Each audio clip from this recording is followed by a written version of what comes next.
Happy to oblige.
Defensive mode engaged.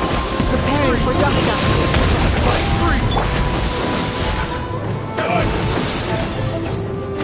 Quietly now.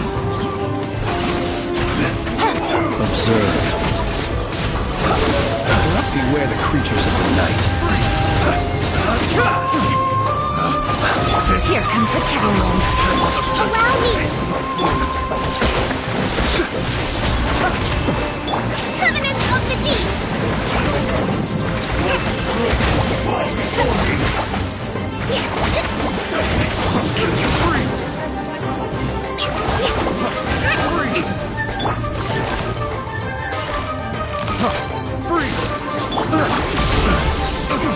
Close your eyes. Be silent. To dust. Annihilation mode. Rest and rebuild!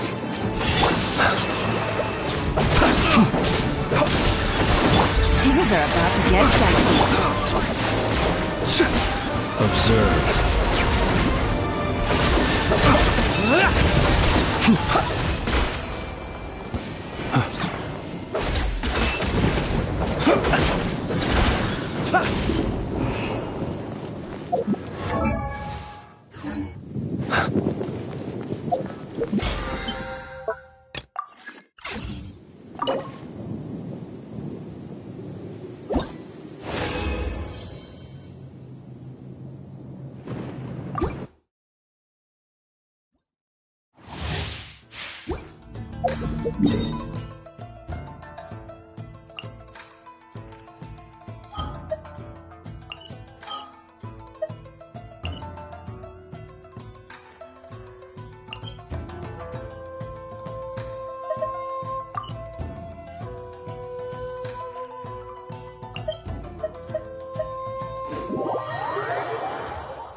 Witness my magnificence!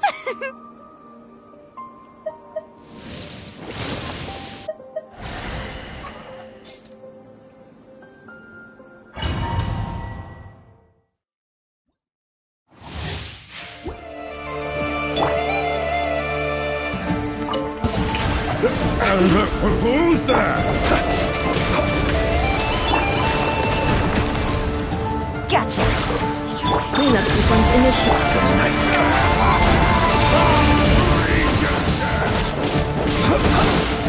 Steady now.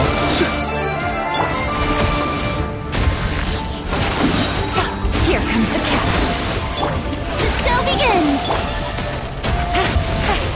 Defensive mode engaged. Ultimatum protocol. Close your eyes. Observe. To dust.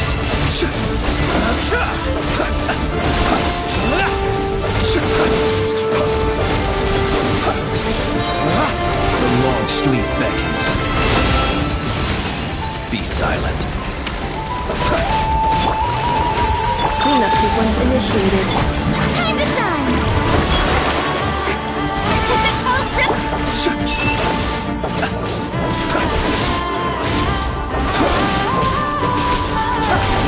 Observe.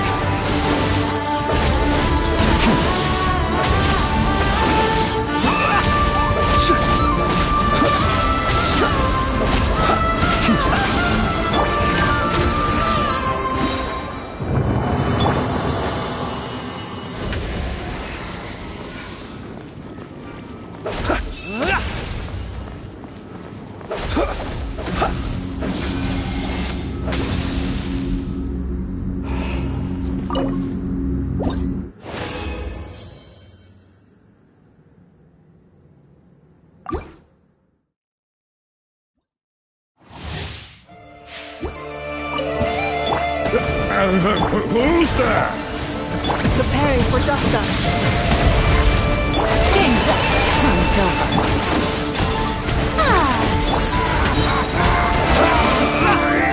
Be silent.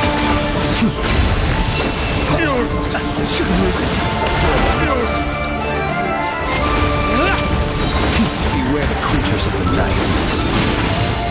Quietly now. Defensive mode. May I present?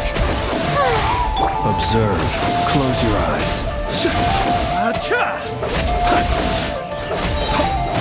Fear the dark. Observe.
Another test. Busted. Suffocate. Things are about to get dicey. Teamwork is strength! Let my name echo in song!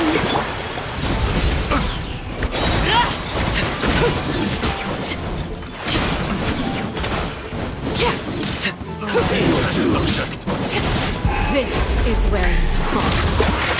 Transfixed. Gotcha. No Here escape. comes the catch. The show begins! Let's light it up! I'm going in! So soon. Can't run from death.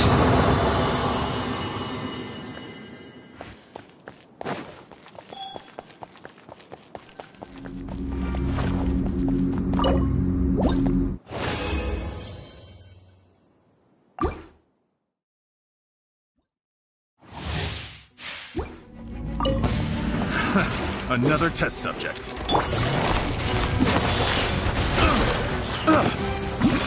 Have a little taste. Get out of here! Overruled. Time to shine! How dare you! Ugh. Everybody stand back! Game's up. Fun's over. Test subject. Pay your dues. Witness my rise. Transfixed.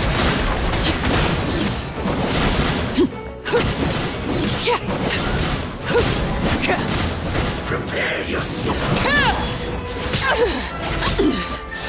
Pitiful. Leaving so soon.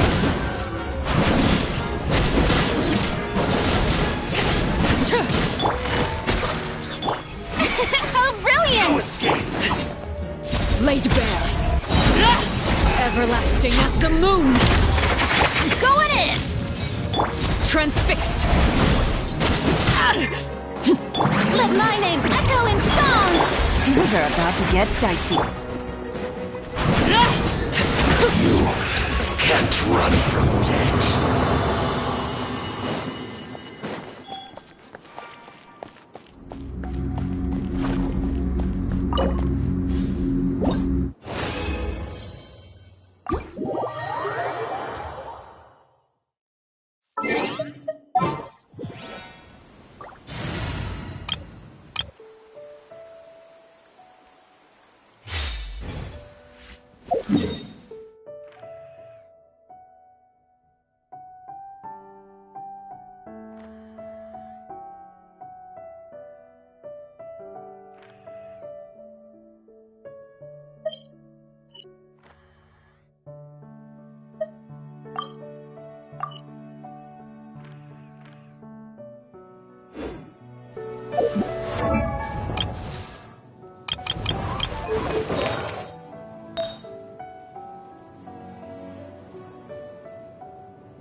You called?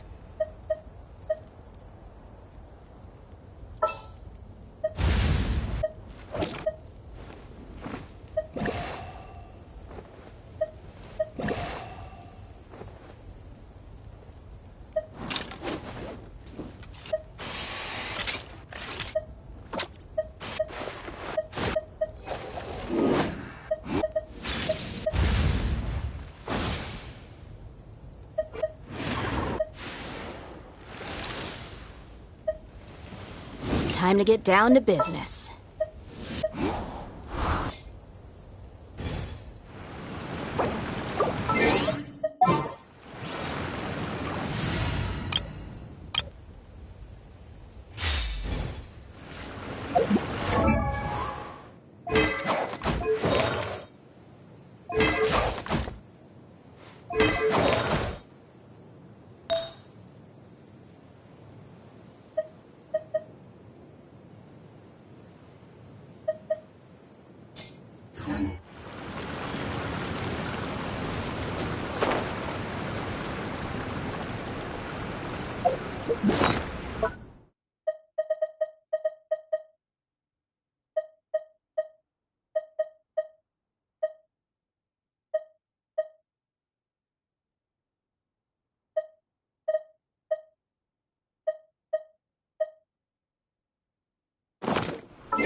Sure.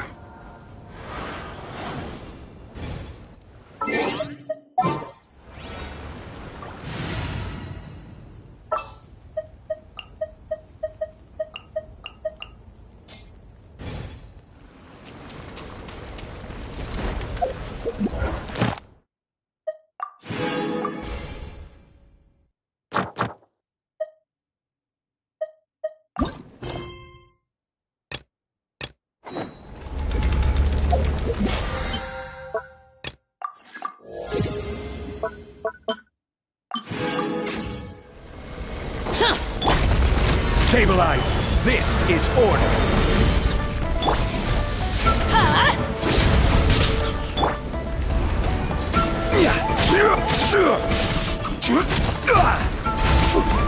Gather!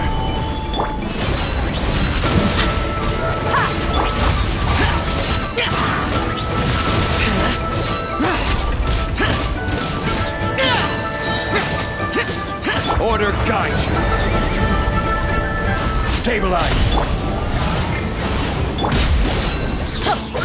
Everybody stand! Gloves off!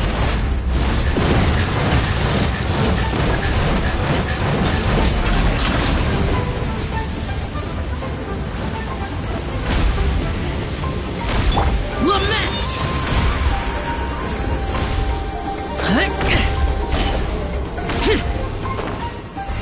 Worthless! Impossible! Look alive!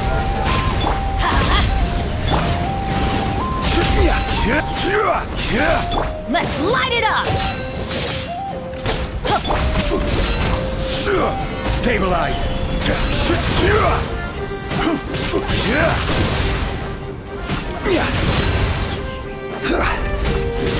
Buckle up! Boring! Teamwork is strength! I will have order!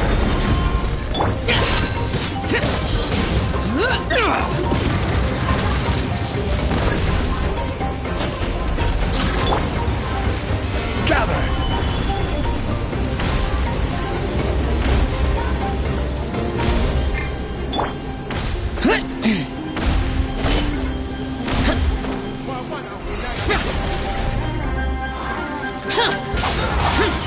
Look alive! Ha!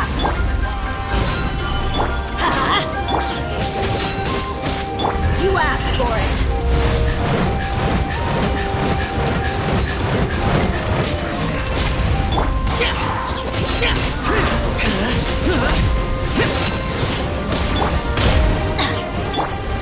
Solidify! Hi!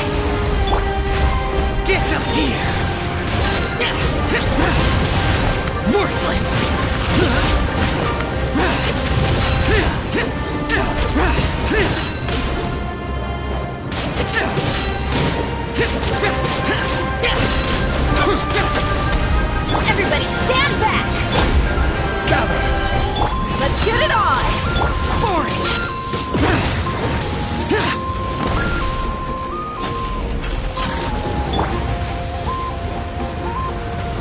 Rise!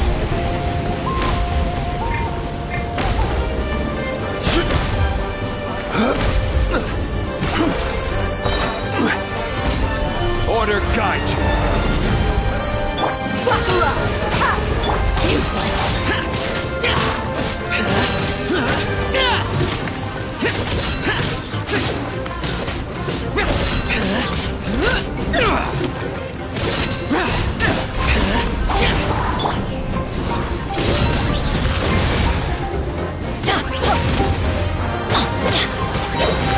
I'm going in! Let's get it on! Hi! Lament! Here! Worthless!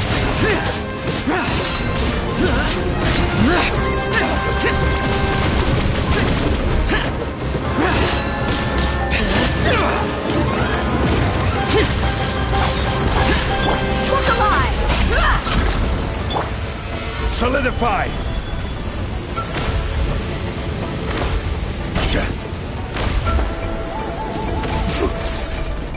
Gloves off!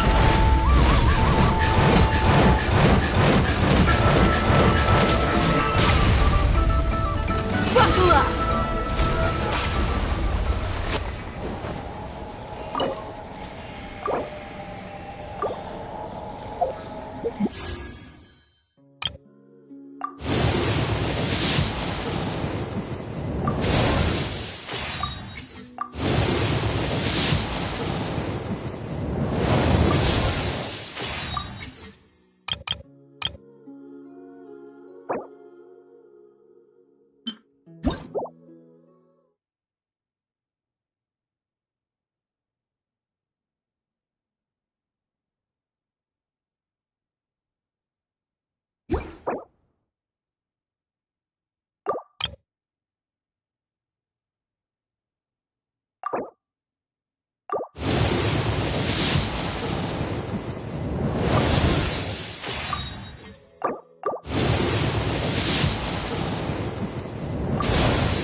Let's light it up!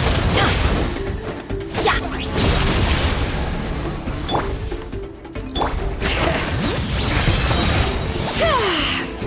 the echoes of the valley! Teamwork is dreamwork! Get to work! Eat Lolene! Eat Papa! Get him!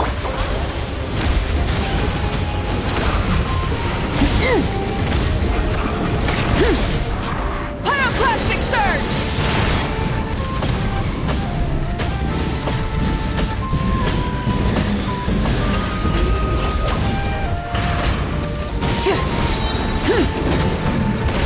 Show no mercy! Fulfill him!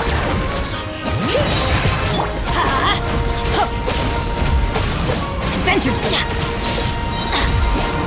going in! Letting great names echo! Suffer the wrath of the Eastling! Light of the blazing sun!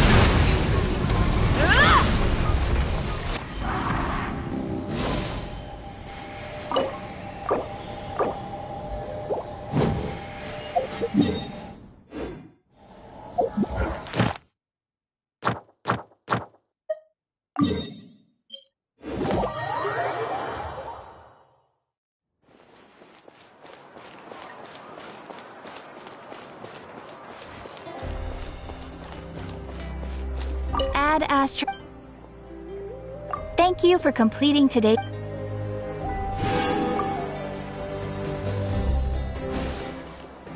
Ad Astra.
Got it.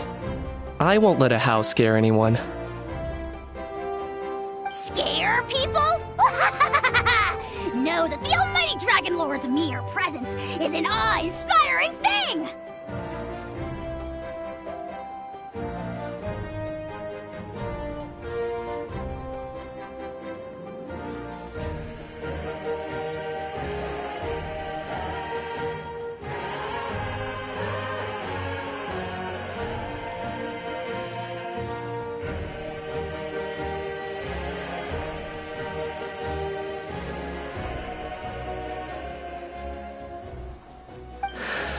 Awe-inspiringly pathetic? Neat! What did you just say? Oh, look who crawled out of their hidey hole. Here to scrape up some work? Too bad. All the lucrative gigs already under the purview of the almighty Dragon Lord, and we... Ignore a how, traveler. If you'd like any commissions, I can recommend you some. Right. And if you need any help, just ask. Help? Oh, how noble, how high-minded. How about you? Shut it, Ahau. Save your breath for the monsters we'll be fighting.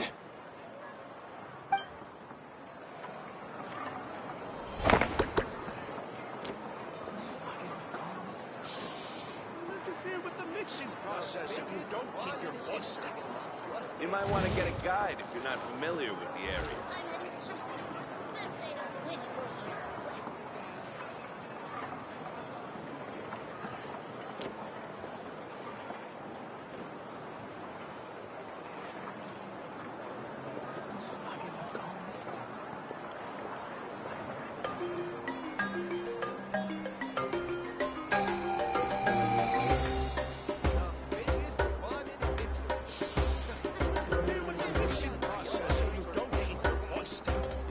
get a guide if you're not familiar with the area.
Let's hope you pull up a good fight. Show no mercy! Fulfill it! Bring it! Let's light it! Wrath from the sky!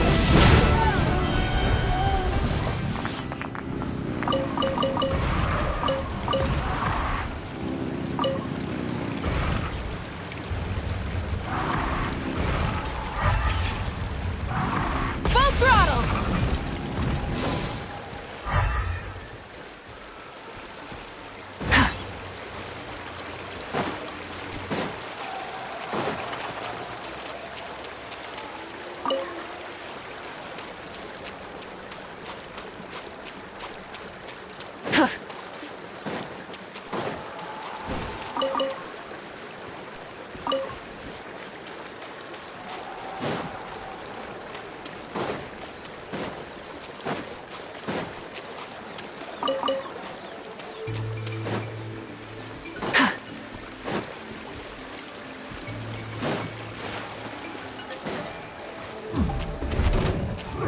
Show no mercy! Fulfill our pact!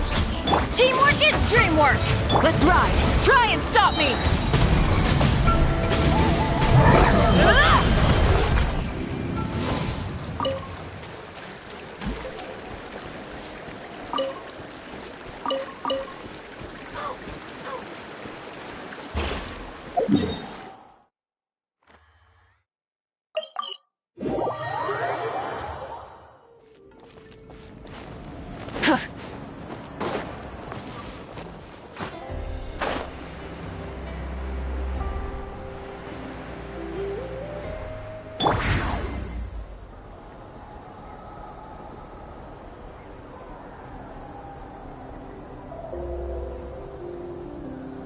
Let's ride!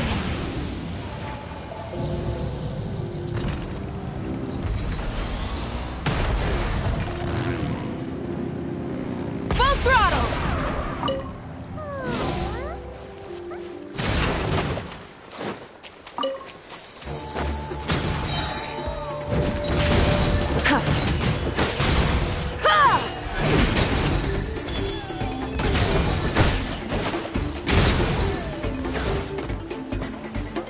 Rise with the sun!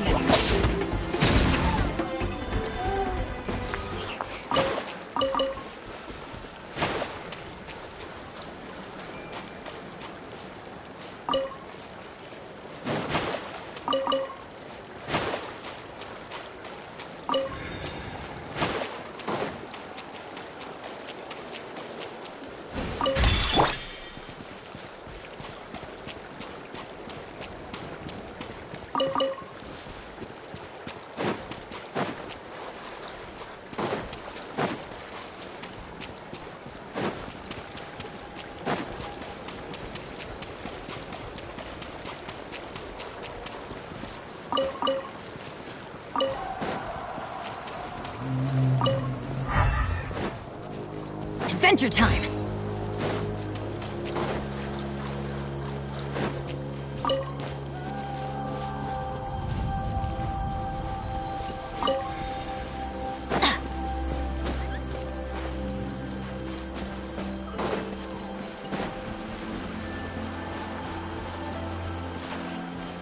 Adventure time!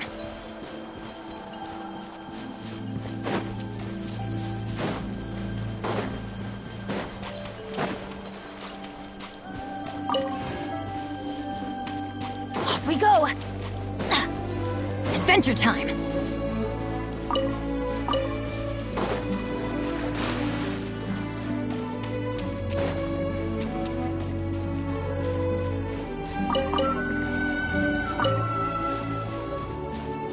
Off we go!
up. Where did that come from?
Good things come to those who don't wait around.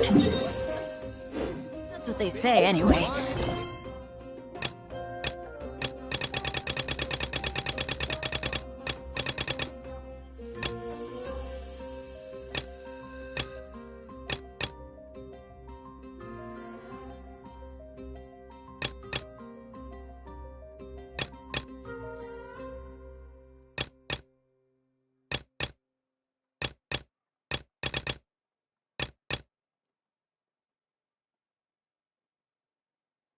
Oh, I'm...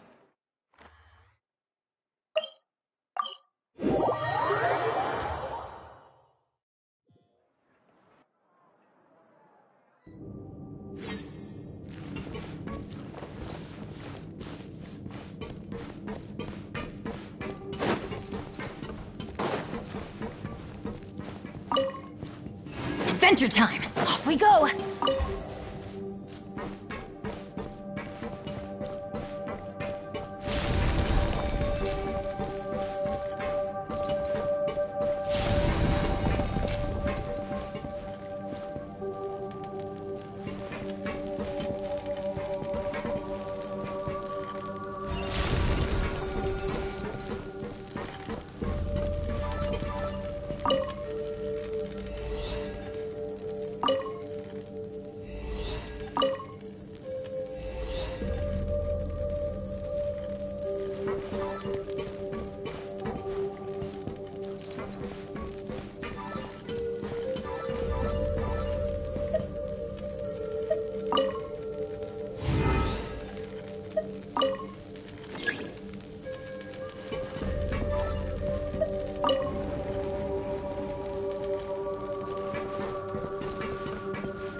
Off we go!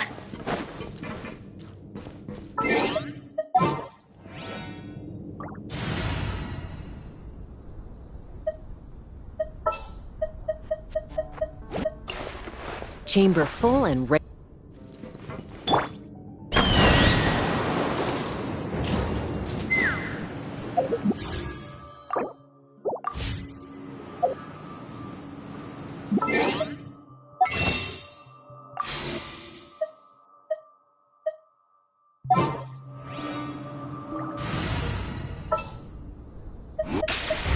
Archon reporting for battle.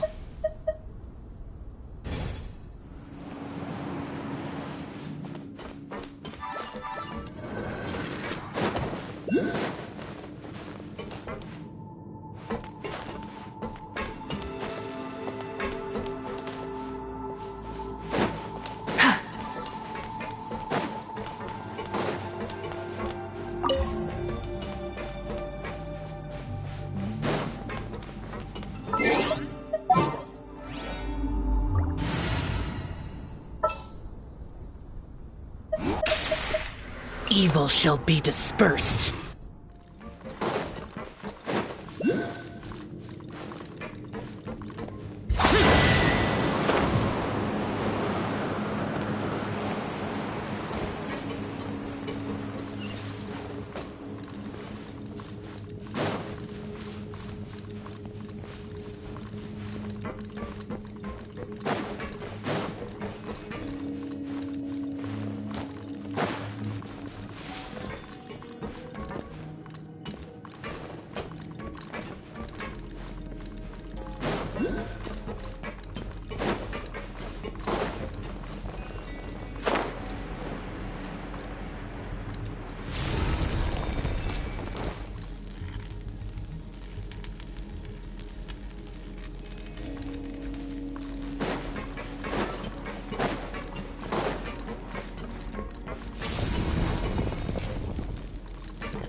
Archon reporting for battle.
Get to work! Light it up!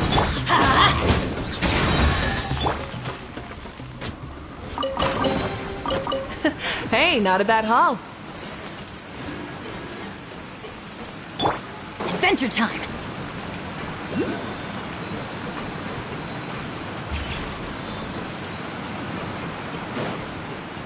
Off we go!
It's a miracle!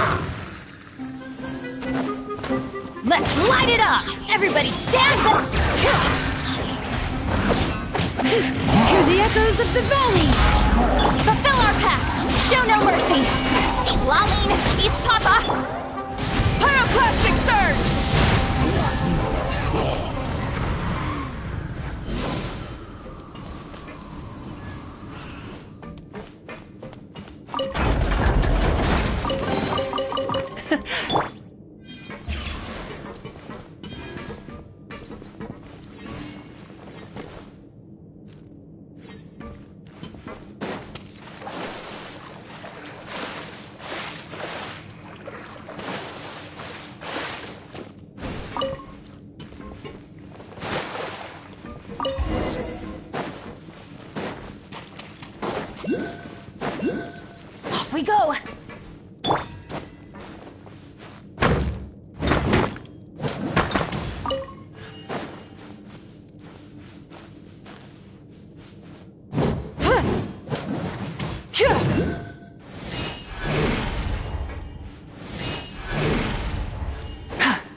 Hey, not a bad haul.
Names echo! You two! Time to end! Wrath from the sky!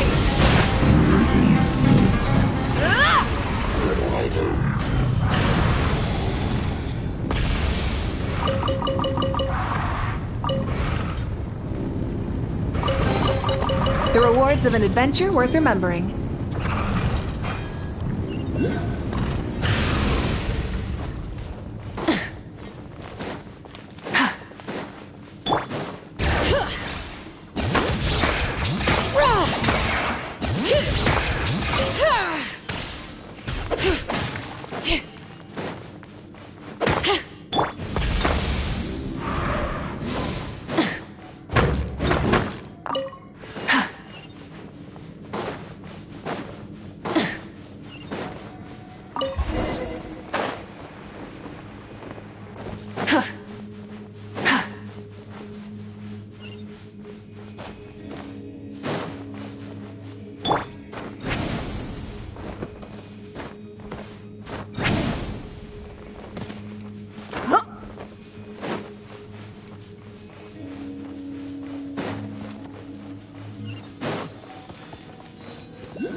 Is it too much to carry? Here, let me help.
Let the wind...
epic!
Everybody stand back!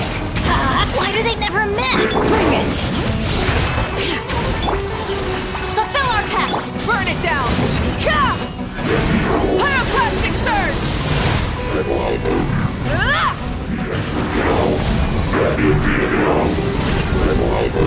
Incinerate!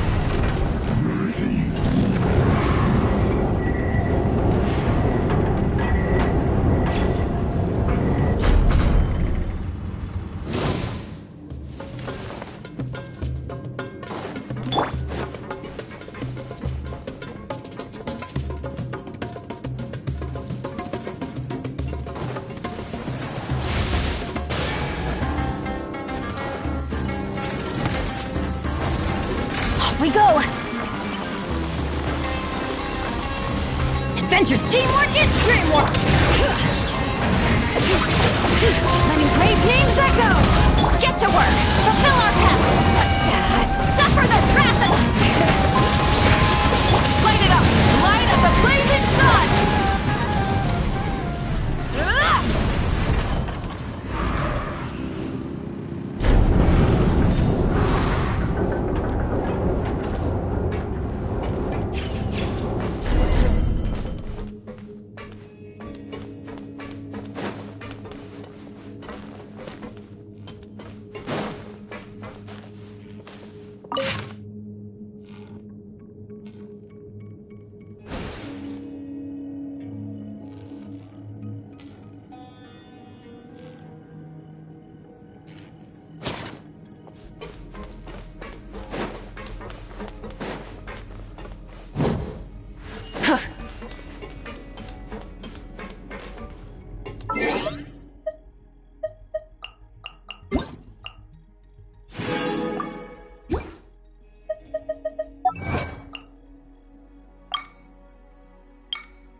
the abyss!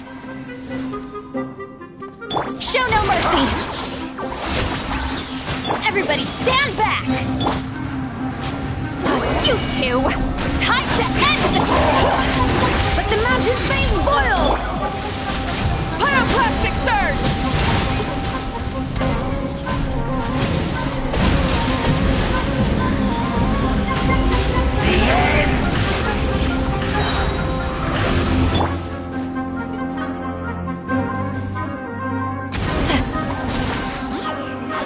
Bring it!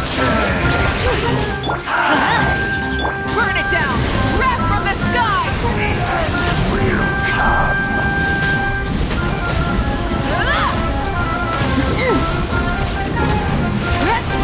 Hear the echoes of the valley!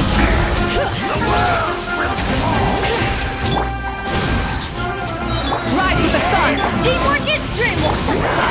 Suffer the wrath of Eastling! Light of the blazing sun! The world will burn!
Weather like this is perfect for enjoying the outdoors.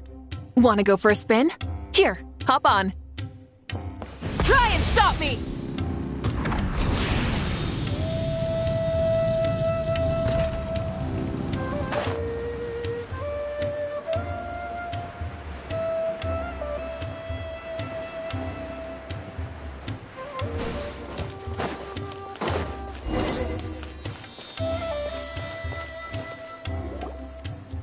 thought I told him to spray it with water to retain moisture before applying the film. You can't treat a glaze lily like a cactus. If Sanjay does this again, the loss will have to come out of his food expenses. I'll go talk to him. At this rate, he won't even be able to afford eating cacti for much longer. Hey, Tainari! Oh, it's you two. It's been a while. What brings you to Port Ormos? We didn't have anything to do, and this place looked pretty lively, so we decided to stop by. But, what's with all the flowers around here?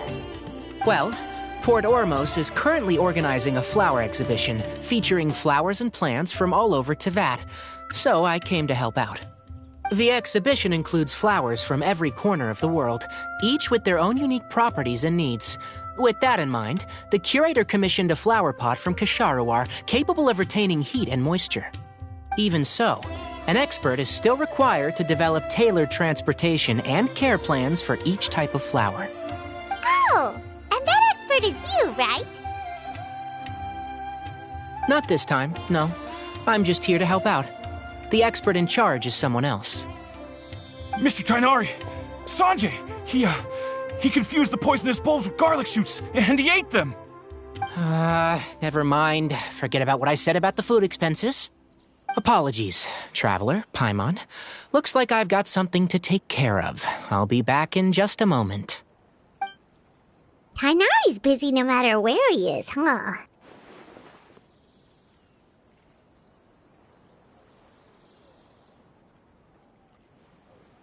Yeah, seems like it. Hey, don't look at Paimon like that!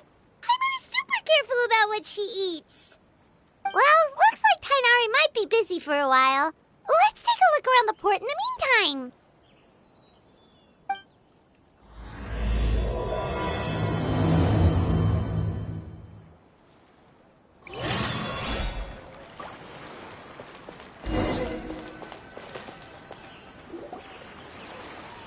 Wow, look at these flowers! They smell so...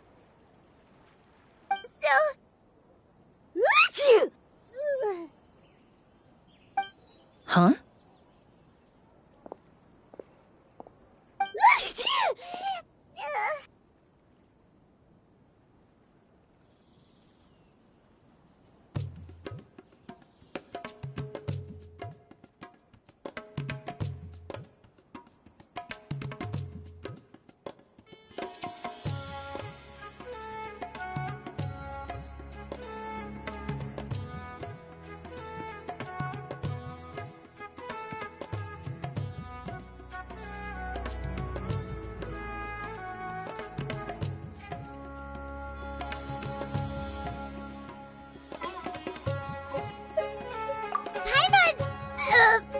Fine. She's just got a little...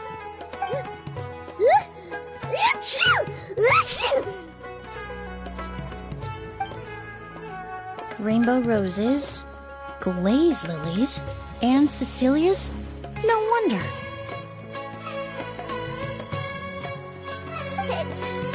It's getting worse. Why? Oh.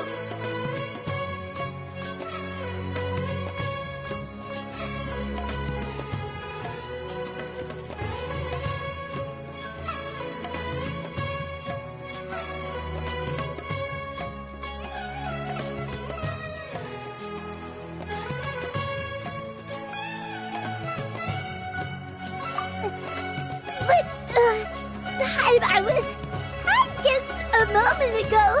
She didn't even eat anything weird. Ah, a moment of your time, you two? If it's not too much trouble, perhaps you could try this incense.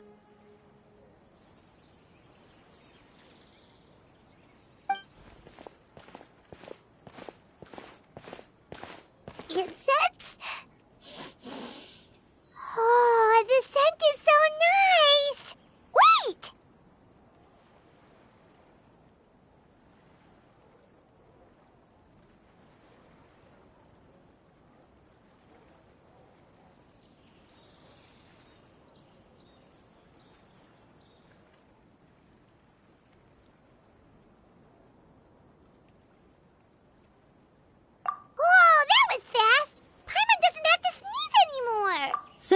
of it. From your attire, I imagine you two aren't from Sumeru either. Seeing as we're both travelers from abroad, it's only right that we help each other out should the occasion arise. Oh, so you're here for the flower exhibition too? I suppose that's accurate. Ah, allow me to introduce myself. I'm Emily, a perfumer from Fontaine. Paimon is Paimon. Thank you so much for your help just now. Oh, and this is... The Traveler, right? I've heard a lot about you from the Steambird. It's nice to finally put a face to the name.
What happened back there? Why did Paimon start sneezing all of a sudden? Have you ever heard of hay fever?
To put it simply, when inhaled, certain pollens can trigger abnormal physical reactions. But Paimon has seen these kinds of flowers before and nothing weird happened then. Well, we're all different. The factors that can trigger a reaction to certain stimuli vary by person.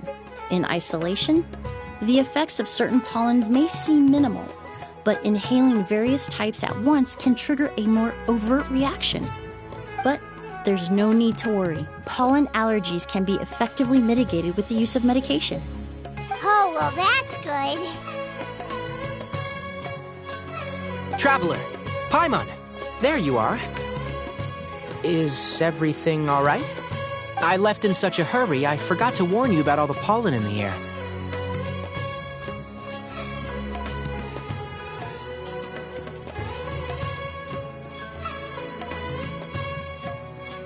Emily? Ah, what a coincidence. Looks like my worry was misplaced then. The Traveler and Paimon are in good hands. It was nothing, really. We happened to run into each other shortly after my arrival, and I offered them a bit of help, that's all. I'm more curious as to why you thought the Traveler and Paimon were in danger. Allergies are highly unpredictable. If you were concerned the pollen might trigger a reaction, that must mean something similar has happened in the past.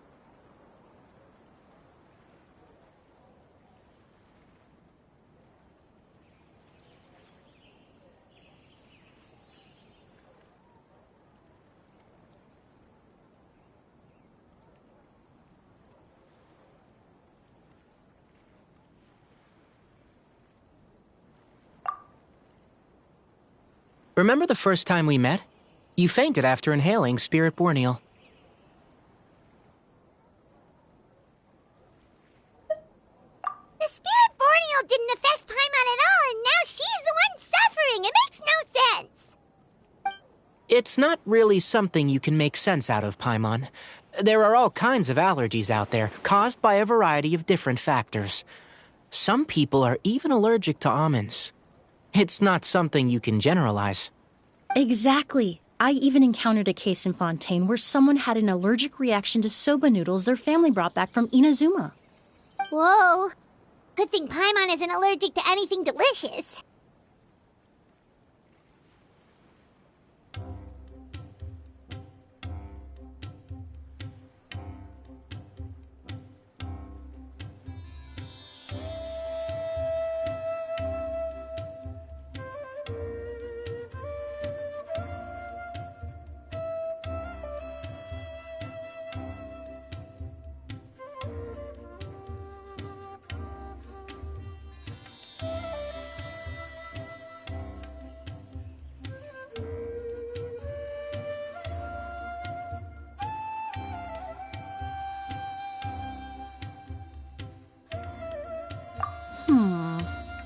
In a manner of speaking, although you could say the patients I deal with are rather unusual. In addition to medicine, Emily is also very knowledgeable about botany. She's taught me a lot about the native flora around Fontaine.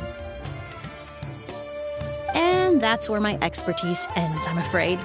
When it comes to breadth of knowledge, Tighnari certainly comes out on top.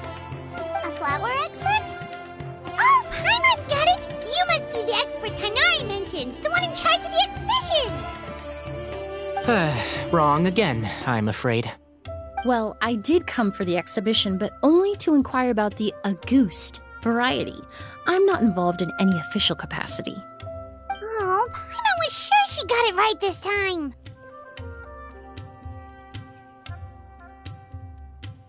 It's a kind of flower that was once popular in Fontaine.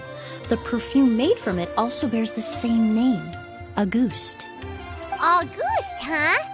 That's not a name you hear often nowadays. In an ancient language, the word is said to mean sacred or noble. It's sometimes used as a name for people as well. Ah, that reminds me. Are you familiar with a historical event in Fontaine known as Perfume Mania?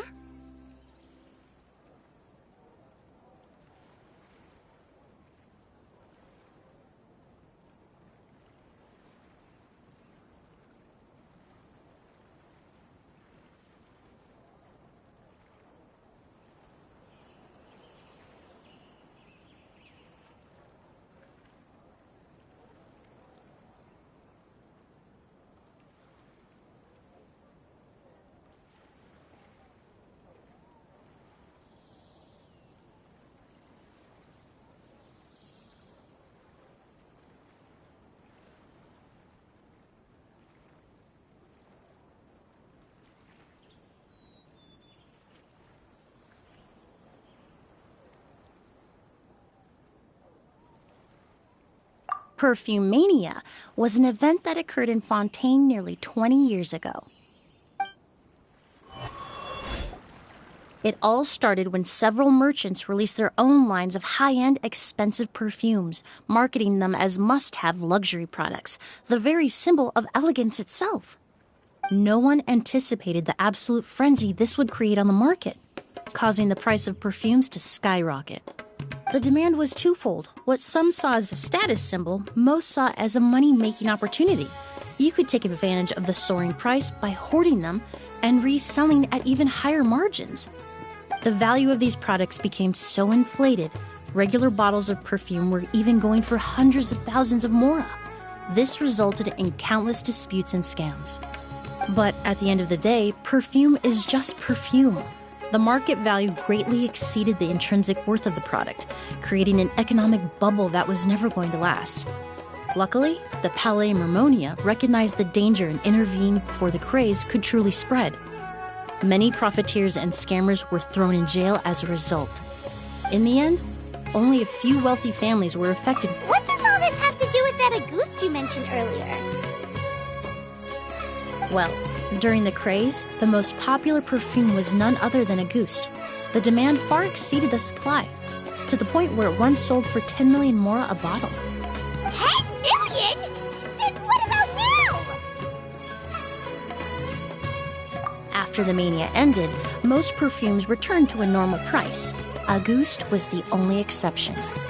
Its namesake, the flower used to create it, went extinct. As a result, no new bottles of Auguste have been made, and the value of the perfume remains exceedingly high.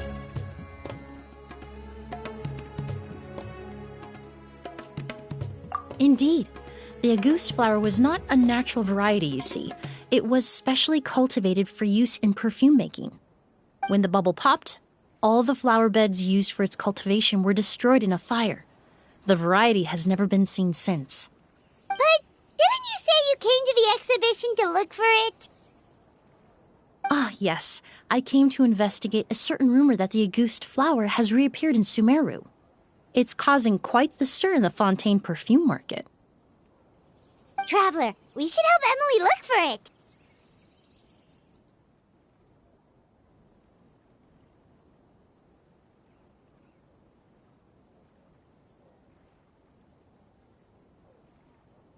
I have to agree. Emily wrote me to ask if I could look into the rumor, but the forest rangers haven't received any reports of new plant species recently. Even if I can locate the flower, I'm afraid you'll be disappointed, Paimon. I don't have any grand mora-making endeavors planned. Divine, noble, one of a kind, all beautiful sentiments to be sure, but to me, they overshadow the very essence of the product. When it comes to perfume, I want people to forget the price and the prestige and focus on the beauty of the fragrance itself. Wow, so noble. Of course, there's also a more practical reason. In recent years, low-grade counterfeit versions of Auguste have been popping up on the Fontaine perfume market. Every so often, someone will claim to have recreated the unique scent of Auguste, and the rumor mill will start comparing the counterfeits to my own work. Okay, that's more like the reason Paimon had in mind. Ever since that rumor started, 3 new perfumes claiming to be made from the Auguste flower have appeared on the market. If I can dispel the fanaticism surrounding Auguste, even just by proving the rumor to be false, Fontaine's perfume market can finally start to get back to normal. Then I'll be free from all the stories and added meaning and just focus on making what I like. That makes sense. Oh, I would of course be grateful for your help, but I wouldn't want to trouble you. Well, you said it yourself. We're both travelers from abroad, so it's only right that we help each other out. Ha! I suppose you're right. Then you have my thanks. Based on the information I have so far, it's unclear if the rumor is true. Mr. Edgar also thinks it's too early to say, but you could always go talk to him. He was there all those years ago, after all. Maybe he'll know something. Huh, I was just about to pay him a visit at the hotel.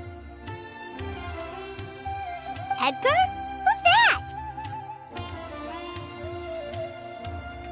The person you've been trying to guess this whole time. The flower expert in charge of the exhibition. He's also the most respected and experienced perfumer in the area. Back when he was still working in Fontaine, Auguste was his creation.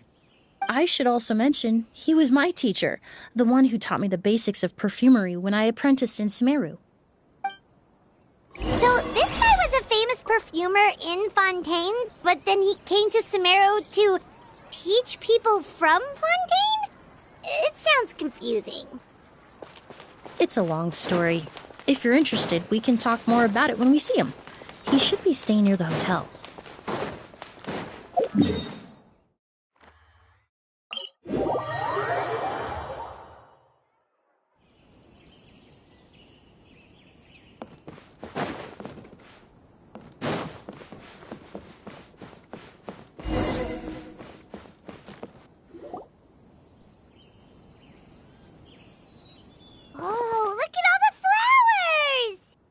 Apparently, the exhibitor paid a large sum to rent out the hotel and surrounding buildings. They're being used as temporary storage facilities and lodging for exhibition personnel. Yeah, what if guests come early? They won't have anywhere to stay. Also, renting out this big of a hotel, how are they going to make that Mora back?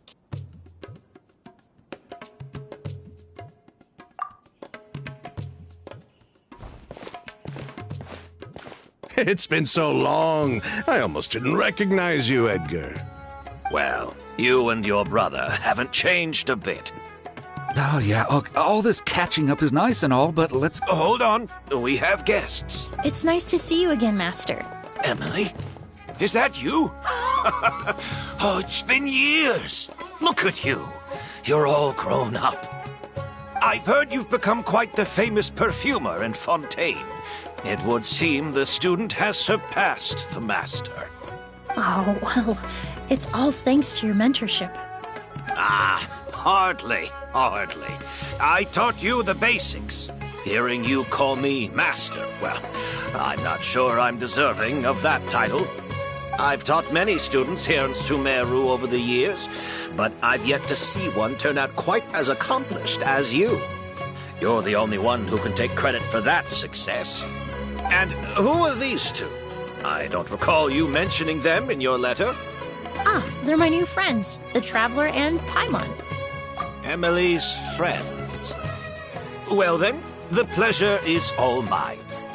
And these two gentlemen? Are they friends of yours, Master?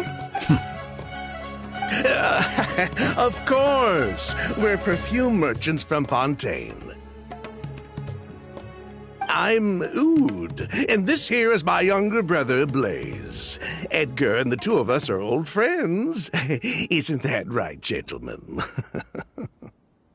Yes. Merchant brothers? You must be here to look for the August flower, then. Huh? Well, what respectable perfume merchant hasn't heard of Auguste? Anyone in the business would be interested in the rumors. I'm guessing you're here for the same reason, Emily. We were just about to get into it, so you three might as well join in. I commissioned a few eremites to do some scouting for me. They searched all over Sumeru, but there were no sightings of the Auguste flower.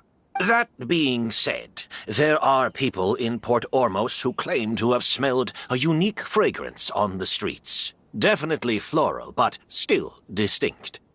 Some of them were merchants who lived in Fontaine 20 years ago. According to them, the fragrance smelled exactly like the Auguste they remember from back then. A one-of-a-kind, divine, and noble scent. Maybe someone around here just happens to have a bottle of Auguste from back then. No, I don't think so. I doubt that's the case. Even if someone had a bottle that was never opened, the fragrance of the perfume would have changed over time. Very few perfumes can go decades without a change in scent. Auguste is even more prone to that kind of shift. Only a few bottles still exist in Fontaine, and their scent would have completely degraded by now. Although, could there be a flower out there with a similar fragrance? Or in accord with the same base notes? Impossible! If Auguste were that easy to replicate, it would never have sold for such a high price all those years ago. The Auguste flower is back. It has to be. Technically speaking, the scent wouldn't be impossible to imitate. Well, let's table that question for now. Edgar, did any of those people mention where the scent was coming from? No. By the time they realized they had smelled something, the scent was already gone. If I hadn't asked about it, they probably wouldn't have given the experience a second thought. Compared to things we see and hear, smells can be much easier to overlook. It almost sounds like someone wearing the Auguste fragrance passed them on the street. Wait, are you saying... Oh, just thinking out loud. Don't pay me any mind. We don't have much to go off of right now, but we can't rule out that possibility. I'll send some more people to investigate. You all traveled so far to be here. Why don't you rest in the hotel for a bit? Oud, Blaze, this is the key to your room. Ooh, you've got the keys to the rooms? Do we get free lodging too? My apologies. All the rooms in the hotel are accounted for, I'm afraid. Most are being used for storage ahead of the exhibition, you see. I managed to tidy up one of the rooms for these two at the last minute, but by the time Emily wrote to me, there was no more space left for her to stay. Oh, and we just showed up out of the blue. Guess that means there's definitely no space for... I should have been more considerate. Here I am with an entire hotel at my disposal and no place to offer you to stay, even after you made the trip all the way to Sumeru. Don't worry, Master. I can sleep on the boat tonight. Or I could even camp in the wild. It would give me the opportunity to collect some plant specimens while I'm here in Sumeru. Even better. Although, would it be possible for me to leave some of my luggage here? It would be rather cumbersome to take it camping. It shouldn't take up too much space. Well,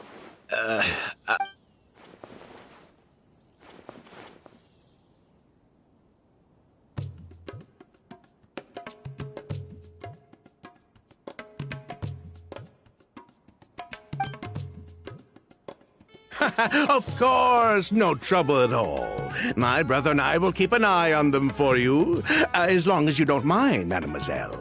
all right then. Oud, why don't you take Emily inside and find a suitable place for her luggage? I'll prepare some refreshments and join you in a bit.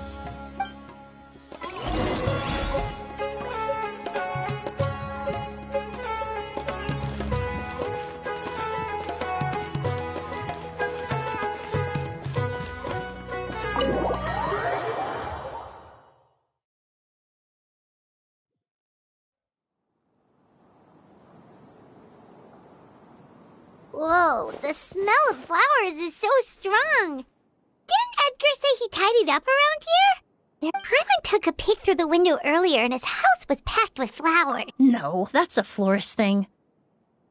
We work closely with the essential oils of various plants, but to maintain a sharp sense of smell, most perfumers prefer to keep their homes free of strong odors. Oh, guess there's just too much to store for the exhibition then.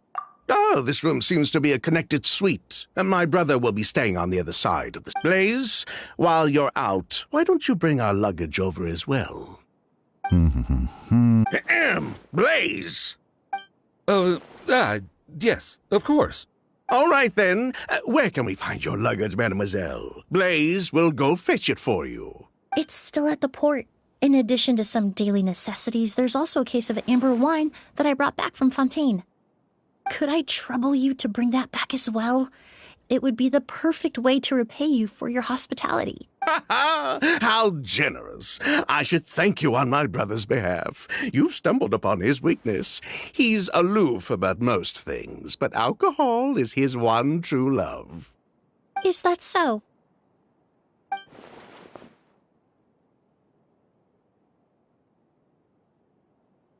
Mr. Oud, Mr. Blaze, thanks for... Hey! What are you doing? That's Master's voice.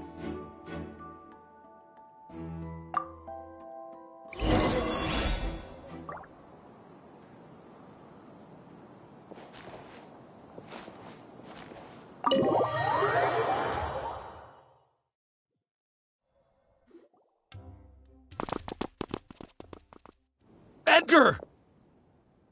Master! Hey, Edgar! Who? Kyria. August. Kyria! Hey, Edgar? No, don't shake him. He's injured. Just leave him to me. You two can... Oh, thank you.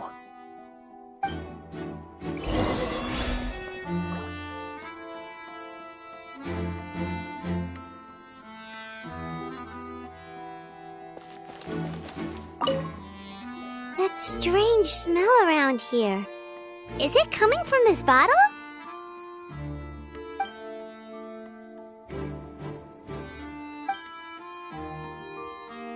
Oh, really? You think so?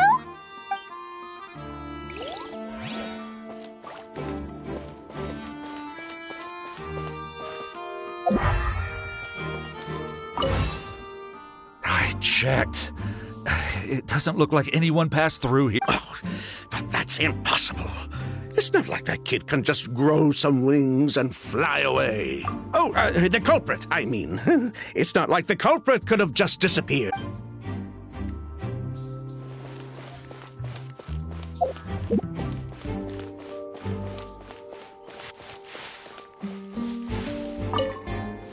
Do you think whoever did this was hiding in the flowers before they attacked Edgar?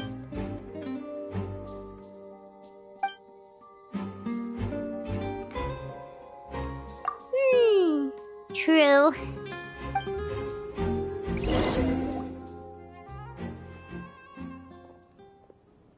Well, we looked all over, but the only clue we found was that bottle. The most important thing we can do now is focus our efforts on treating Master. Can you help me move him inside?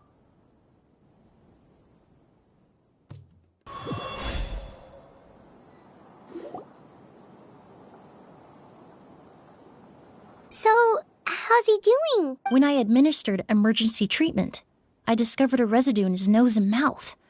Master was most likely forced to ingest a certain liquid. He's still unconscious, and inducing vomiting could obstruct his airways. We'll have to look into other clues for now. Ah, yes. The scent is the same, but the chemical composition is still unclear.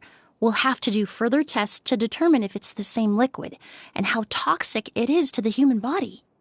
But first, I do believe there are two people who could shed some light on the situation. Mr. Sylvain, Mr. Lucien. Wait, you know... Hey! Were you talking to us, mademoiselle? I'm afraid we've never heard of those names before. Before arriving in Sumeru, I asked a friend from the Special Patrol to look into the creators of August. There were 4 people in total. The perfumer, Edgar, the one thrust into the limelight, and 3 others. A researcher from Sumeru responsible for cultivating the August flower, and 2 merchant brothers responsible for promoting the product on the market.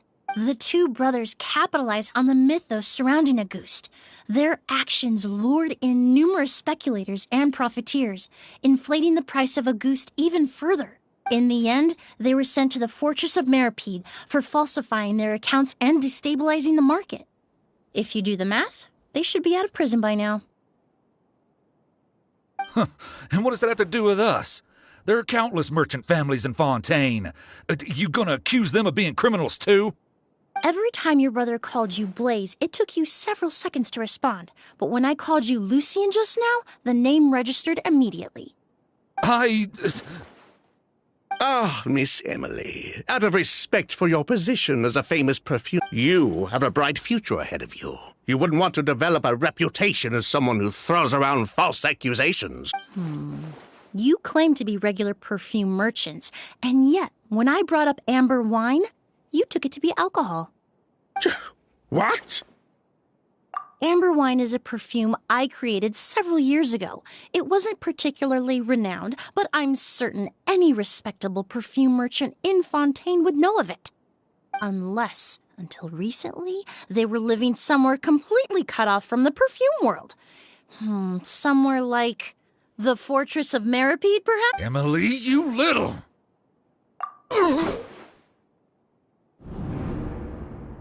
Don't misunderstand, Mr. Sylvain. I don't bring this up to criticize you, no matter what happened all those years ago. Look, but Master's life is in danger. We need to learn whatever we can about the person who has done this.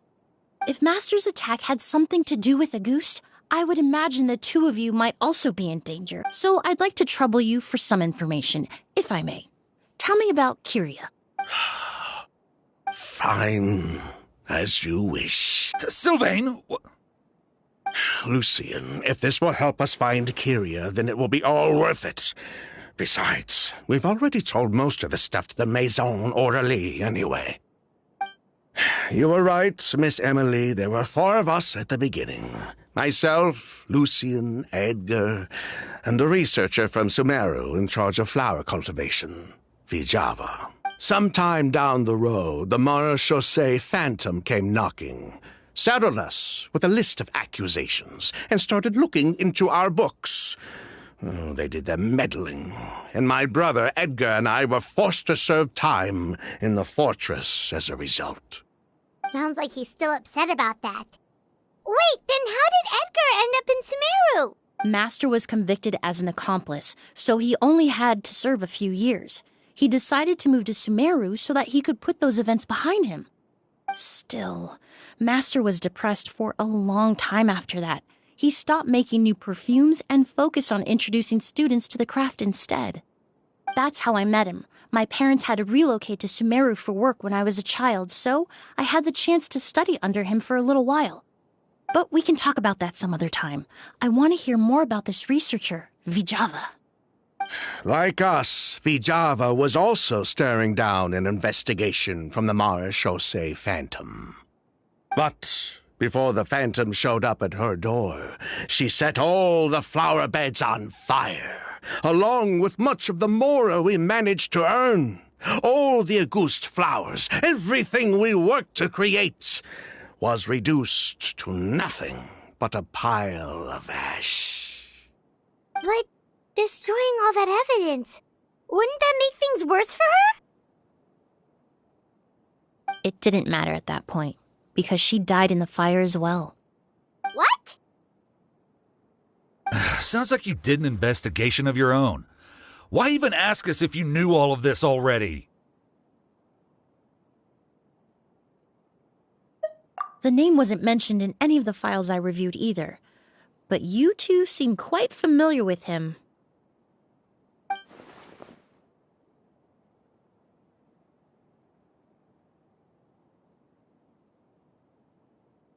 Kyria was Vijava's younger brother. He was just a clueless kid back then, somewhere in his teens, I think. He helped his sister with her work sometimes, but that was pretty much it. He didn't have any idea what we were doing. Vijava kept him close most of the time. The 3 of us were probably the only ones who even knew she had a brother. After our operation was compromised, he disappeared. There were no signs of him until recently, when people started saying the Auguste flower had reappeared in Sumeru. So, you think Kyria took something with him back then? Something that allowed him to reproduce the Auguste flower? Vijava doted on the kid like you wouldn't believe. She even told us to give her cut to her brother if anything happened to her. If she left something behind before she died, believe me, Kyria's the one that has it. And judging by the liquid in that bottle, the Auguste flower wasn't the only thing he reproduced.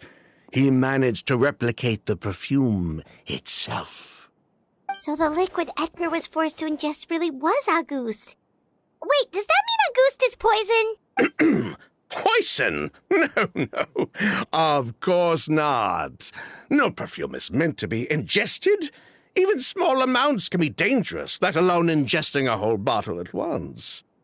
If Auguste could be considered a poison, we wouldn't have even sold half a bottle back then. Edgar fell unconscious because Kyria forced him to drink perfume. It just happened to be Auguste.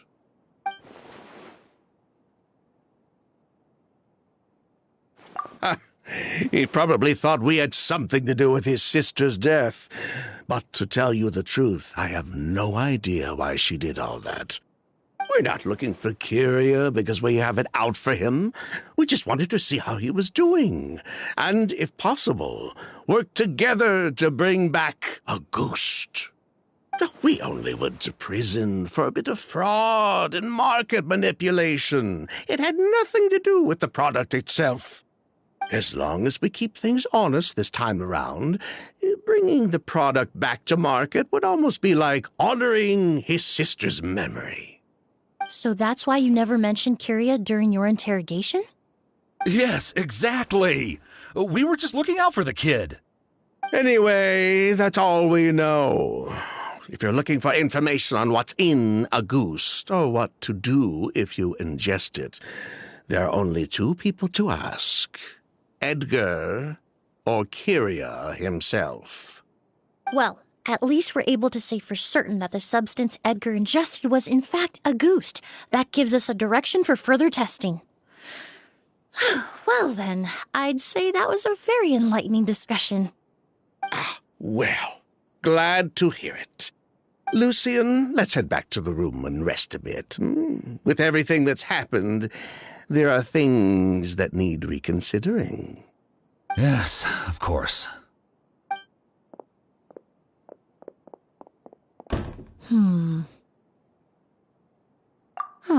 You think so too? That does seem to be the case. Pity we don't have more evidence. But based on Sylvain's tone of voice just now, I suspect further questioning will only result in more made-up answers.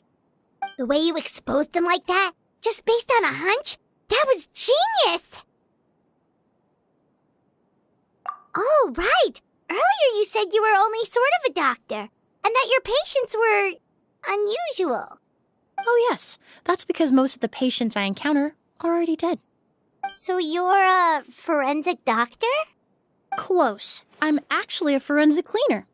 Once the forensic team and the Marechaussee Phantom are done collecting evidence from the scene, I'm in charge of clearing away the final traces my patients leave on the world.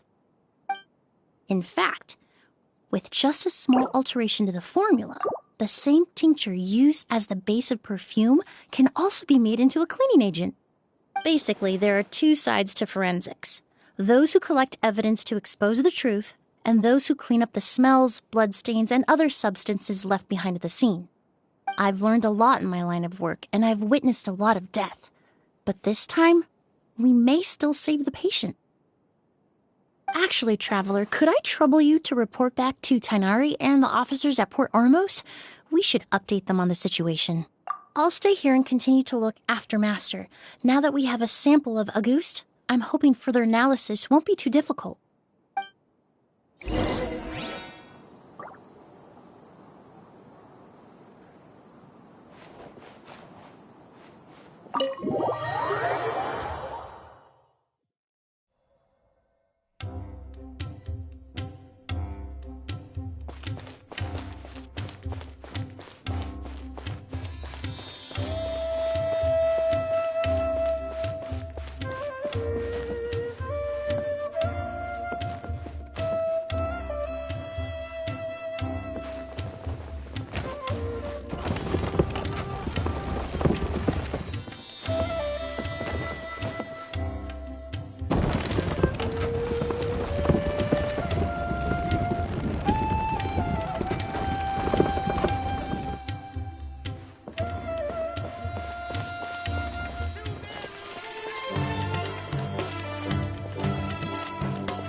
Whoa, why the rush? Did something happen? What?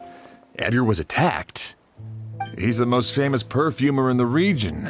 Someone who's helped countless people around Port Ormos. How could this happen?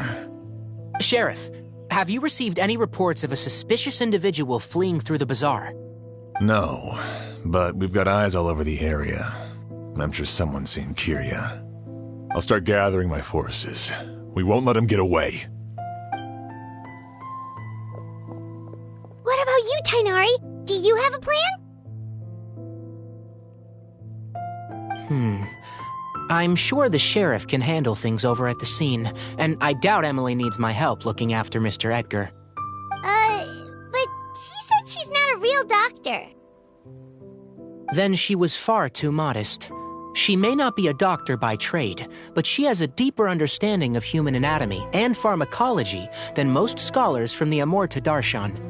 Not to mention the fact that Mr. Edgar's condition is related to perfume. Emily is certainly in the best position to help him. As for me, I'll head to the academia and see what I can learn about Vijava and Kirya. Oh, that's right! Vijava was supposed to be a scholar from Sumeru. Do you recognize the name? From Emily's letter, certainly, but that was the first time I'd heard of it. The academia produces a lot of scholars, and there are plenty of graduates who choose to pursue a career outside their darshan. I didn't have time to look into it earlier, but now it seems like Vijava's past could be critical to getting to the bottom of what happened to Mr. Edgar. I have friends in Sumeru City that can help me investigate. With any luck, we'll have news to share by tomorrow.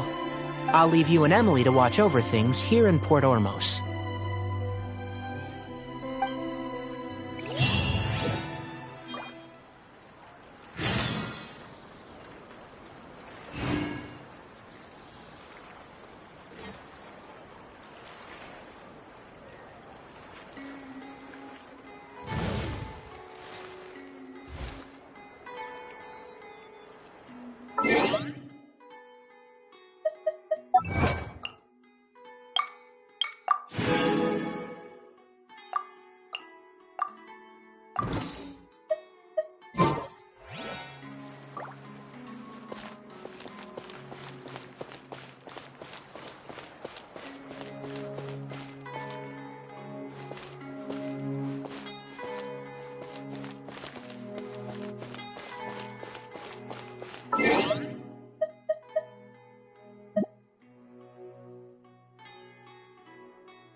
Well, it's been a day. Wonder if Tainari's discovered anything.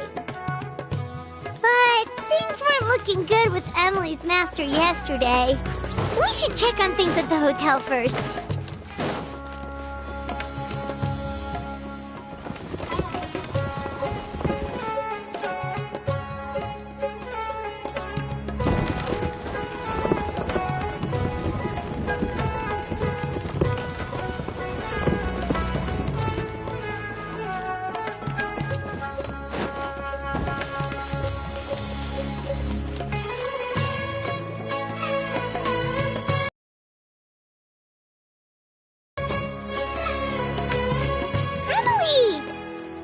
No longer in critical condition, thankfully. He's still very weak, but with a bit more rest, he should regain consciousness. My chemical analysis of a goose also went smoothly, although it certainly raised some questions. I was able to identify the components that give the substance its fragrance, but I also noticed an abnormal trace of elemental energy in this. Elemental energy? Hard to say. It was such a minute amount, proportionally speaking, like mixing a single drop of perfume into the ocean. I had to use one of the newest tests developed in recent years to even detect the traces present in the sample. Unless you were abnormally sensitive to elemental energy, I doubt it would have any effect, even if you use the product every day for 10 years. As for whether Master's condition was caused by the elemental energy present in the sample or some other component of the perfume, it's still too early to say. Oh, that reminds Paimon. Did Tainari come and find you? Maybe we could ask him to take a look. I received a message from him last night, but I haven't heard anything since. The message said he was looking into some information at the academia. Oh, Paimon thought he might have stopped by to see you first. Excuse me? Is Miss Emily here? Oh, perfect! Familiar faces! Traveler, Paimon, you're here too!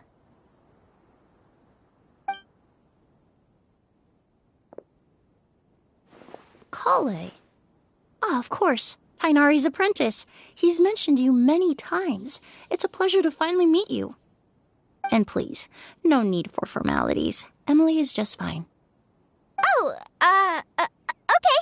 Nice to meet you too, Miss, Emily. Did Tainari send you here, Kale?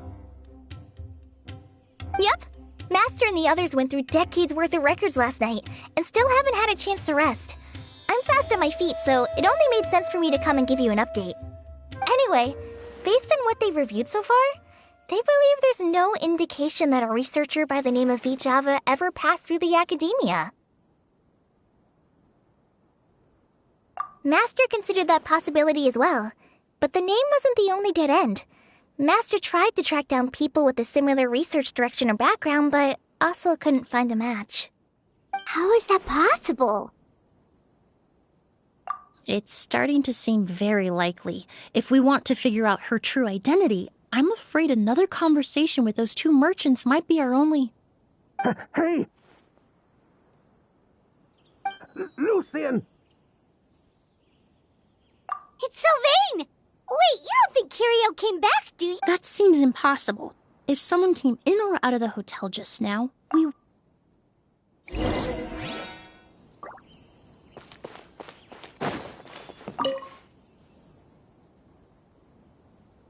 It's locked?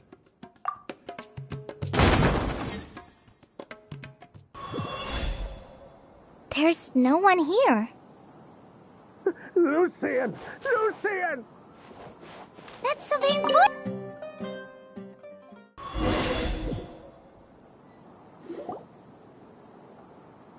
Lucian! Lucian! Come on!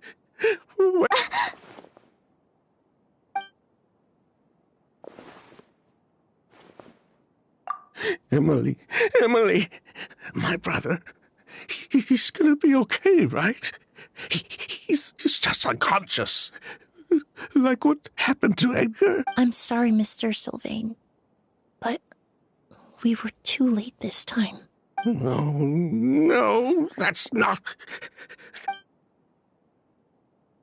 Traveler, Kale, Mr. Sylvain has gone through a huge shock. He needs some space to calm down. Could one of you take him next door?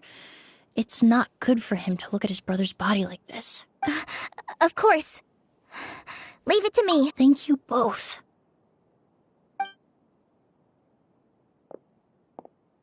Mr. Sylvain, let's get you up. Here, take... We'll take things from here. Just focus on getting some rest. Here, this way.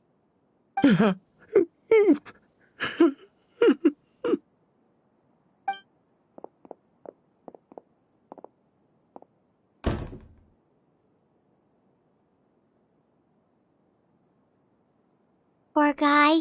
He's like a shell of his former self. He may have made some bad decisions in life, but right now, Paimon can't help but feel sorry for him. Good person or bad, the death of a loved one is equally painful. All the moments he shared with his brother, every hardship and triumph they endured together, are now memories he has to carry alone.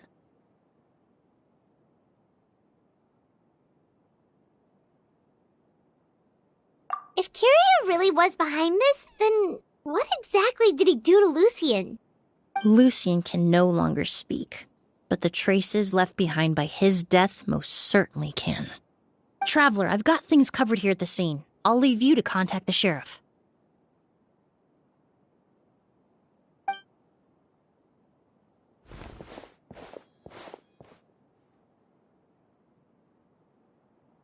Who would have thought? Yesterday's case is still up in the air, and now this happens. Miss Emily, I heard you're an experienced forensic doctor. Have you been able to discover anything? Oh, I'm not actually a forensic doctor. I just happen to have some relevant knowledge. I did take a look, though. Judging by the temperature and rigidity of the body, it appears the time of death was sometime last night. I'd have to do a more thorough investigation to find out more. Then, would you mind helping us investigate? Before he left, Tainari said we could trust your judgment if something like this were to happen. Of course, I appreciate your trust. Many of the traces left behind at the scene will fade with time, so the sooner we investigate, the better. We'll help too. We don't know much about dead bodies, but you can leave the other clues to us.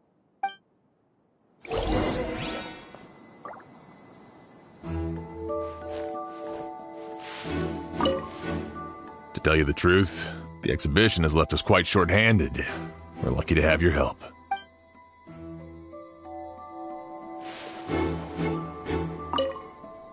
Pupils are dilated, skin is flushed. No overt external injuries or signs of a struggle.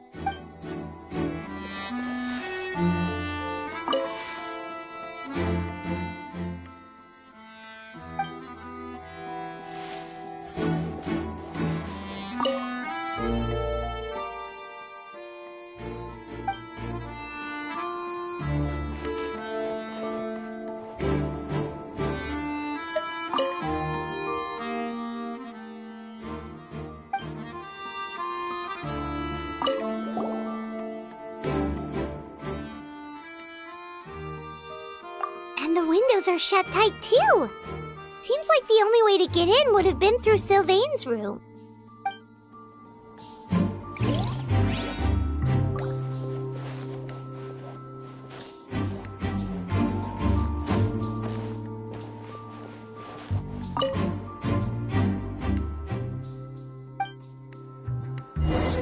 Well, looks like we've investigated as much as we...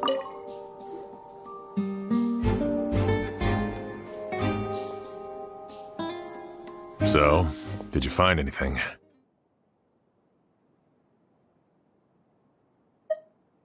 Paimon can show you. Here, it'd be something like this.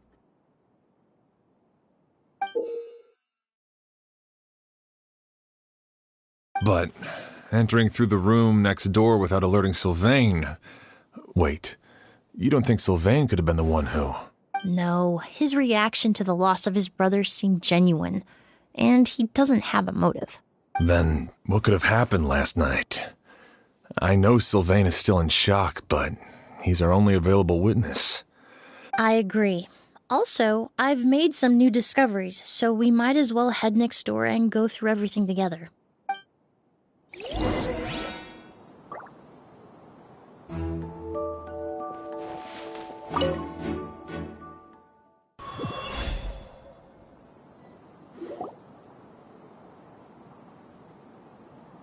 Mr. Sylvain, I need you to tell me everything you and your brother did since yesterday.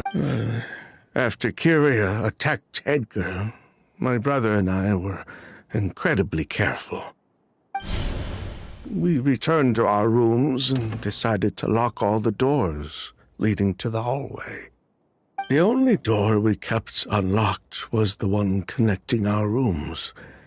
That way, if we heard any commotion coming from the other room, we could help each other. But I didn't hear any sort of commotion last night. Not a single noise.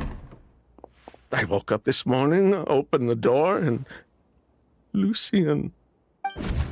So, no movement from the room next door. No forced entry via Sylvain's room. No signs of a struggle at the scene. And no external injury on Lucien's body. What kind of cause of death are we dealing with here? I did notice a few things about the body. Lucien's pupils were dilated and his skin was flushed, very similar to Master's symptoms after the attack yesterday. There weren't any traces of liquid in his mouth or nose, so it's unlikely he was forced to ingest anything. The more plausible explanation is that he inhaled a substance without knowing it, and I'd say that substance was likely a ghost. A goose? No, that's not possible. Inhaling a goose won't kill you. And anyway, it would have been for just one night.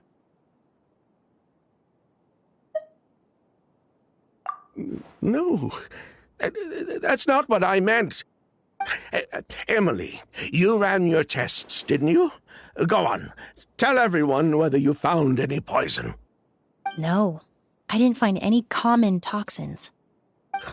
See? A ghost is harmless. The market response proved that years ago. That may be true for most people, but not for everyone.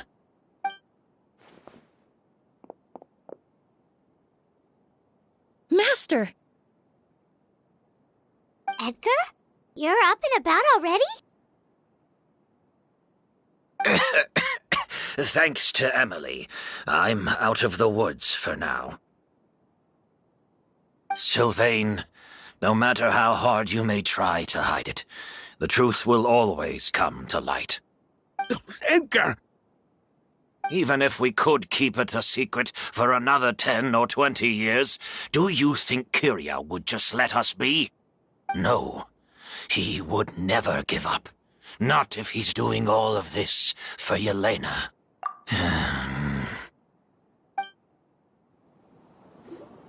That's Vijava's real name. Yelena wasn't a scholar from Sumeru. She was an exiled Fatus from Snezhnaya. A Fatus? The Fatui. Well, that means the elemental energy present in Auguste was... Ah, so you've already detected it. Well, Sylvain, looks like there's truly no reason to hide things now. Oh. The Auguste flower was created with the mutative and distorting power of a delusion. A delusion? The Fatui, delusions... I never would have thought Auguste was hiding this many secrets. Born of a delusion, Auguste contained distorted elemental energy. A prolonged exposure over many years could have a harmful effect on the body. That's enough, Edgar. I'll take it from here. At first, Yelena wanted to keep refining the perfume and the flower. But no one knew how long the perfume mania was going to last back then. It didn't have any effect on ordinary people anyway. Every day we postponed going to market was another day of lost earning potential. So you decided poisoning people was worth the risk? Listen, it's not like it was good for business. But all that talk about Auguste being harmful over time, Yelena was just speculating. The impact was practically negligible. Unless you were particularly sensitive to elemental energy or had an entire bottle shoved down your throat like Edgar. You could use the product for decades and be completely fine. It may be true there are no records of Auguste poisoning in Fontaine. But even if no one was acutely poisoned, willfully bringing a product to market despite explicit knowledge of its harmful effects is still a serious crime.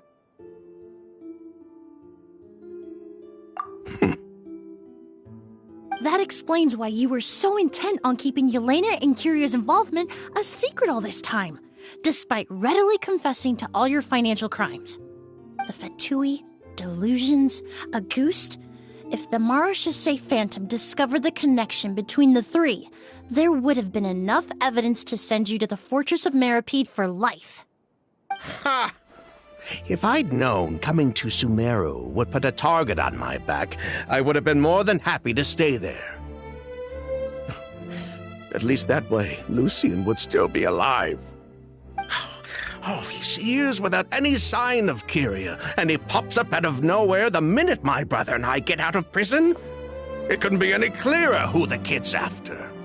A ghost was harmless before. The fact that it's killing people all of a sudden must be his doing as well. So there's bad blood between you. What about Yelena's death? Was that a cover-up too? A way to destroy evidence? I'll admit, we thought about it at one point. We took care to disguise the products circulating on the market, and no one was questioning Yelena's fake identity. But if the Mara Chaussee Phantom decided to look into the flower beds, it would have been the end. Yelena's ties to the Fatui, the role of the delusion, everything would have been exposed. Before we could even put our plan in motion, Yelena beat us to it. She burned all her flower beds and threw herself into the fire as well.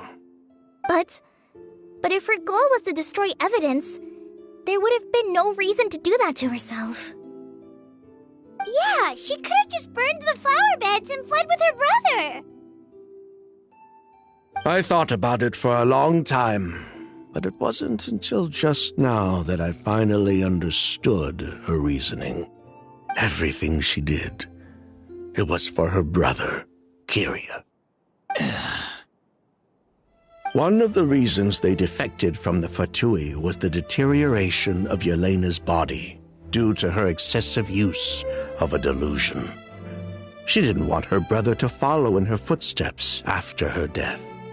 After arriving in Fontaine, Yelena continued using the delusion to cultivate the Auguste flower, weakening her body even further. There were times when she couldn't even walk. So she couldn't flee with her brother because she was afraid of holding him back. If her true identity was exposed, she and her brother would face pressure from both Snezhnaya and Fontaine. The Auguste flower and Yelena's own corroded body both bore the mark of a delusion. There would have been no way to avoid suspicion. So, in the end, she burnt it all to ash, including herself. With all the evidence erased, Kyria was free to take the Mora and run. So the wealth you earned from Auguste, it wasn't destroyed in the fire. Yelena gave it to her brother? Most likely. Before Yelena died, she said if anything happened to her, she was going to leave everything to her brother. We just didn't realize she meant our cut as well. That's why Lucian and I were searching for Kyria, to take back our Mora and the Auguste flower. We just didn't realize Kyria was baiting us the whole time. It was all a trap. But why is Kyria out for revenge anyway? Doesn't he know about Yelena's decision to sacrifice herself? I don't think he knew his sister was nearing death.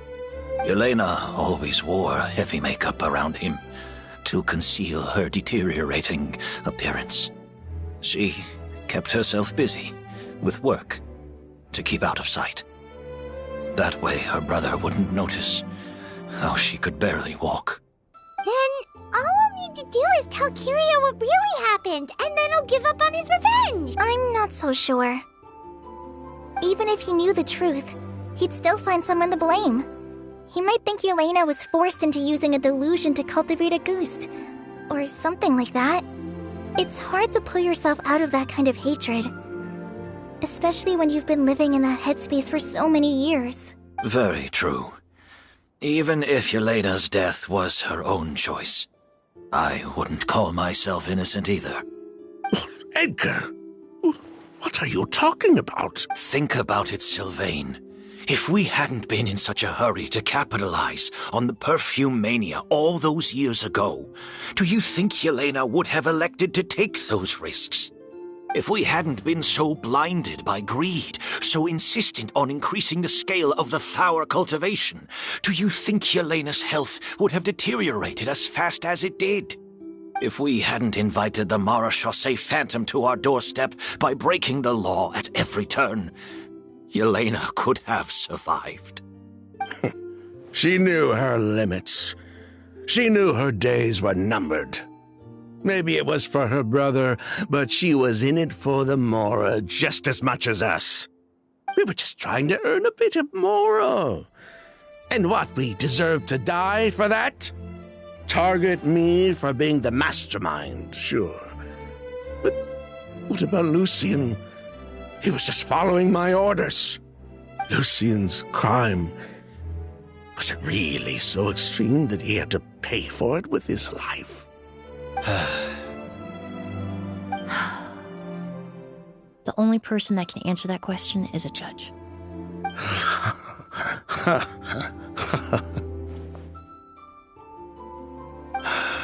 Fine. I've said my piece anyway. Drag me back to Fontaine to stand trial. I don't care. 3 people from Fontaine, 1 from Snezhnaya, and a crime committed in Port Ormos. What a headache.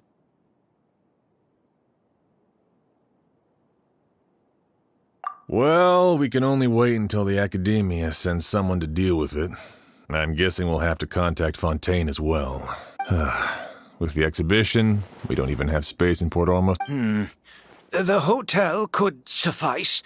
You could station a few officers to keep an eye on Sylvain and myself. Although with Sylvain's mental state and my physical one, I don't think you need to worry about a jailbreak. Mr. Edgar, are you saying... If Sylvain is to stand trial, then I deserve the same fate. I'd just like to take care of a few things before I go. Say goodbye to my plants. As for Sylvain, I'm sure he also has some goodbyes of his own. Would you be willing to grant that request, Sheriff? Well, all right. I'll talk to the Academia. No matter who you were in Fontaine or what crimes you committed, the man we grew to know in Sumeru proved himself to be a good person. Your request is granted. You have my thanks, Sheriff. Happened tonight? Oh, you mean the possibility that Kyria might try to finish what he started? Yeah! All we know is that he uses a goose to poison people, but we still have no idea how to catch him in the end. If he targets Sylvain or Edgar again, we might not be able to stop him. That may be true, but what if we can take advantage of his desperation? If we take advantage of this situation and lure him in on purpose, we might finally have the chance to talk to him. Master, no. That's too dangerous. So, that's your plan. If Kyria learns we're being taken away tomorrow, his last chance to enact his revenge would be tonight. In other words, you want to use us as bait to capture him. Capture? Not necessarily. I just want to talk. What? Are you afraid of him? Afraid? This is my only chance to make him pay for what he did. I'm spending the rest of my life in prison anyway. I can't just sit back and let him ride off into the sunset with our fortune. There's no way I'm letting him get away with it. Not after what he did to Lucien. As for the danger, everyone else just needs to make preparations in advance to protect us. I'll admit, it could work. We just need to spread the word that Edgar and Sylvain are leaving tomorrow. Then I'll station some of my men around the hotel. If we have your assistance as well, our chance of success would be even higher. I still have some reservations. But if you insist on carrying out this... I'll also keep watch. Although I think Sylvain and myself should remain alone. If Kyria noticed another person in the room, he might decide to turn back. You mean if he doesn't see a way to get his hands on the two of you, He might get so desperate that he'll just start using a goose on everybody? If that were to happen, everyone standing guard, even the innocent citizens in Port Ormos would all be in danger. That's why everyone else needs to keep to the shadows. You're still recovering. You need to rest. This old bag of bones doesn't bounce back like it used to. I suppose I'll just have to leave the rest to you. All right, we can figure out a plan to keep watch later. Right now, I say we split up, start spreading that information before it's too late.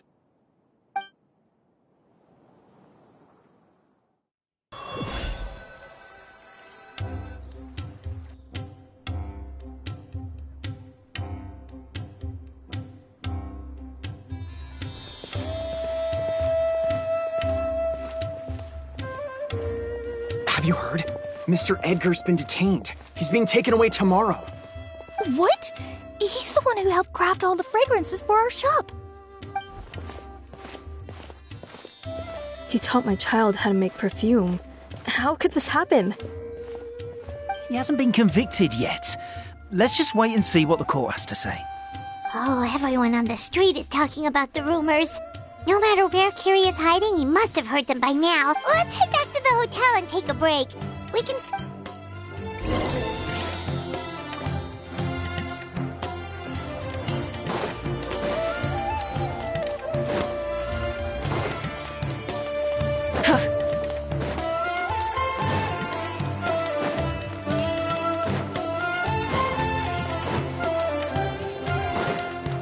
Full throttle!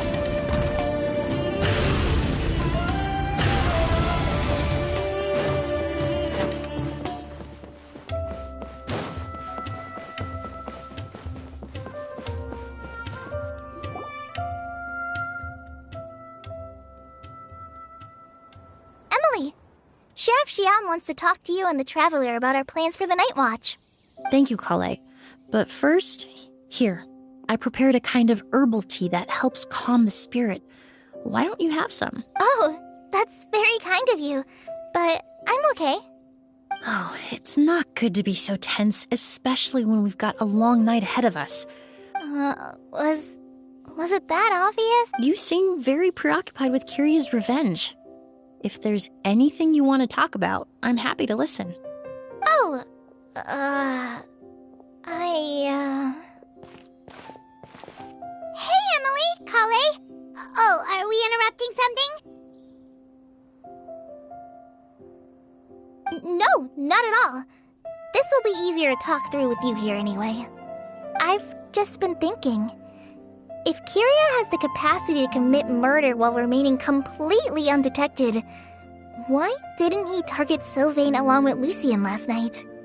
There was just a single door separating them. If his intention was to target both brothers, then there was barely anything standing in his way. Don't you think? When I accompanied Sylvain to his room after Lucien died and saw how distraught he was, I suddenly realized. Maybe Kiria did that on purpose. Maybe he wanted Sylvain to experience the pain of losing a loved one before he completed his ultimate revenge. So did he attack Edgar as a warning then? To scare Sylvain and Lucien? Based on what we've heard about Kiria, that may very well be the case. Losing his sister all those years ago. What has been going through his head? What has he been forced to endure? Whenever I get to thinking like that, I just can't help but wonder. If I were in his place, would I be able to let go of that hatred? I'm sorry. I know I shouldn't think like that. Not after everything he's done. But I just can't help it. There's nothing wrong with the way you're feeling. Empathy is a part of human nature. In all my years of cleaning up crime scenes, I've witnessed countless families mourn their loved ones. Their cries of devastation and anger still echo through my mind, even now. Some of them even try to stop me, begging me not to erase the last remnants of their loved ones. But Getting swept up in those emotions will corrupt your judgment. Surround yourself with fragrance for too long, and your sense of smell will become dull. Allow yourself to be consumed by your emotions, and you lose the ability to think rationally. So while you hold on to that sense of empathy, you also need to ask yourself, do Sylvain and Lucien really deserve to die? How much did they truly know about the Fatui and the delusion? Did they force Yelena to make those decisions?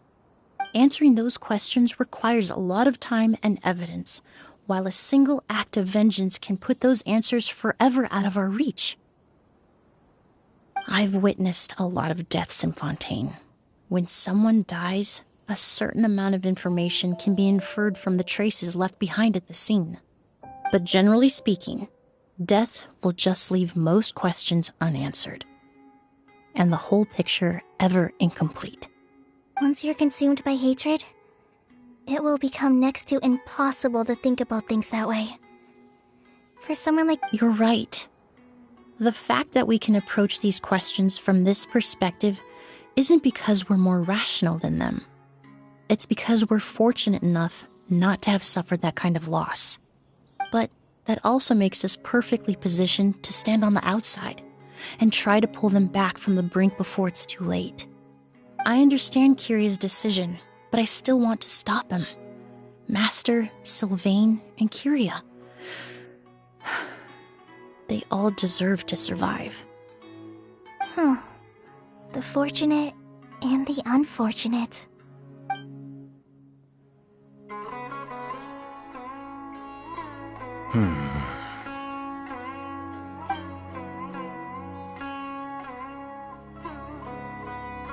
Emily, Traveler.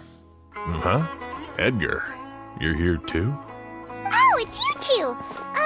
Didn't you head back to your room to rest, Edgar? Is it really okay for you to be out and about like this? A little exercise never hurt anyone. Besides, I don't have much time left in Sumeru. So I'd like to take care of my plants while I still can. We could do that for you, Master. No need. I've grown attached to these flowers, and this is my last chance to say goodbye. Come tomorrow. I'll be happy to entrust their care to you. I would imagine Sheriff Sham is here for a more important reason. The Night Watch! You mentioned earlier that we still need to confirm our plans. That's right. I've stationed some of my men around the surrounding area, but we still don't have anyone standing guard next to Sylvain's room.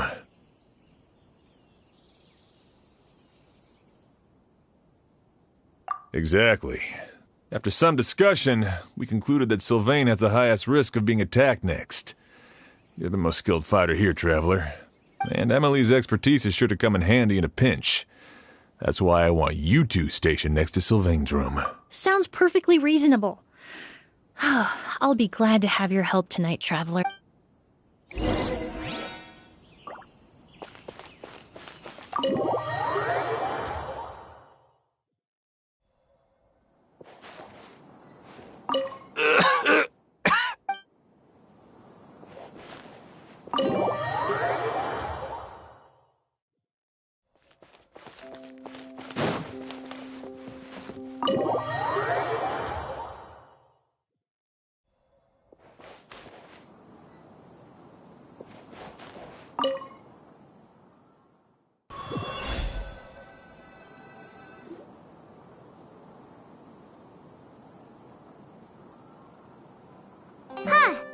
Not a peep. Has Kyria given up on his revenge? Guess what? Still nothing unusual.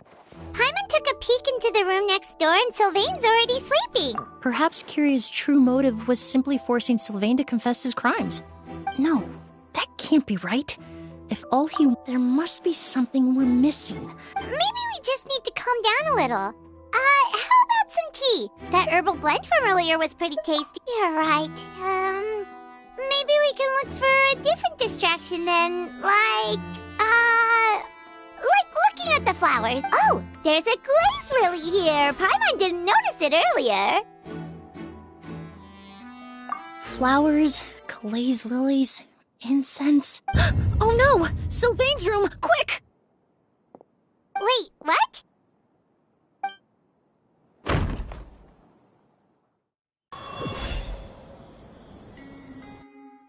Hey, did you hear? Someone was attacked again last night. It was the older of the merchant brothers, right? Yeah, I think his name was Sylvain. Poor guy was murdered in cold blood. First it was Mr. Edgar, then that merchant named Lucian, and now this. Listen up, everyone. This is an active crime scene. Please, no loitering. It's been 3 days and they haven't even caught a glimpse of the guy. Do you think it could be the work of an evil spirit? I mean, how do you get away with something like that with so many people watching? Keep it moving, everyone. No loitering.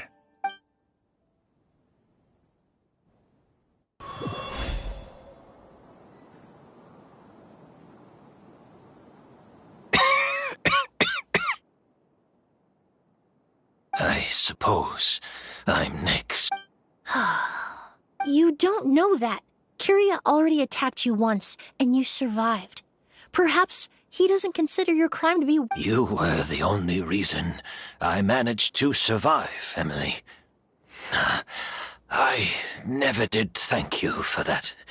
Even if I wasn't there, Tainari was also in the vicinity.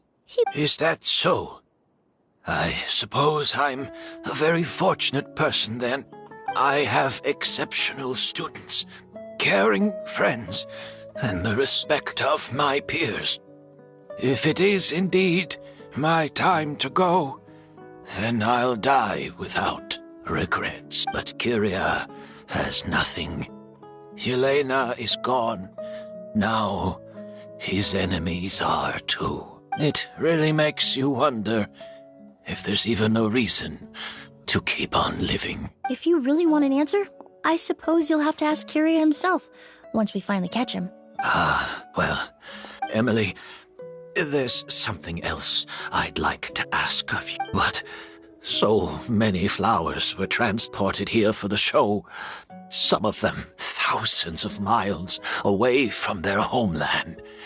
Whether Kyria gets to me first, or I'm sent back to Fontaine to stand trial, I won't be around to look after them. I know it's a lot to ask, but could I entrust them to your care? Of course, Master. Really? Oh, I'm glad to hear it. Now I truly have nothing to worry. Sheriff Sham still has some questions for me, so... Go ahead. Best not to keep him waiting. He can be quite...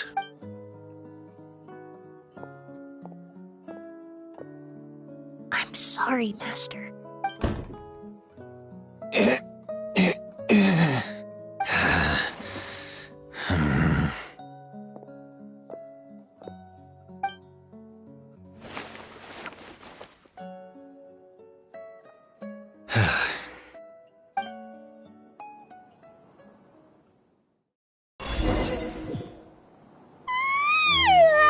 Another all-nighter. Paimon sure hopes Emily's plan will go well. Emily still isn't back. I hope she didn't run into any trouble.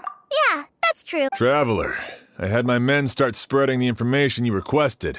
The crowd is gone now, too, but after listening to Emily's plan, I started getting the materials together in a ring. To be honest, I'm still not sure how the crime was committed that night. The key clue was right in front of us the entire time. Let's go. We'll show you where the culprit hid a goose.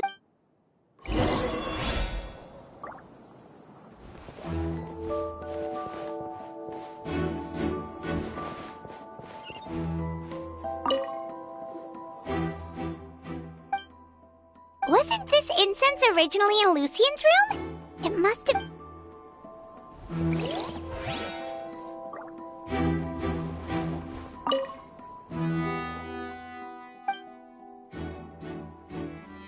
This is it!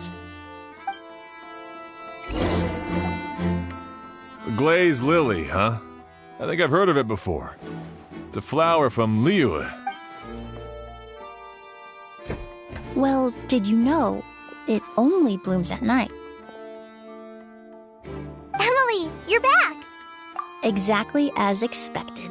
A flower that only blooms at night. Ah, like the Neelitpala lotus. Exactly. Although the Neelitpala lotus wouldn't be a good substitute in this scenario. When it's closed, the gaps between the petals are too large. That's why Kiria chose the glaze lily as his mechanism. He would start by preparing an Aguse sample.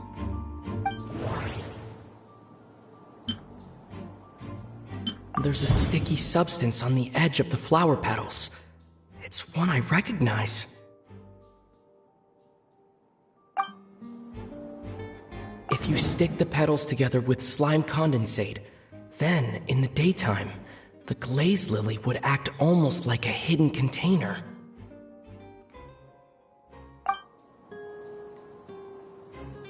That's right! He applied a diluted form of slime condensate to the petals to stick them together and enclosed a sample of Aguse in the center. That way, the Aguse would remain trapped inside during the daytime, unable to seep between the petals and evaporate into the air. This also allowed the culprit to plant the poison well in advance, while his targets remained oblivious. However, the diluted slime condensate wouldn't be viscous enough to prevent the petals of the glaze lily from opening at night. So by nightfall, the flower would bloom, thereby forcing the target to inhale the Aguse trapped inside. And Kiria could execute his revenge without having to step foot inside the room during the night. By the next morning, the sample of Aguse would have nearly fully evaporated. The glaze lily would have already closed its petals, and any lingering odor would be concealed by the fragrance of the other flowers in the room. Wait a second. You're telling me this version of Aguse is so toxic, inhaling the minute amount trapped inside a flower is enough to kill a grown man? And how did Edgar even survive ingesting a whole bottle of the stuff? That's because Aguse is just as dangerous now as it was all those years ago. Ah, you mean people who are sensitive to elemental energy. So it's just some sort of happy coincidence that Sylvain and Lucien are allergic to the stuff? That can't be right. They were involved in the operation all those years ago. If the stuff gave them a bad reaction, they would have known from the very start. I wouldn't use the word allergic necessarily. It's more like they're susceptible to its effects. You can think of it this way. It's not that Sylvain and Lucien are innately sensitive to elemental energy, but that Kiria found a way to ensure that they would be. In Fontaine, I experienced how drinking primordial seawater made me more attuned to the element of hydro. But that substance would be hard to get around here.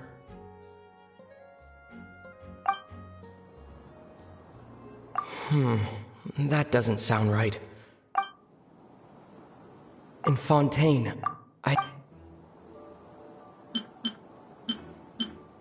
all kinds of essential oils commonly found in alchemical products can temporarily increase elemental affinity. But it would be difficult to force someone to use them without knowing it. The incense I smelled earlier seemed familiar. Thinking back on it, I'm almost certain it was the scent of Spirit Borneal. In Sumeru, scholars use Spirit Borneal to aid meditation and stimulate their connection to the Dendro Archon. Alchemically produced essential oils, the primordial sea... That stuff gave us a lot of trouble when we first came to Sumeru. Ah, yes. I definitely remember that. In Sumeru, it's not uncommon to use incense indoors, so its presence wouldn't arouse suspicion. The flowers were pretty important to this plan, huh? The glaze lily is native to Liyue. It would be completely unnatural to have one here in Sumeru if it weren't for the exhibition. What a coincidence. Actually, it's not a coincidence at all.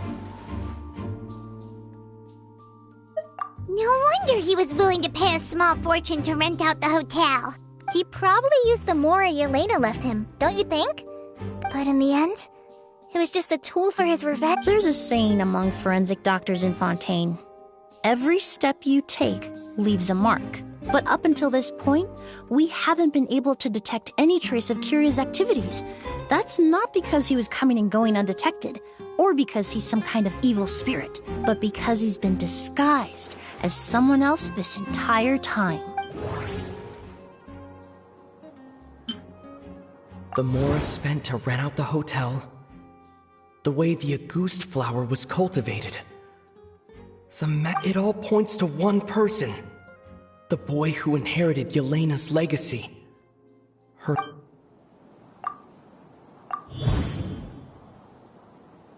Kiria and Edgar are one and the same. Kiria and Edgar are one and the same. Creating such an intricate mechanism out of a glaze lily, it all points to one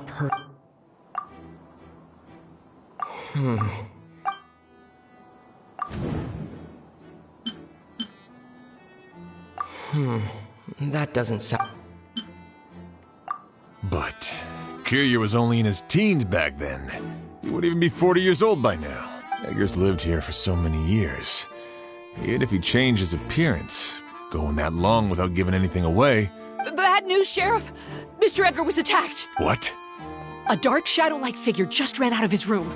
It was giving off a really ominous aura, but before we could even react, the figure up and disappeared like some sort of ghost or something. Do you think Kiria kidnapped him? I need you to think very carefully about this. Are you certain that figure wasn't Edgar himself? I mean, Mr. Edgar was so frail. I don't see how he could have moved that fast. It would seem Master decided to tap into an ill-advised source of power. What? But that's so dangerous with the condition he's in. But why? Why would he do that? He's already... No.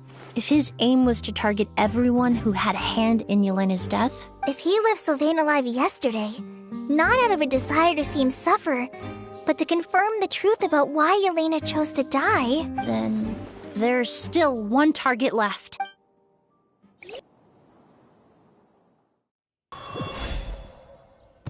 The shadow-like figure ran in the direction of the elevator, and my partner immediately chased after them.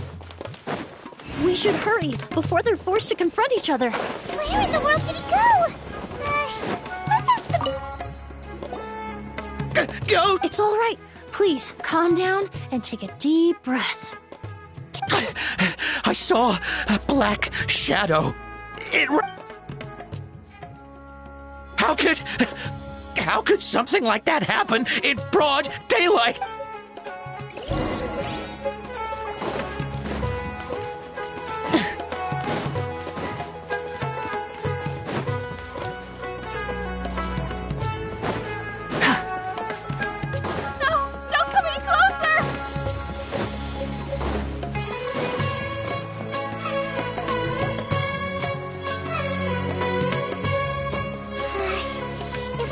It's all right. I can detect a faint whiff of the scent from here. It's this way. Please, follow me.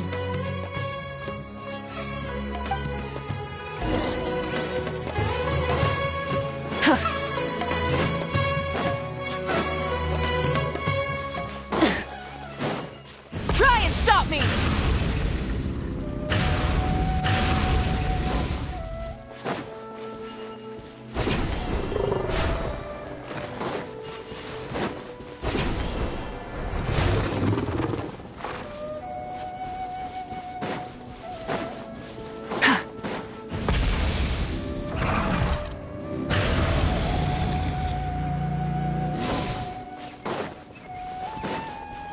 The scent is getting stronger. This must...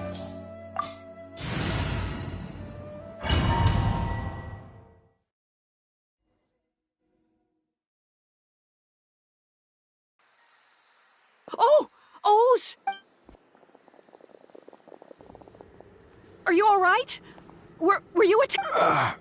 No, I'm all right. Let me take a look. The air definitely feels heavy. It smells nice, but for some reason, it's hard to breathe. This feeling, I've encountered it before. Everything looks all right. It was probably just the stress of the chase, combined with the impact of the environment. I can't rest. Mr. Edgar is still in there. He's a good man. I can't just abandon him to die by Kiria's hand. Oz, you need to calm down and listen to me. But how is that possible?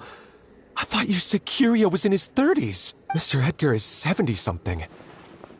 Changing your appearance to look decades old. That's precisely why he had to resort to extraordinary measures to aid. Kiria used a delusion to bring back the Auguste flower. No. And what if the impersonation started before he ever set foot in Sumeru?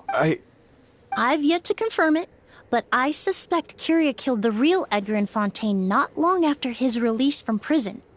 While Edgar was incarcerated, Kiria started making preparations to replace him, including forcefully aging his body, studying perfumery, and planning the real Edgar's demise. The new Edgar then decided to relocate to Sumeru, seemingly out of an innocuous desire to let go of the past. He and Sumeru fit the bill to a T, with no one around to question his identity. As the years went by, he removed his disguise little by little and That explains why Sylvain said he barely recognized Edgar back at the hotel! He aged himself decades beyond his years just so he could accomplish his revenge! I need to find Mr. Edgar. He's not that kind of person. He can't. What you really need is to get out of here. No, Wait! This environment is likely being influenced by the delusion. Any discomfort, no matter how slight, should not be treated lightly. I know how to relieve your symptoms, Mr. Ooze. I'm sure Kiria... No, Edgar wouldn't want any more innocent people Kale's right. The Traveler and I will take things from here. This leads me to believe those blessed with a vision or capable of wielding elemental power are more resistant to the effects of abnormal elemental energy. Actually, now that I think about it, this stronghold likely has multiple points of entry. If the target were to escape from a different point of entry, that might allow him to evade capture. I hate to trouble you, but we need people to survey the perimeter. Thanks. Hear that? We're heading out. There's work to be done. Oz! Traveler, Emily, Paimon, please be careful. For someone whose only purpose in life is revenge, there's no telling what they'll do when there's no reason to move forward. Don't worry. This isn't the end. We're not going to let Auguste kill anyone else.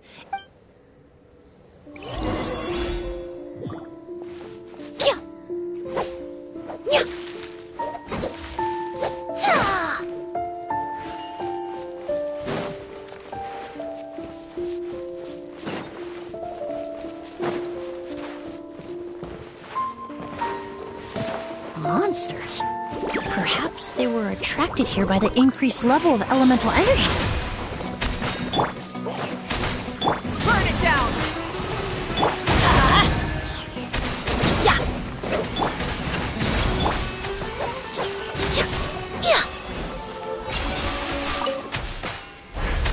I've never seen these seeds before.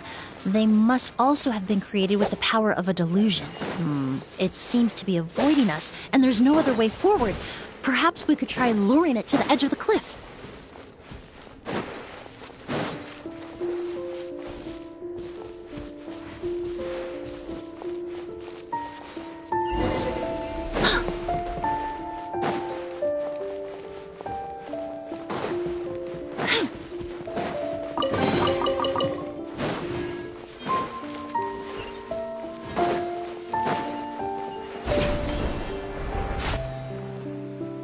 Whoa, look at all the Auguste flowers! There are so many of them. I can't believe a single person did all this! I fear that statement is truer than you know, Paimon. Using a delusion comes at a cost. Not just time, but the time you have left to live. But why would Kiria need this many Auguste? He only needed a few bottles of Auguste to carry out his plan. Perhaps hatred wasn't the only emotion fueling his obsession with Auguste. Not long ago, he told me he didn't want all the flowers transported to Sumeru to wither away in a foreign land. But Kiria betrayed Snezhnaya, abandoned Fontaine, and lived his entire life in Sumeru under the guise of someone else. For someone with nowhere to call home, perhaps dying among a bed of Auguste flowers just like his sister is the best homecoming he could ask for.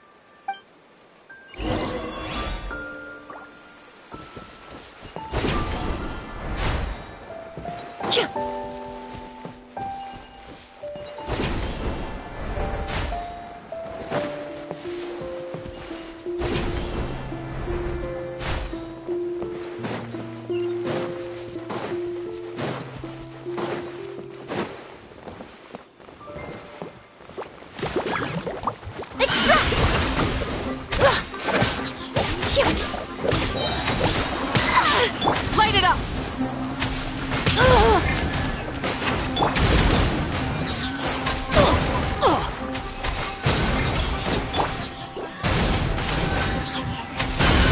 I'm going in! A little ambiance.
That destroys seeds. Huh, quite the ecological marvel. Let's head back to the place where the seeds first appeared.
The scent of flowers is getting stronger. We're almost at the end.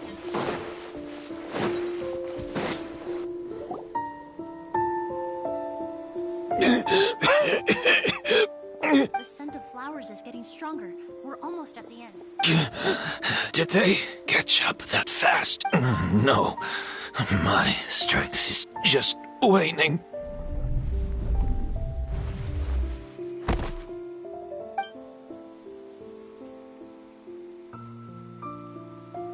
But it doesn't matter. This is far enough.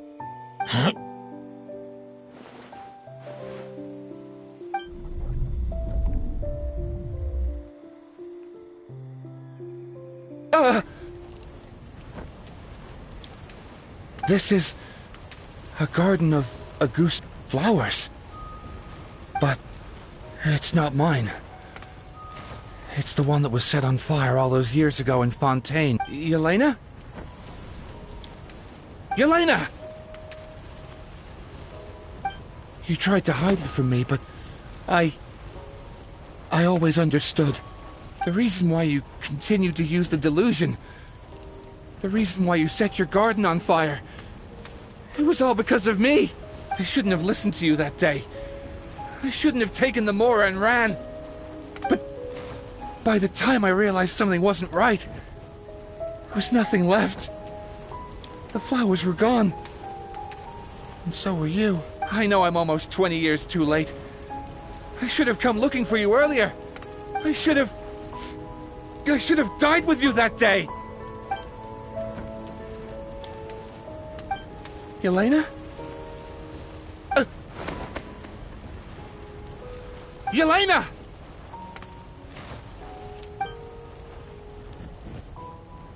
No! Don't leave me! Please! Yelena!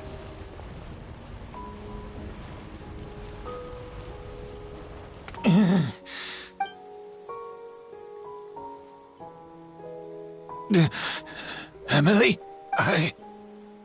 I'm alive. No. That was an illusion, likely brought about by the residual toxin in your body coupled with the pollen in the air, neither of which are fatal. No. The amount of Auguste I drank, it should have been enough. A fake? But how? We started making the preparations last night with one goal in mind: to create a perfect accord. The accord is the basis of perfume making, the product in its most primitive form. Ambergris mixed with cedar wood, rounded out with a base note of agar wood. This is the scent of leather? Exactly. We're unable to extract essential oils from leather, but by combining other raw materials, we can recreate its essence. That is the purpose of an accord. Does that mean you can recreate any scent in the whole world? I'm afraid not. Certain fragrances in this world are simply one of a kind. That quality is what draws people in and fuels their obsessions. If I wear a goose to the ball, I'll also be one of a kind. Our competitor already got their hands on it. Perfume all the way. It doesn't matter how much it costs. I have to buy something better, eh? This fragrance will be one of a kind, no more. Myths can be deconstructed. Miracles can be recreated. All it takes is skill, experience, limitless exploration, and a little patience.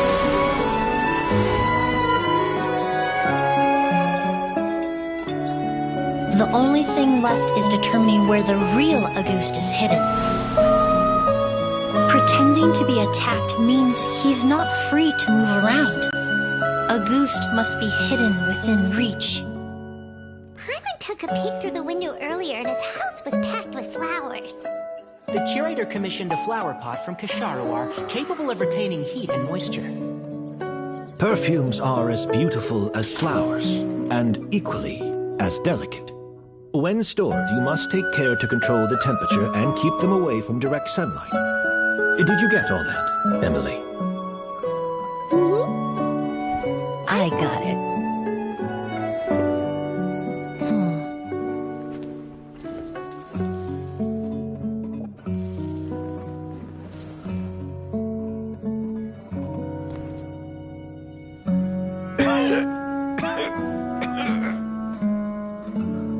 hear?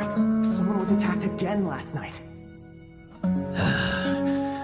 So, Sylvain is dead. Is that right? Yes, Master.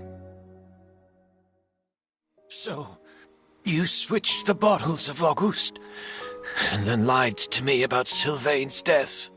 Convincing you that your revenge had been completed was the easiest way to get you to let down your guard. Impossible. Even if you found a way to switch out the bottles, there's no way you could have made an accord.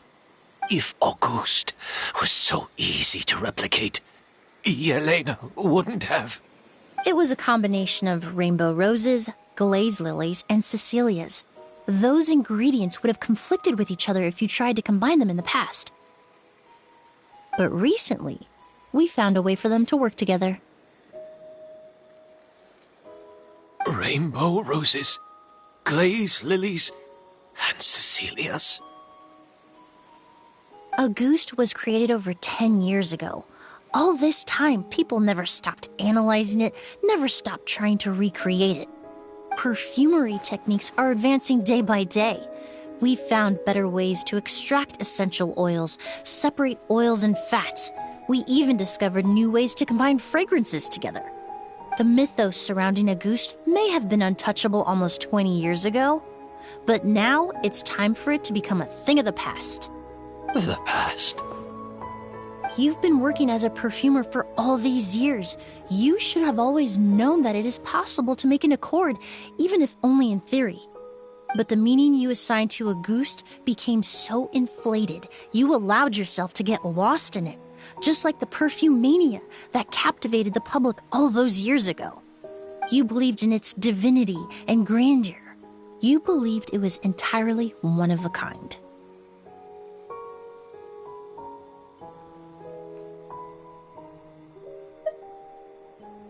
Your obsession with Auguste is also what allowed us to predict how you intended your plan to end, and to make preparations in advance. We just didn't expect it to happen so fast. Well, you hit the nail on the head now, didn't you? So, Sylvain isn't dead. Since you've been preparing your accord since last night, I assume you've also figured out my method, then. That means the news of Sylvain's death. The crowd gathered outside the hotel this morning. It was all an act you put on with the sheriff? Yes. If we hadn't, you might have resorted to the delusion out of desperation, or continued to use your Spirit Borneal and Auguste combination to wreak havoc. Who knows? Maybe I would have just offed myself then and there. I know if you had things your way, you would carry the truth of Edgar's demise and the secrets of this garden to the grave, but I'm sorry, Master. I don't want to see any more death. Sylvain only inhaled a small amount of poison. He's being detained as we speak. All the crimes he concealed back then will be exposed in a court of law for everyone to see, and all his secrets will be revealed. The same goes for you as well. Is that so? Well, I suppose I'll be spending the rest of my days in a prison cell then.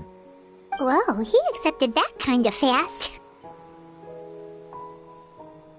I don't feel the need to justify my actions, nor do I intend to repent for them. I did what I set out to do. I may have lost in the end, but it was my choice every step of the way. And if I could do it all over again... But there's no going back, is there? Careful, everyone. This environment is dangerous. I'll lead the way. Stick close and hurry up. We can't let Edgar die.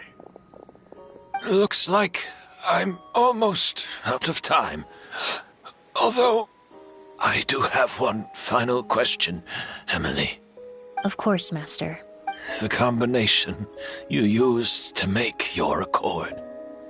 How did you figure it out? The scent of a goose is complex and varied, yet the main ingredient consists of a single variety of flower.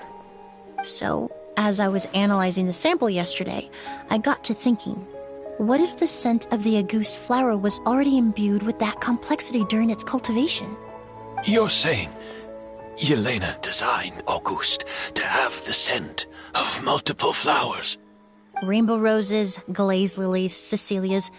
The perfumers of the past knew that if you combined their essential oils directly, they would just cancel each other out. It was a conundrum they could never solve. But if you cultivate a new flower species that intrinsically carries the unique features of those three scents, you can bypass that issue entirely. It goes without saying that for that time, this idea was a stroke of genius.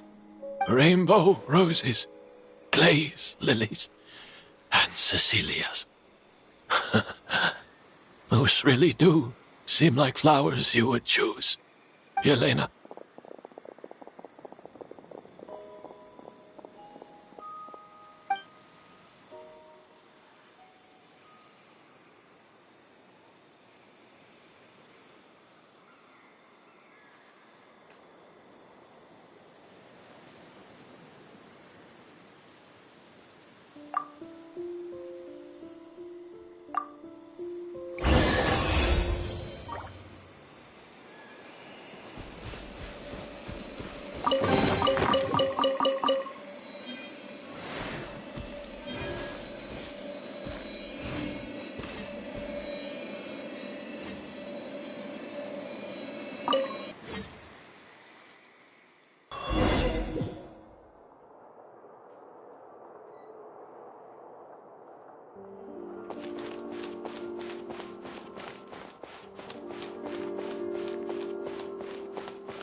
Did you know? Miss Emily's releasing a new perfume! Right, I heard about that. I think it's called Yelena.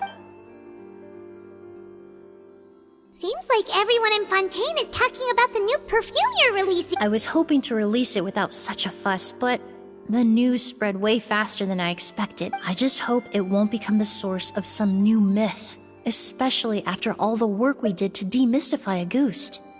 I did, although I made a few modifications to the formula to make the scent more pleasant and long-lasting.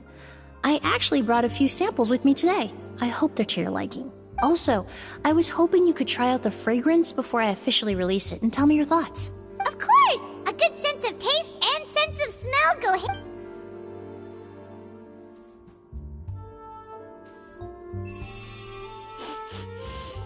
Oh, it smells great! It's alright. All feedback is worth considering. Besides, when it comes to perfume, commenting on whether it smells good— Right! Do those flowers have some special meaning? Hearing their names seemed to have an effect on him.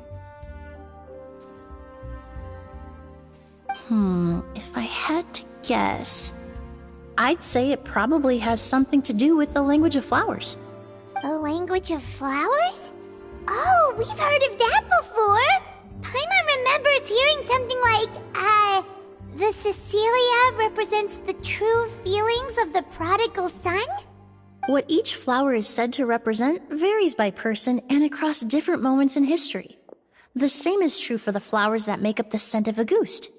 After returning to Fontaine, I did some research, and it turns out the meanings of those three flowers can be reassembled to form a single phrase. Forget the past and keep on living. Perhaps that's the legacy Yelena always intended, not the nobility and grandeur most people associate with Auguste. Do you think Kiria knew about that?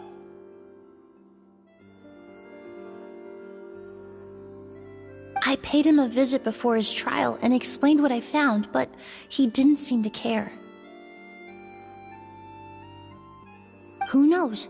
Maybe she didn't mean anything by it at all. That was his response. Yelena is gone. We'll never know what she was thinking. We can look for meaning all we want, but it'll never be anything but conjecture. Even if that is what she was trying to say, I would never be able to forget her. Avenging her death? That was the meaning I chose for my life. Kiria cultivated his revenge like a flower. He was committed to making it bloom, even if in the end, it didn't bear the fruit he was hoping for. In any case, he did want me to pass along his thanks. Thank you for saving my life, for giving me the chance to learn that a goose could have carried a very different meaning. Love and hatred are a privilege of the living. When someone dies, their thoughts, feelings, and intentions die with them.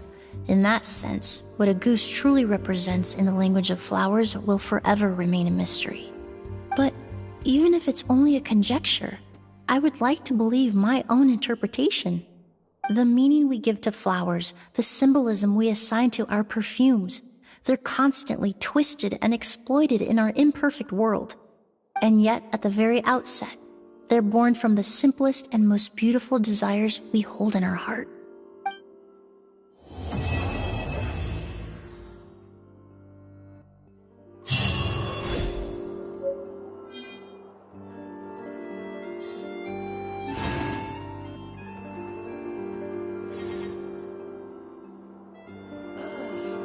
Art is the key Instead of confining themselves to the heavens, God should broaden their horizons in the world below.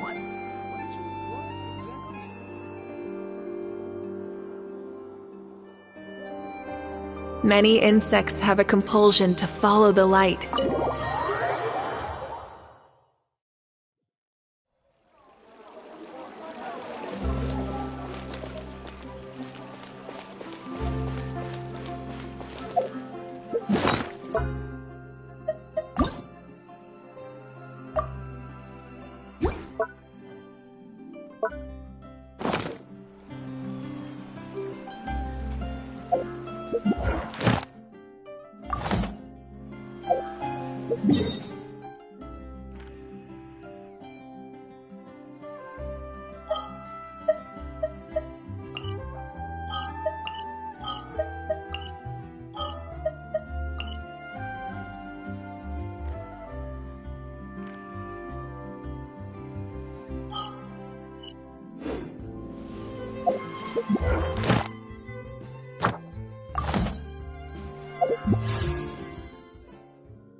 Instead of confined.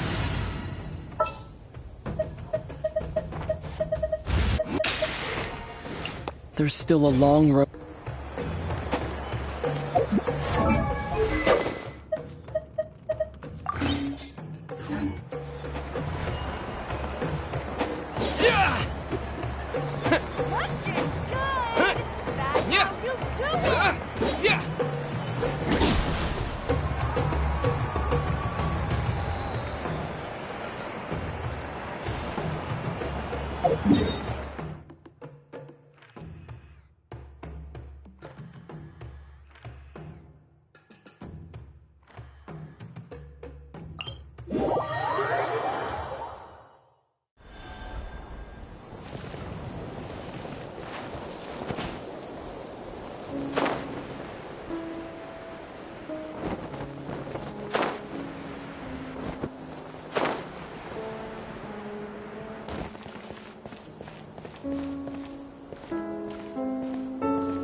the mountain's veins boil! Eat Lolene! Eat Papa! Get him! It's time for a flash break. It's no problem. This quickly. I slipped up. Fulfill our pact! Get to work! Let's light it up!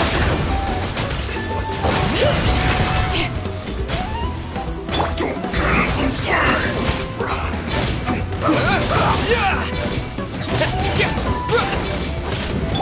You two! Time to end them! Everybody stand! Fulfill our pact! Freshness preserved. Frozen out. Oh no. This was well done.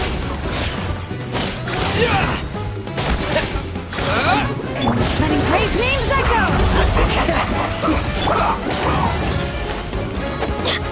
I always bounce back. Bring it! This is bad. Eat Lolene! Eat Papa! Get him! Flash frost. What a waste of time. This is just my... Veins boil! This was well done.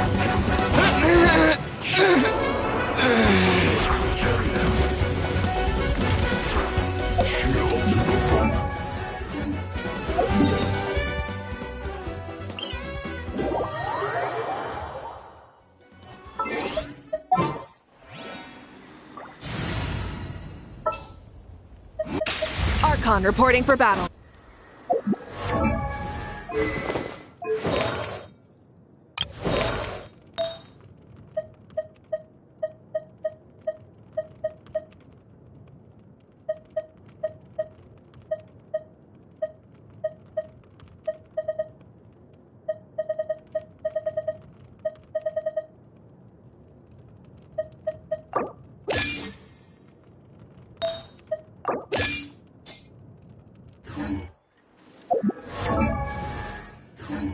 I've read almost every novel from Yai.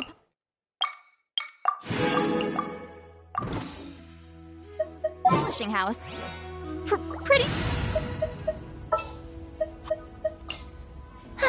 I knew you'd...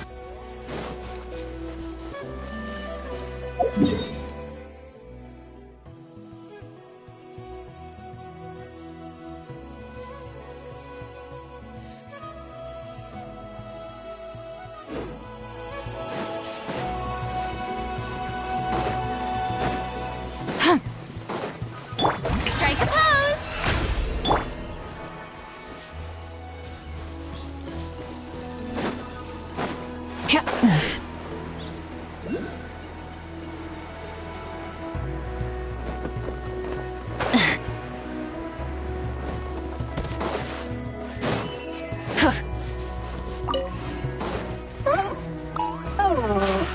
Rise with the sun!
Word to the wise.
Hey, not a bad haul.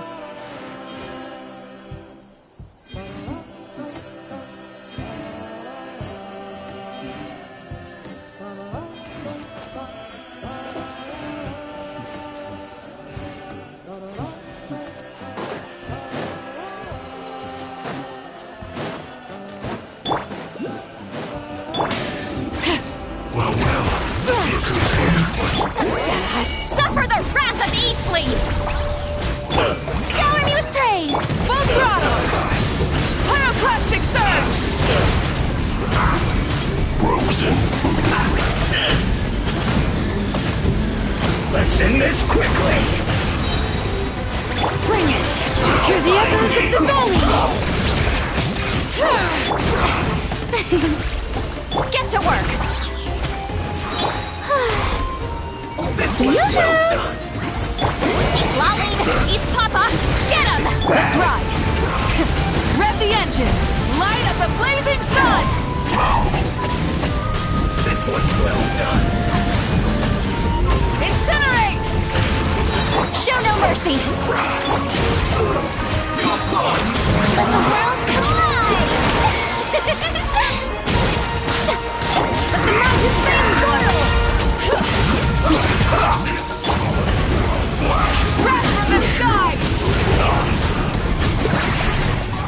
Have a load of this. Let's end this quickly. Incinerate! Suffer the wrath of Eastleaf! Get to work! Let's ride! Try and stop me! Light up the blazing sun! Oz is as unyielding as ice. Switching gears. Have a load of this.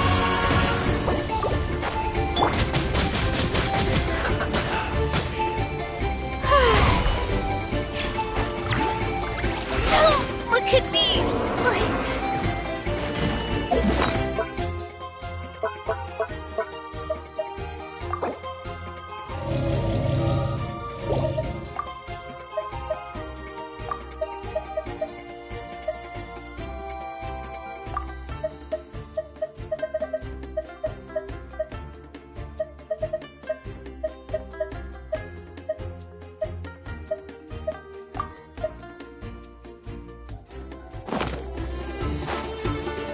All right. Let the great names echo! Fulfill our pact! Show no mercy! You two! Time to end the— Let's ride! Wrath from the sky! The end of our legacy.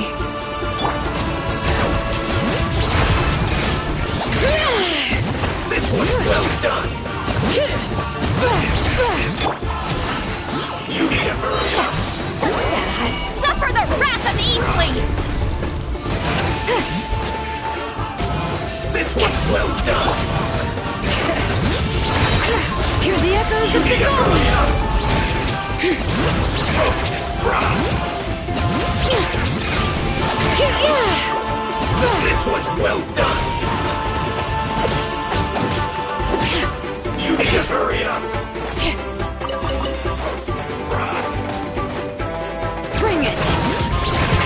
Fulfill our pact! Get to work!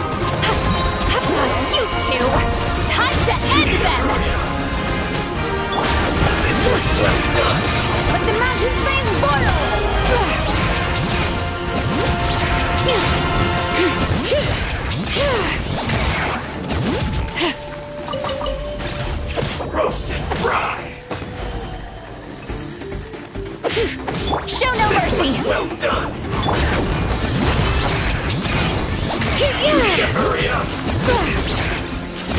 Roasted fry! This one's well done! Get to work! You need to hurry up! Suffer the wrath of the Eastling! Let engraved names echo! This one's well done! You need to hurry up! Roasted fry! Show no mercy! This one's well done! Eat Laline! Eat Papa! Get him! You need to hurry up! Bring it! Let the mountain's veins boil! An unfortunate fault!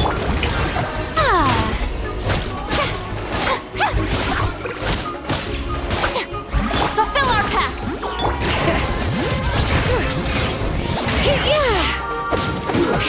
Shouldn't get careless.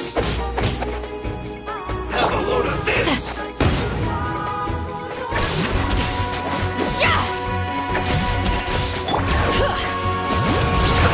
Let's move!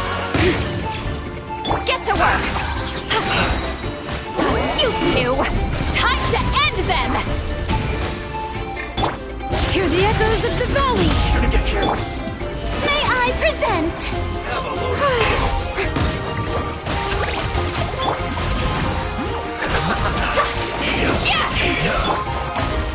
Bring it! Onward, friends! Onward!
All right.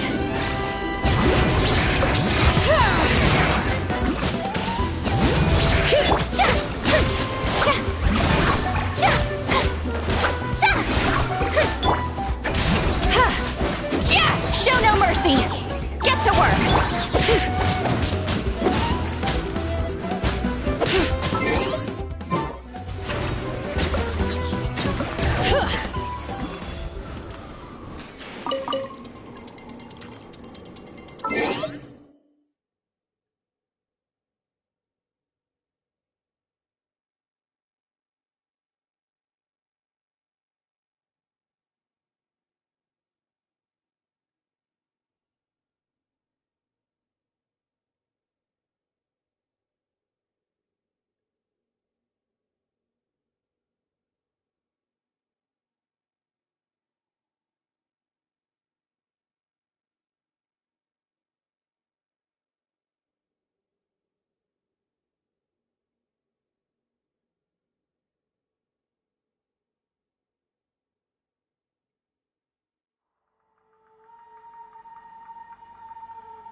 These should be worth something.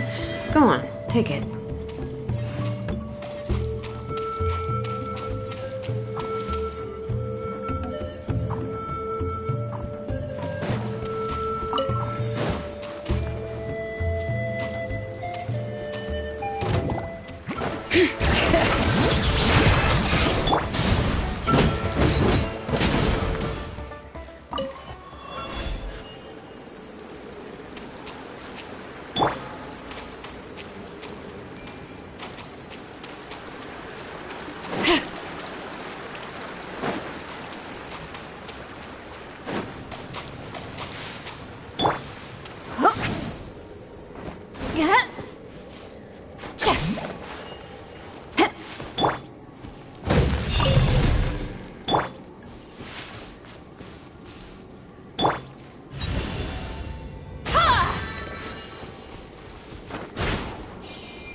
Let's ride!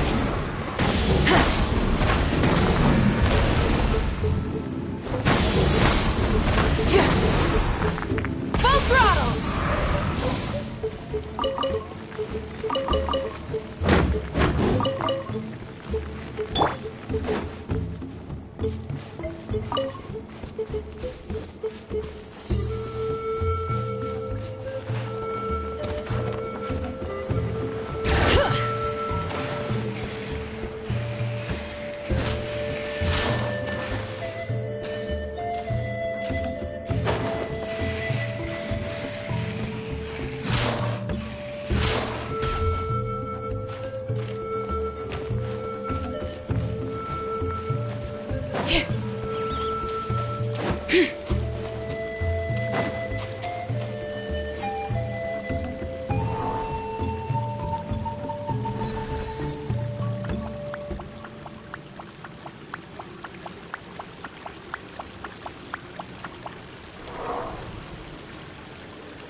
Carefully, carefully. Let's finish this fast! Rev the engines! Bring it! Let the mountain's veins boil! Fulfill our pact! Suffer the wrath of Eatsley! Let my name echo in song! Wind blows! Try and stop me! Pyroclastic surge!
Steady now.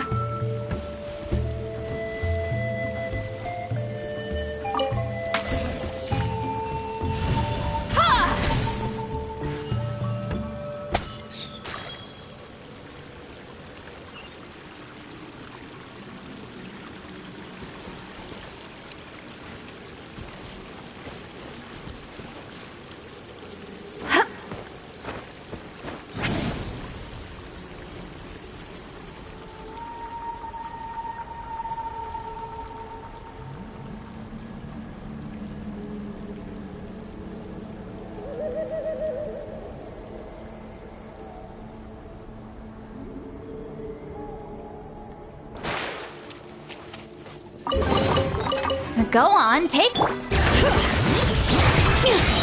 Show no mercy! The show begins! Light it up!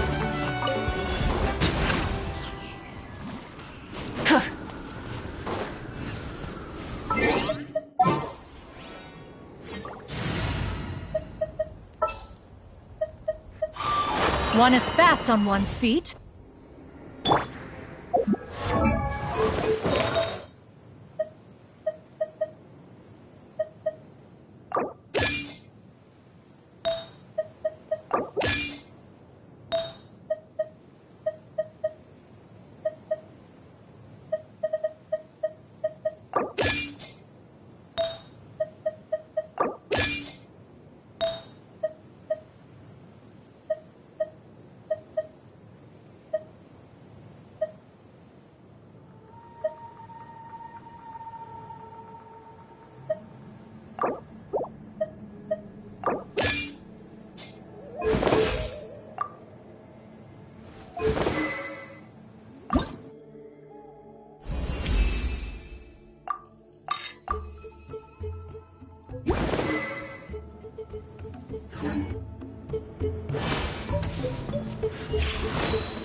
Peace prevails throughout the land, and all things are made new, as buds in the spring. This is an auspicious era for humanity.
profound to convey in a few simple words.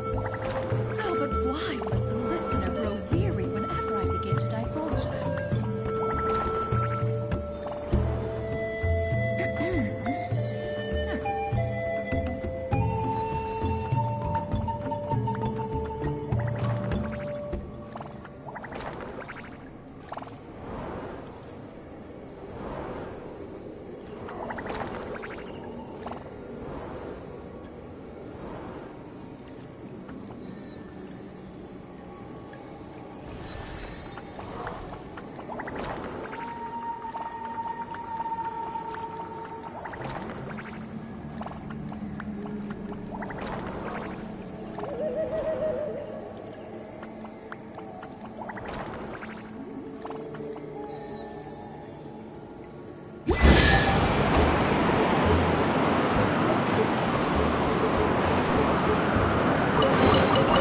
Perhaps one should invent some form of curial discernment mechanism.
Awaiting instruction.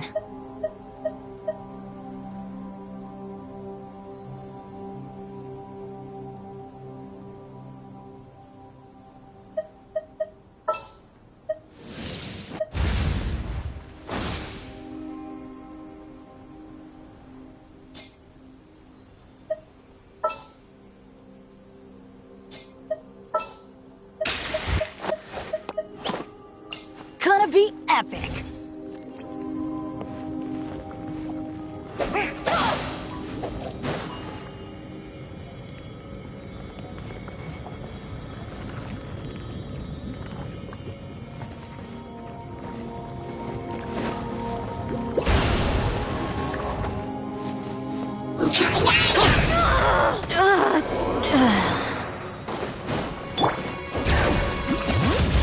Fulfill our path! Eat Lolling! Eat Papa! Get it! Letting great names echo!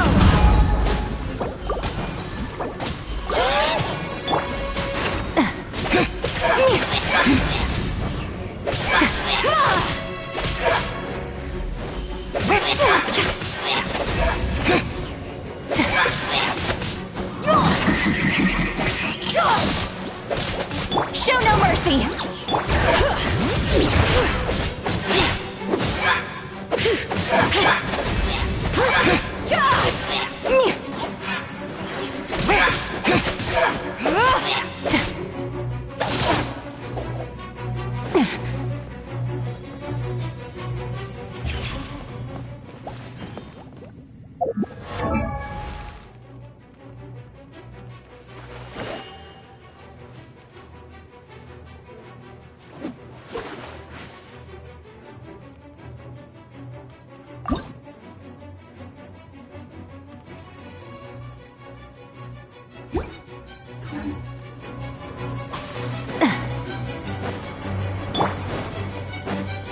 Bring it!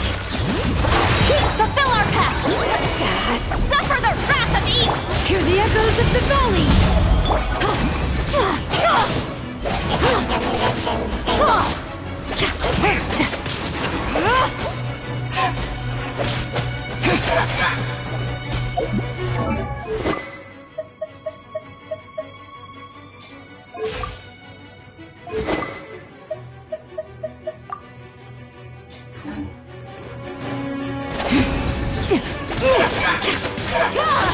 Get to work!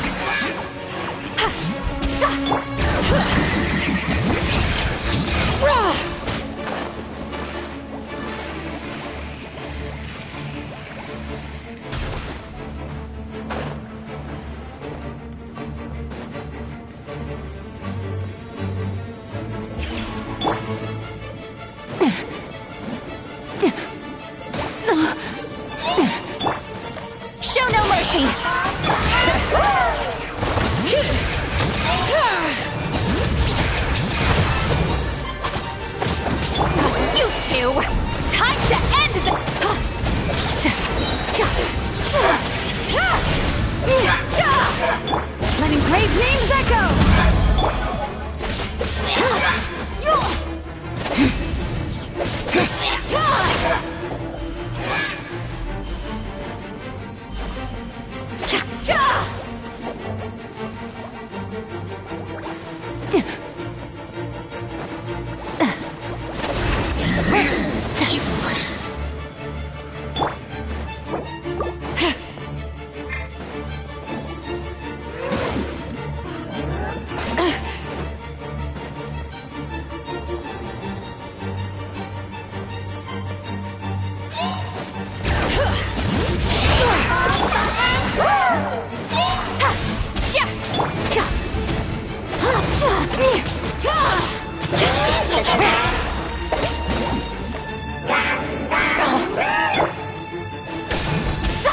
Bring it!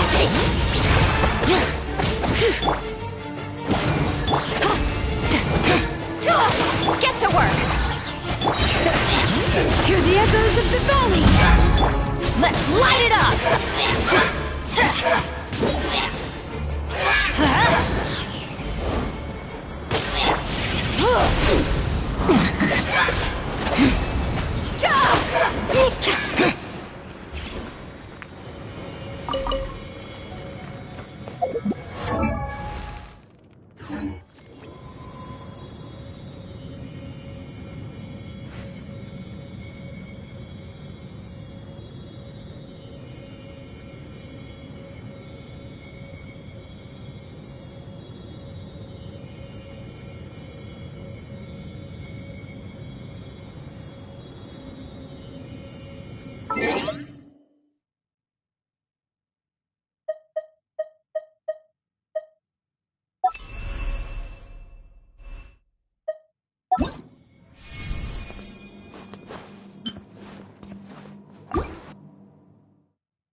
Suffer the wrath of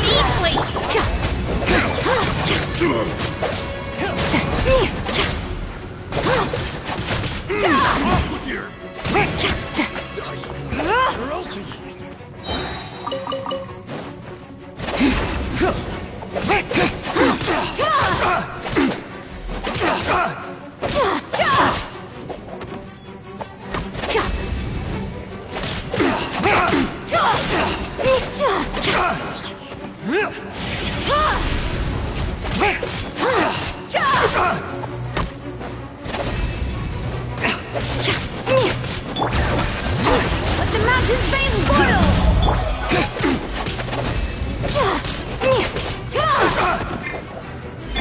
You two! Time to end them! Fulfill our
Recon reporting for battle.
Not bad.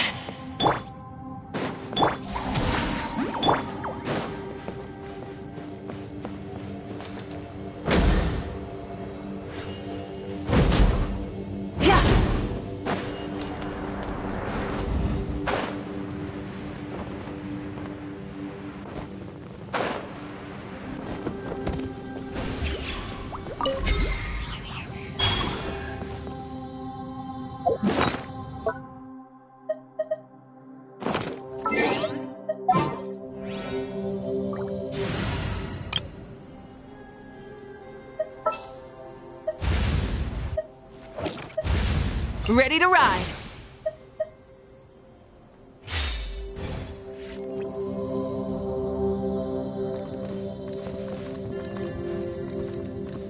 Want a taste of my hammer? Burn it down!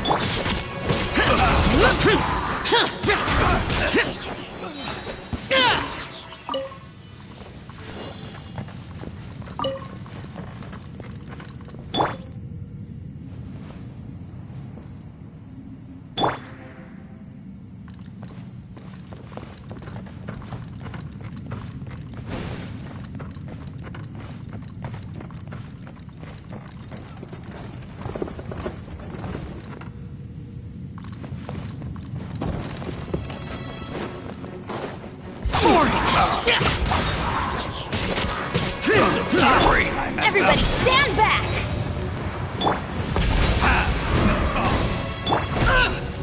Disappear!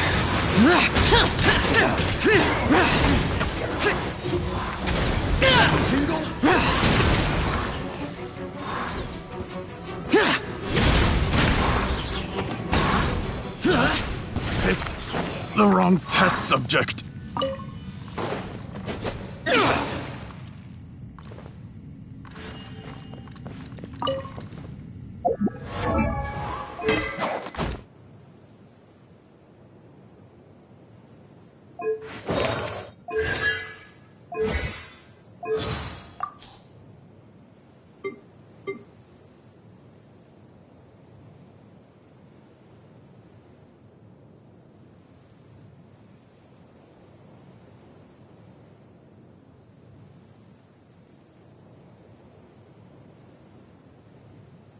Demons do not stop for the rain. Move.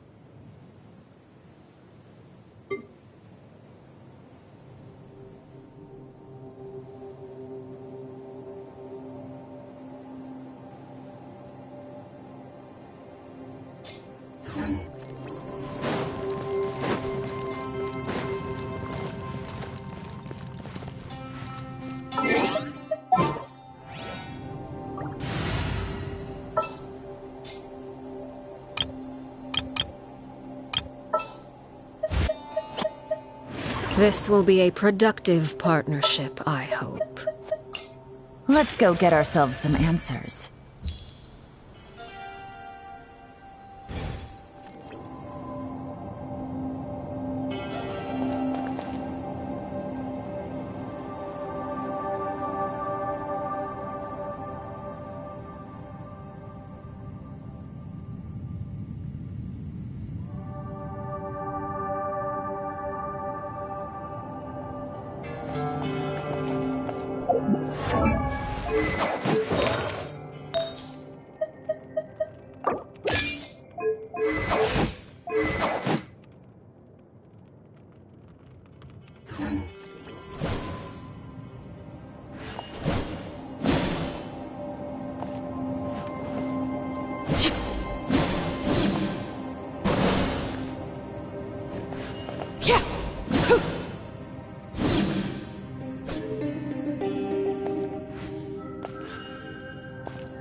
What could the children be up to? Never mind. Let them do as they please.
Something you wish to report?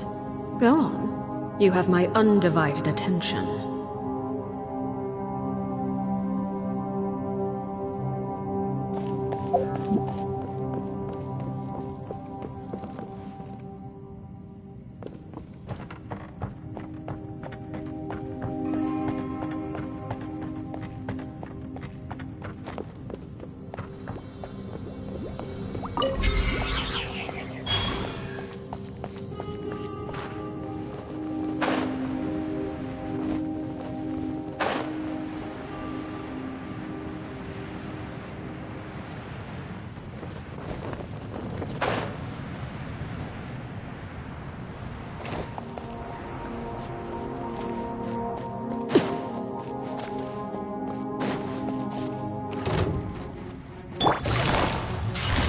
Dodge this!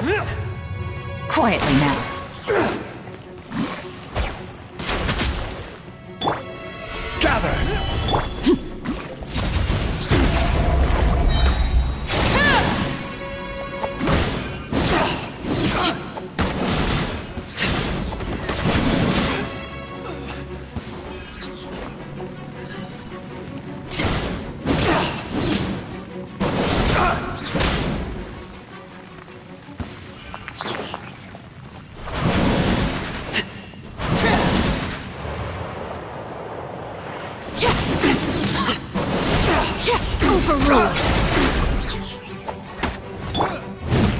Solidify!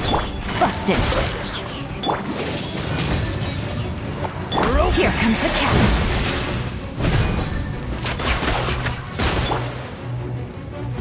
I will have order! Stabilize! This is where you laid bare.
Want to take my hammer?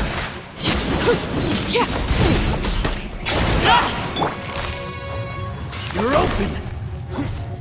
Quietly now. Come again. This is order. Things are about to get dicey. Everlasting as the moon!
Make way for the Adeptus!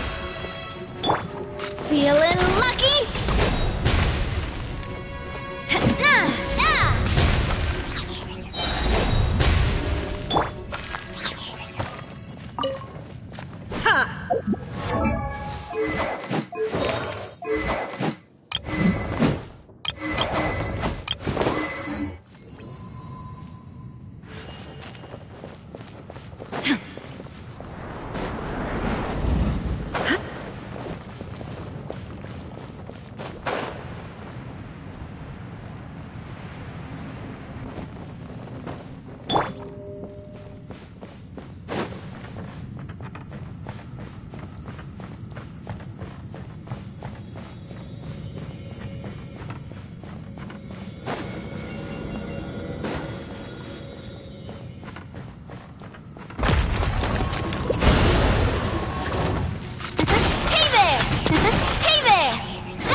Umbrella warfare, I guess.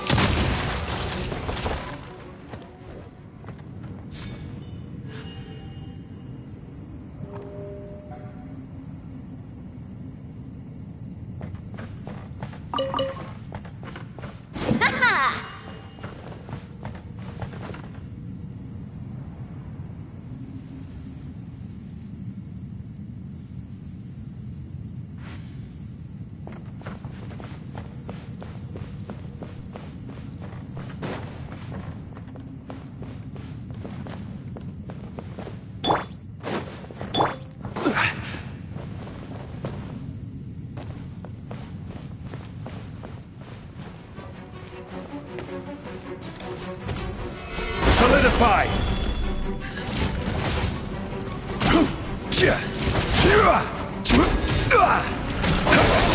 I will have order!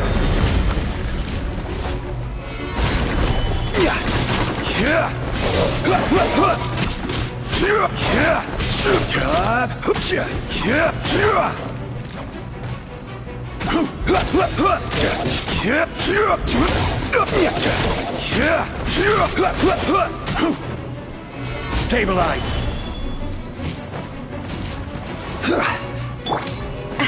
Coming at ya! Coming at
ya! This is order. There is no escape! Now you shall perish! Ha!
ourselves a straggler.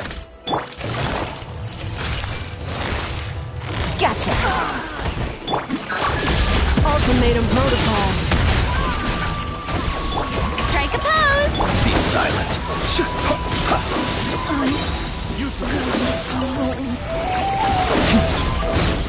Observe. Do you fear the dark?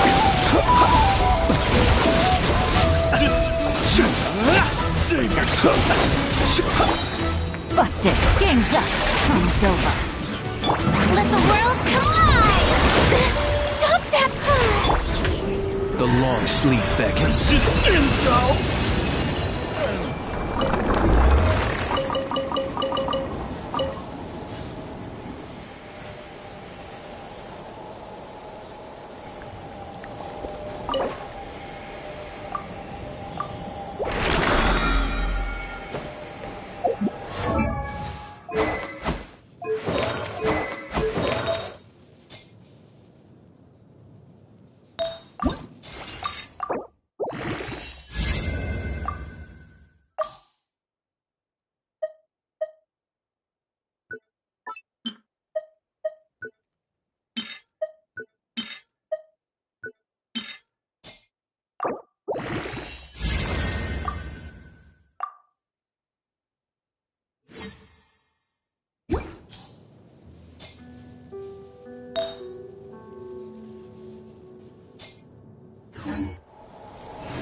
Insulation chamber deployed.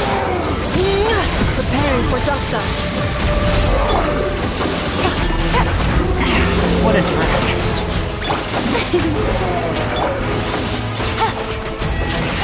These are about to get dicey.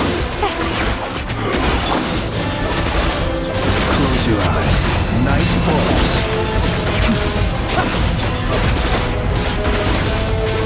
Observe. Do you fear the dark?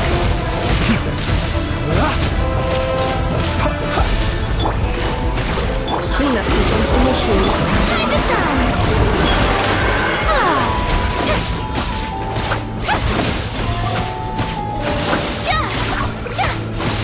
Quietly now.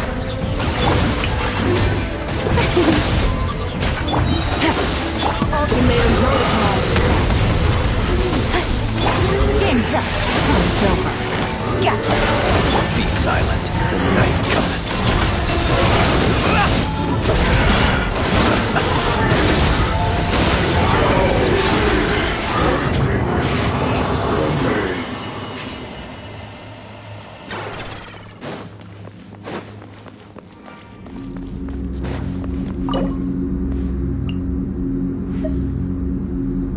I am but...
Busted. Insulation chamber deployed. Strike a pose!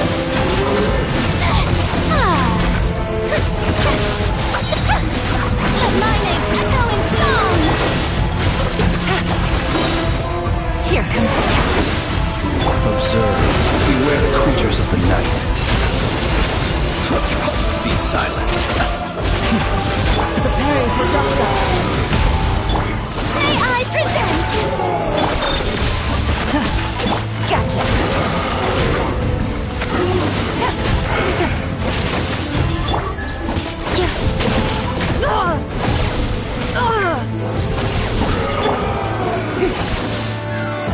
Close your eyes.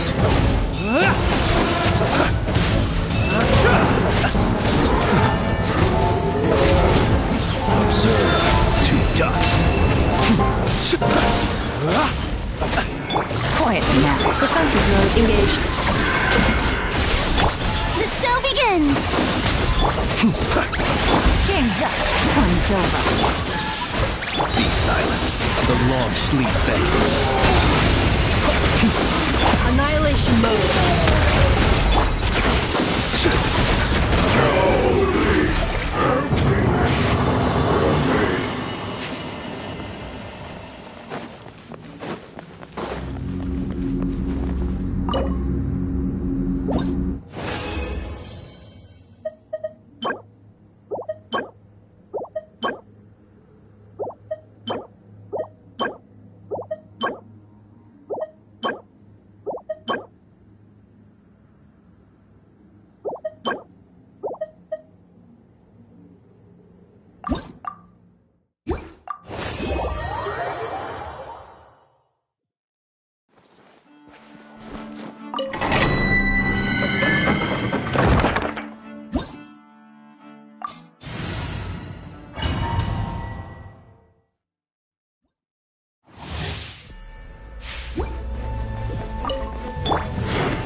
sequence initiate.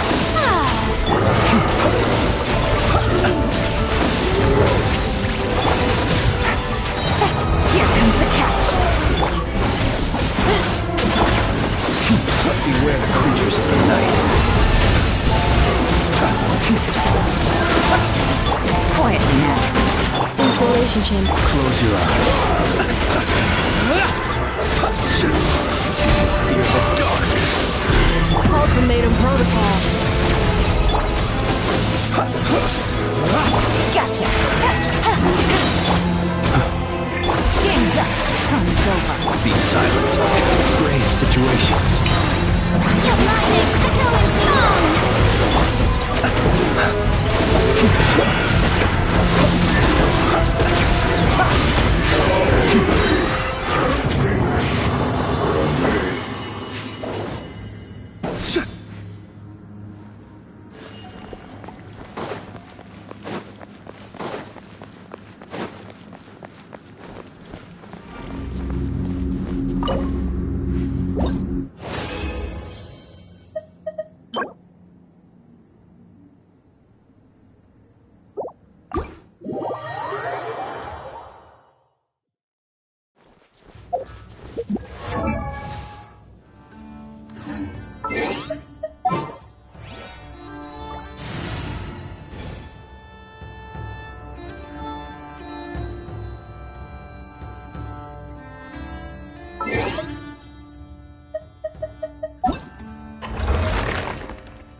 People ought not be...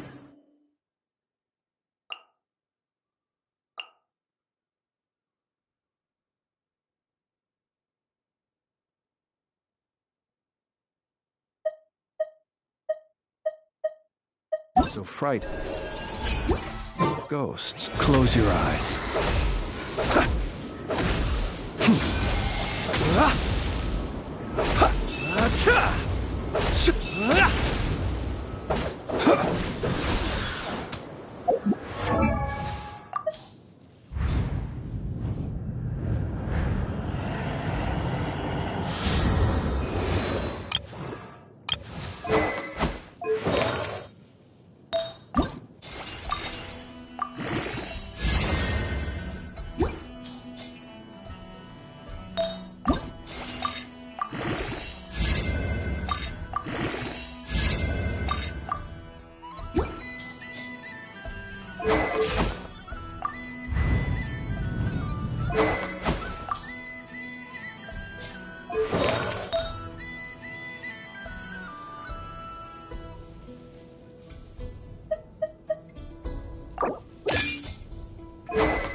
Prepare to meet your maker!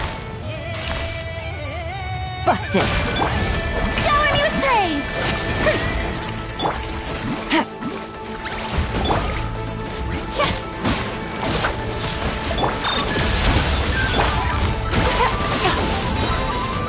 Things are about to get dicey. Be silent. The long sleep beckons.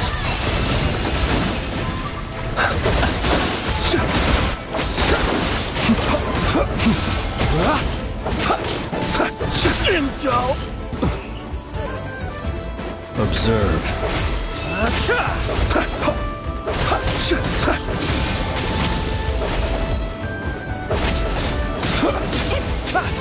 Jammed.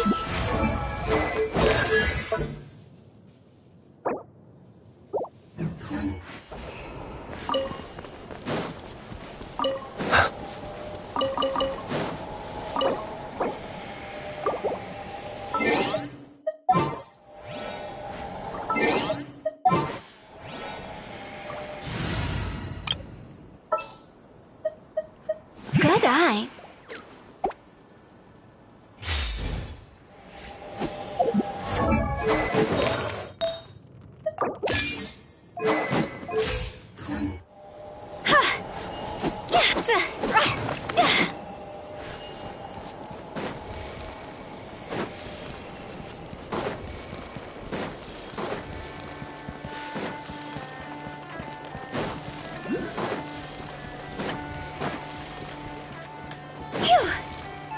Take it easy. Gotcha. Here comes the catch. Solidify! I will have order! Time to go!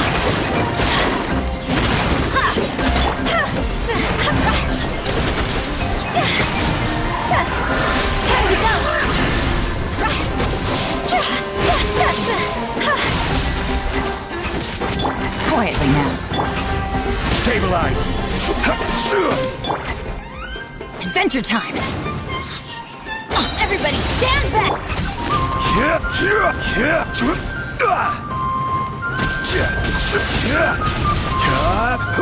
Solidify! Gotcha. Take it easy.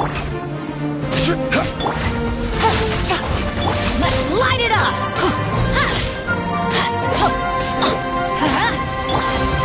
Stabilize!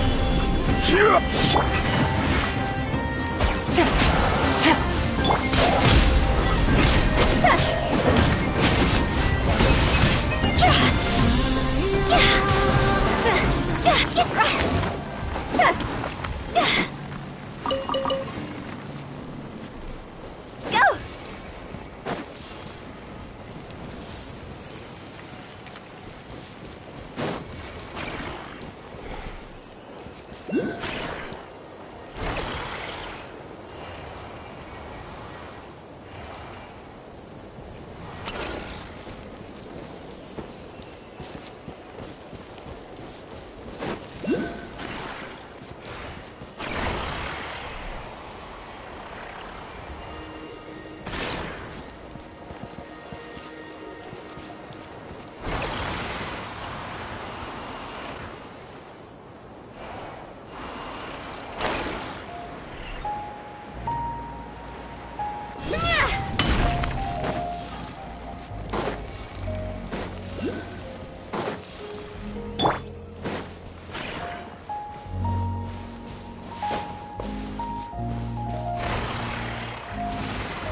We have put in much...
We have put in much...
Hey there.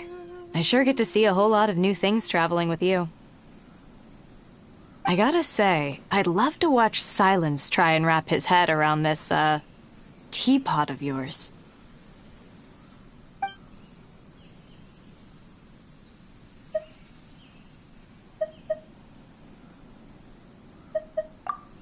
Sure. Something new to... You know, I've heard a lot of stories about you since arriving in this world. For example, the time that you helped the knights from Mondstadt to defeat a dragon, and the time that you teamed up with the Adepti in Liyue to defeat an ancient god from the ocean. Gods and dragons. Can't believe they really exist here. But whatever the crisis may be, you always step forward and join up with those who want to fight back, don't? It's because of people like you that both cities... If that's what you call a small contribution, I think it might take saving the whole world to count as a major one. Seriously, though, if the world ever does need saving, bring me with you. I've saved a world once before. I might be able to give you some pointers. Maybe. But sometimes you need to take the world on your shoulders in order to save it. Seriously, though. Trying to save the world is exhausting. The worst part is, once you find out who's responsible, they're always so full of themselves. You can't reason with them. It always comes down to a fight. I guess that...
So, this is some sort of secret base.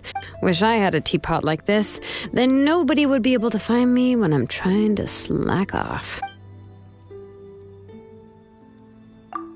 Oh, yeah, it's great. My favorite. Well, my father would be disappointed if he heard this, but my favorite tribe is actually the people of the springs. Mualani's tribe. Ooh, there's the hot springs, the warm air, the delicious drinks. Not to mention the awesome record and jewelry stores. Oh, it's a great relaxation spot, no matter how you look at it. Oh, Kenichi's tribe is pretty great, too. They pitch their tents high above the ground, so there's always a refreshing breeze when you lie inside. And you can go bungee jumping or grass skiing if that's your thing. Well, yeah, I've actually tried that before.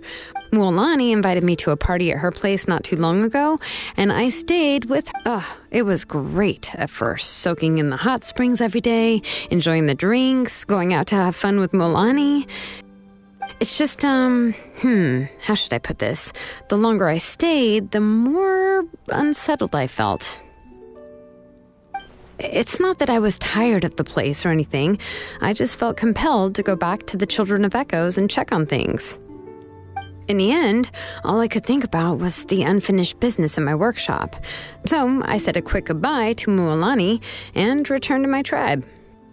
The minute I stepped foot inside my workshop, the minute I saw the red cliffs of my tribe, I felt completely at ease. I really, I can't tell you why. I wouldn't say my attachment is that strong. Now that I think of it, I should take another vacation to the people of the springs. I'll check in with Mualani in a few days.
Going into a trance is risky for most people, so don't get any ideas.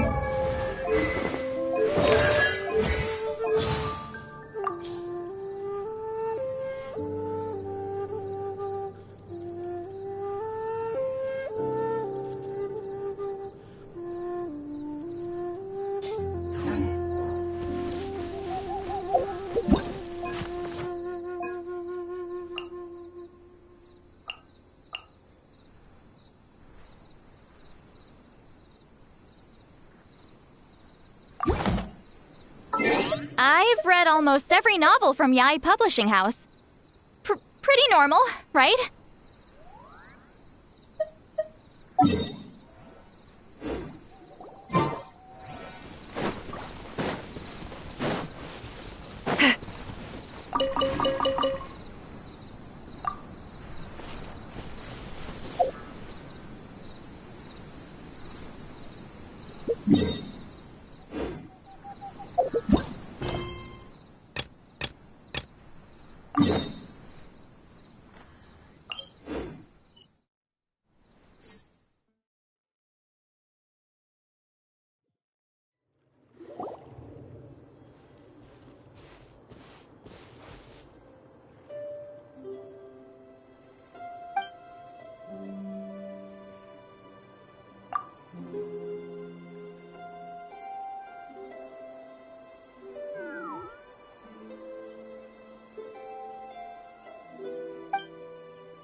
that wasn't me spitting on the ground. I know better than that.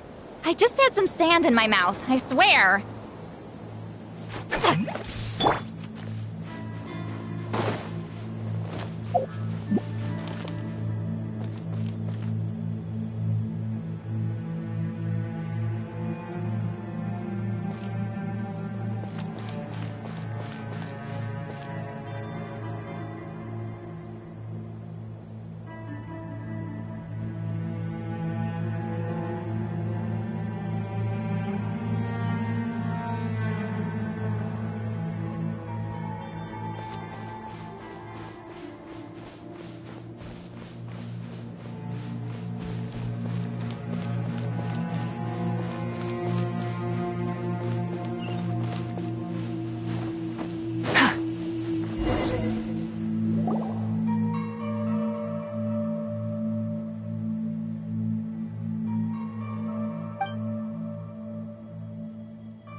The flame burns on.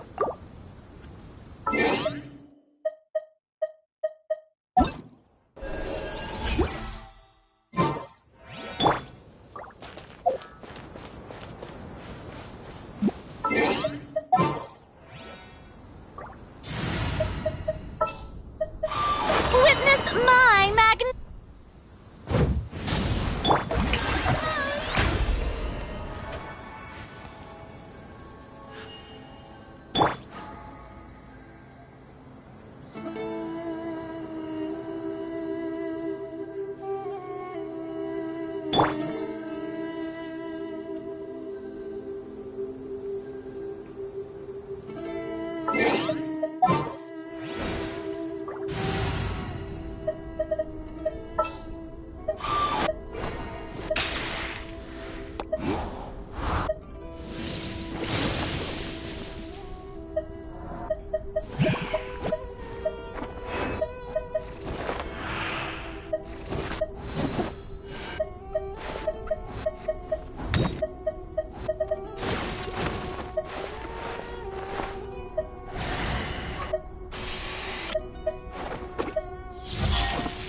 You want...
Let's light it up!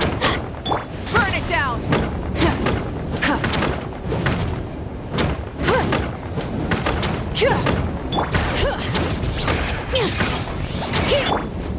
Show no mercy!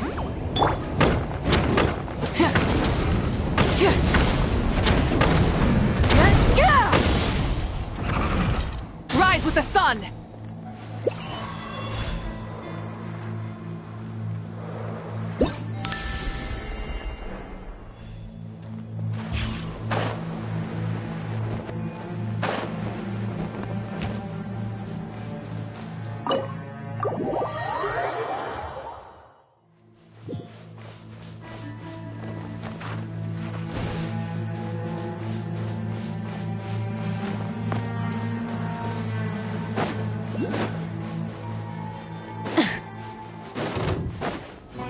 Burn it down!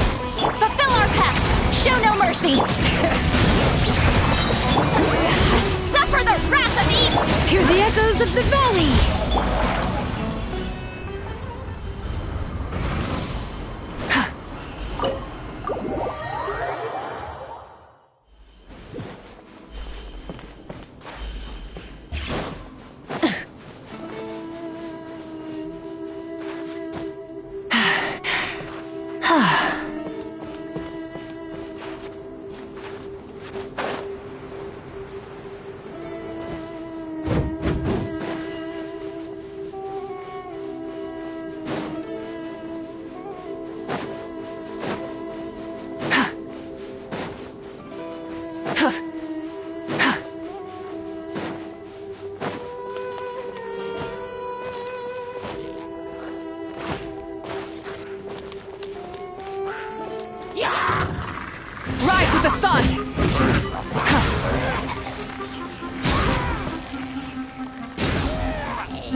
engines!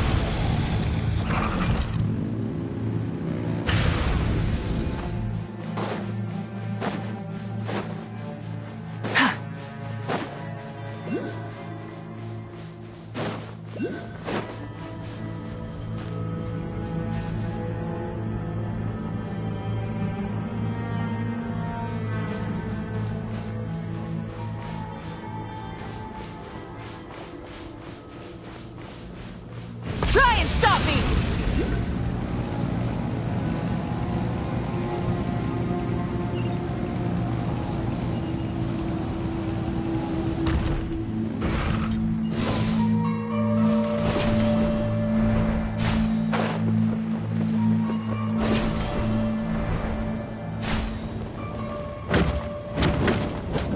Light it up!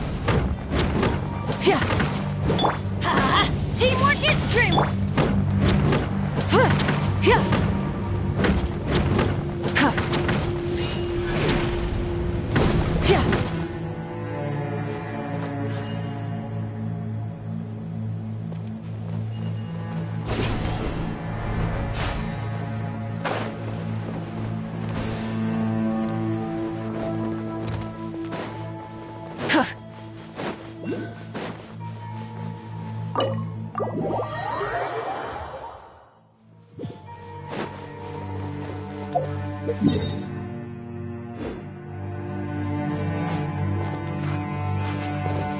Rise with the sun!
Get to work!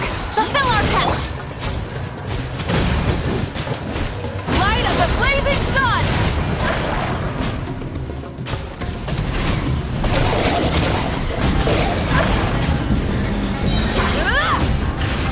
Bring it! Let the mountain's veins boil! Show no mercy! Lolene! East Papa! Get him! Light it up! Pyroclastic surge!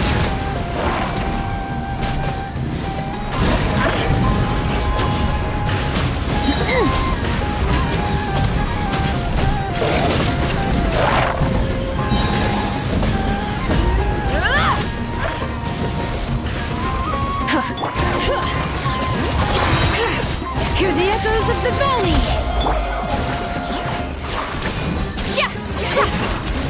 Wrath from the sky!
No more mistakes.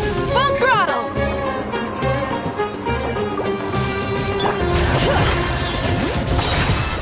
Letting brave names echo! Get to work! Breath from the sky!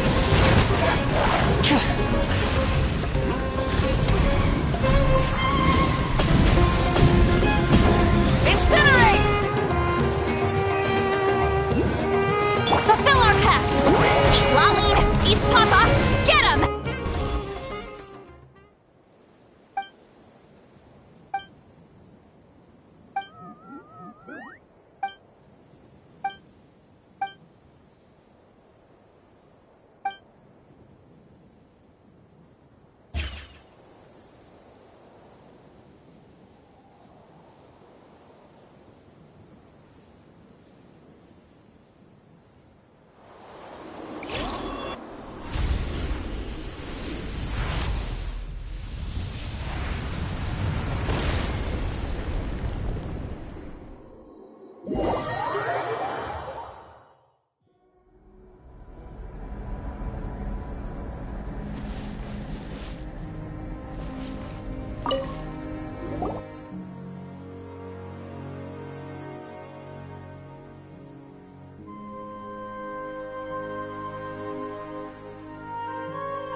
exploration and trials. Adventuring is right up my alley.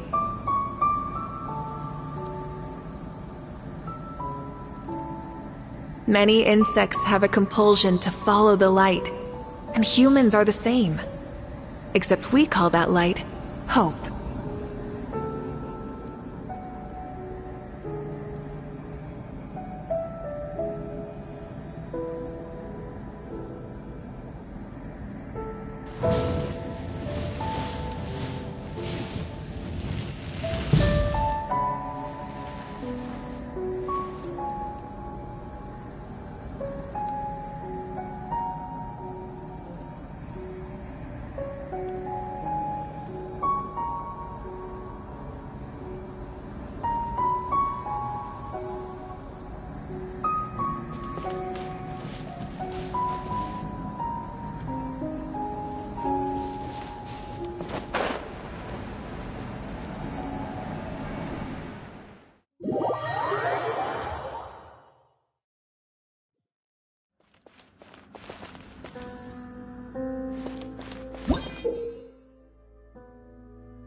Return to the skies!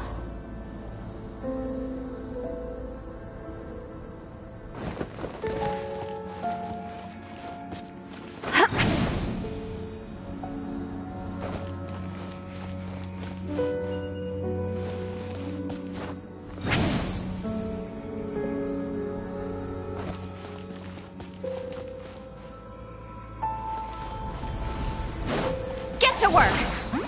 Bring it! Light it up! Pyroclastic surge!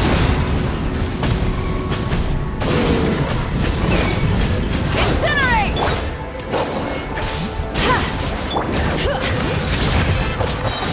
Hear the echoes of the valley!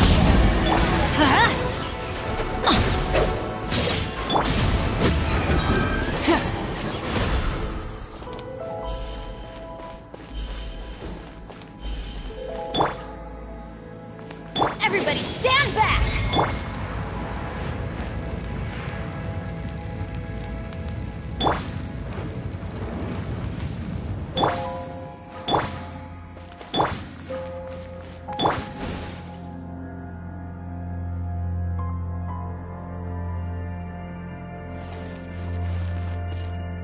Take me up!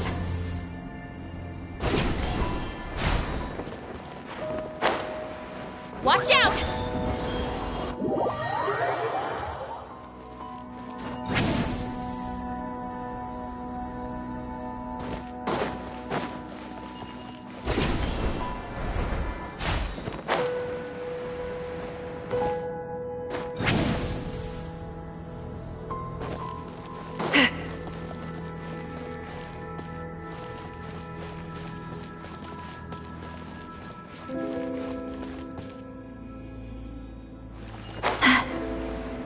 Incoming!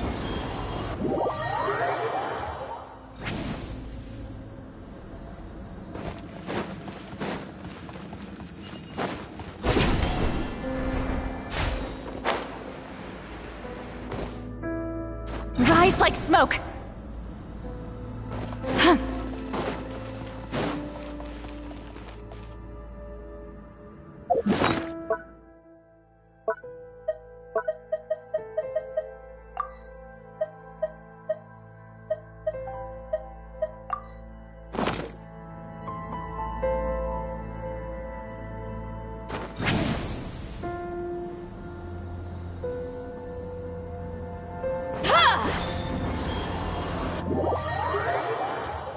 Return to the skies!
Return to the skies!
Down!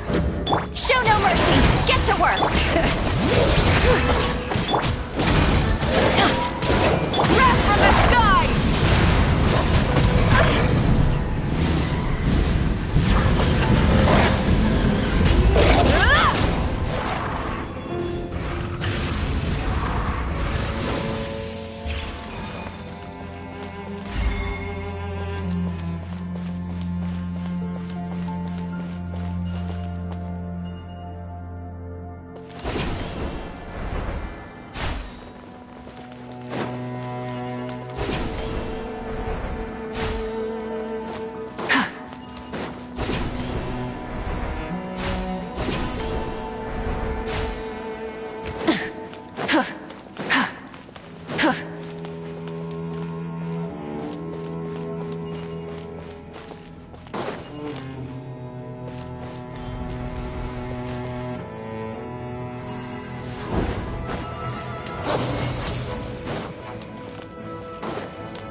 Rise with the sun!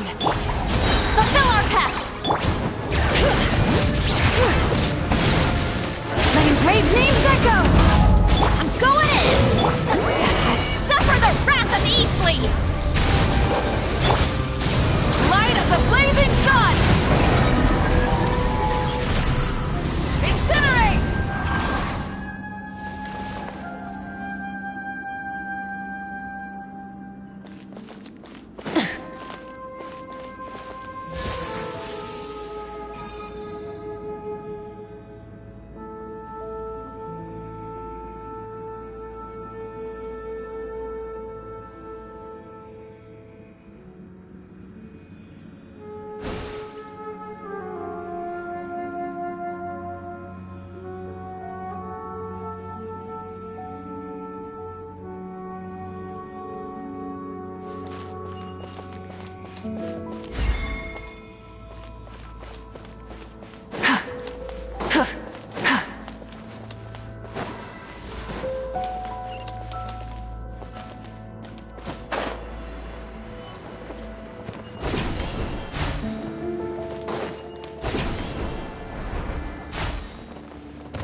Instead of confining themselves to the heavens, God should broaden their horizons in the world below.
Many insects have a compulsion to follow the light, and humans are the same.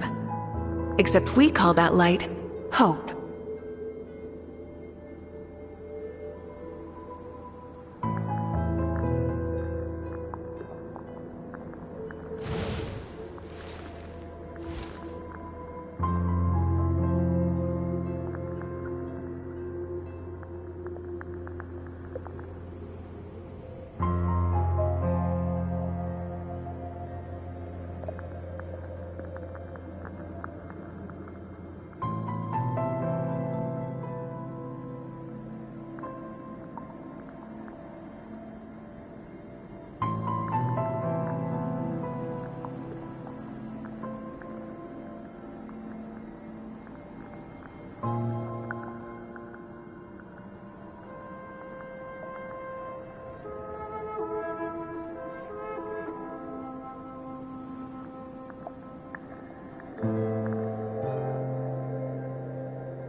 Instead of confining themselves to the heavens, God should broaden their horizons in the world below.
Many insects have a compulsion to follow the light, and humans are the same.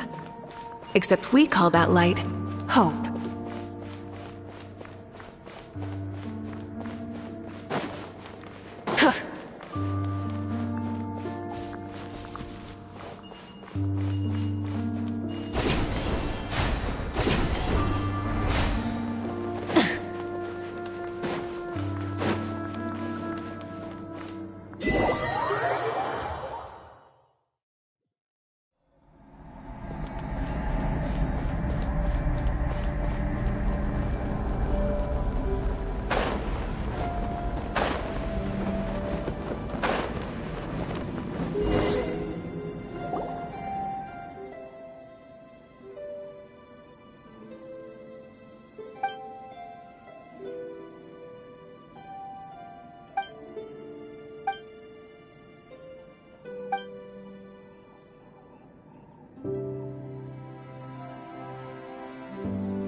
Lolene, East Papa, get him! Pyroclastic Surge!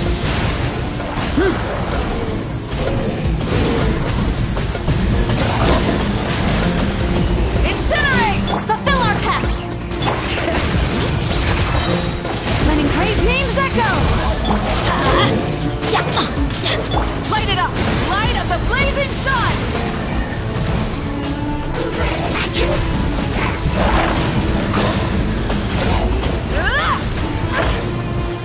Get to work! Let's light it! Burn it down! Pyroclastic Surge! Full throttle!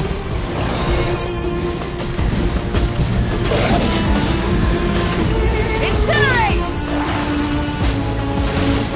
I'm going in! Show no mercy! Suffer the wrath of Eatsley! Rise with the sun!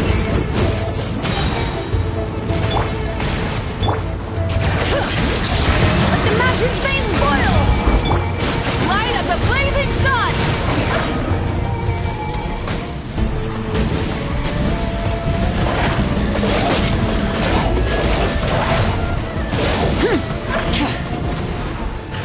Get to work! Hear the echoes of the valley! You two! Time to end them! Sha! Sha! Sa! Sa! Sha! Fulfill our pact!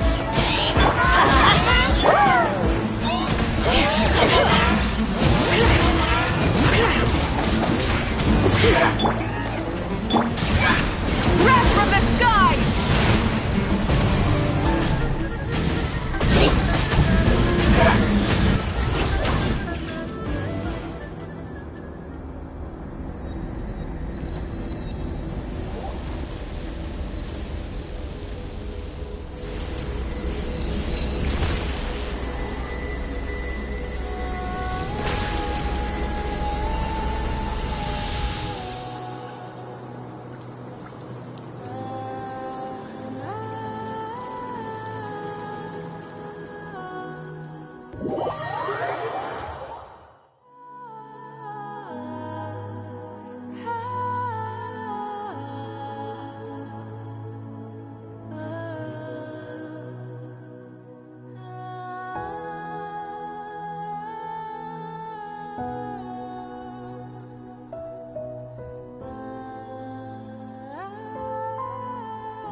Is that Navia over there?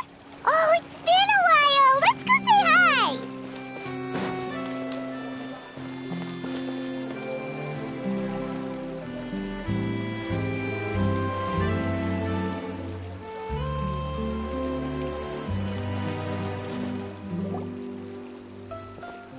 Hey, Navia, what you up to? Shh.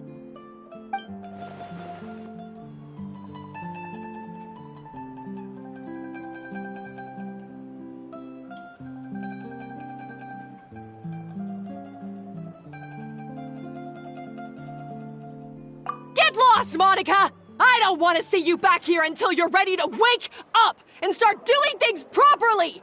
Right now, you're a disgrace to my kitchen and to the Hotel de Boer name! It was an accident. I'm sorry, did you hear me asking for excuses? No, I'll do better, I promise. Why is she so aggressive? She won't even listen to what the poor girl has to say. Oh, hey, cut her some slack. You gotta at least hear her out. Wait! Huh? Who do you think you are telling me? Wait a sec. Navia? So, you're bringing backup now. Suit yourself! You're still wasting your time!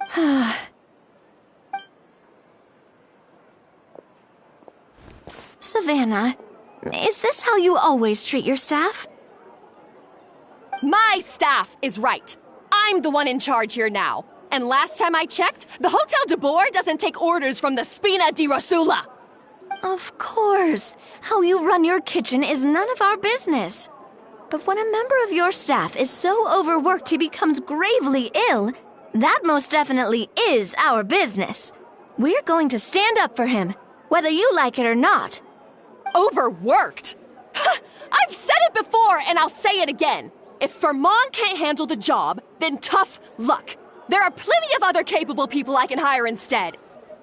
But Vermont can do the job, he just... Monica, back inside! Huh? But you said I should... Just do as you're told, and not another word out of you! Come on, we have work to do! Wow, what a horrible person! Sorry. Looks like I've dragged you into some drama again.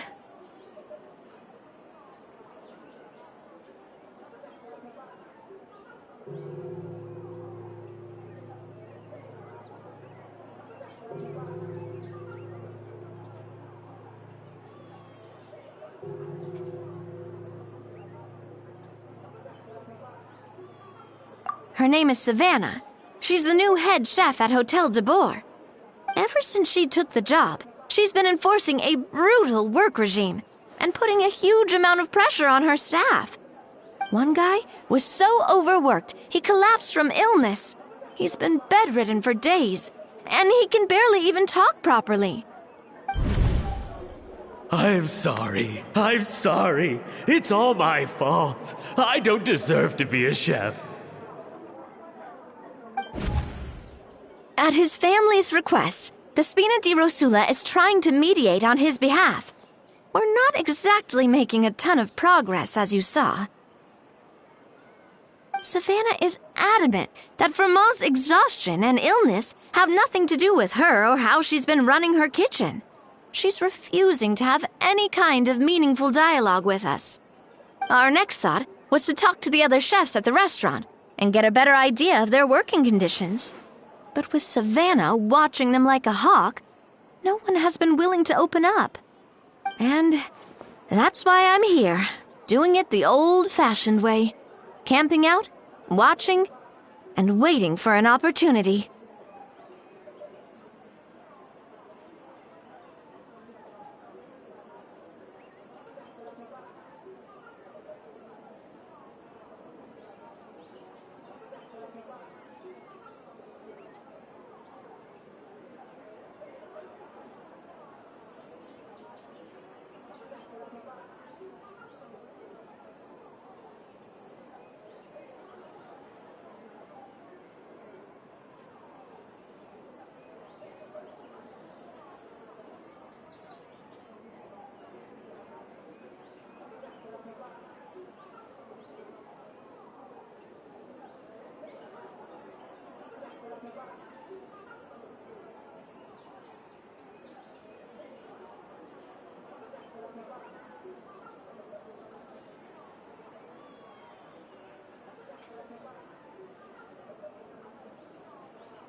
Oh, shoot!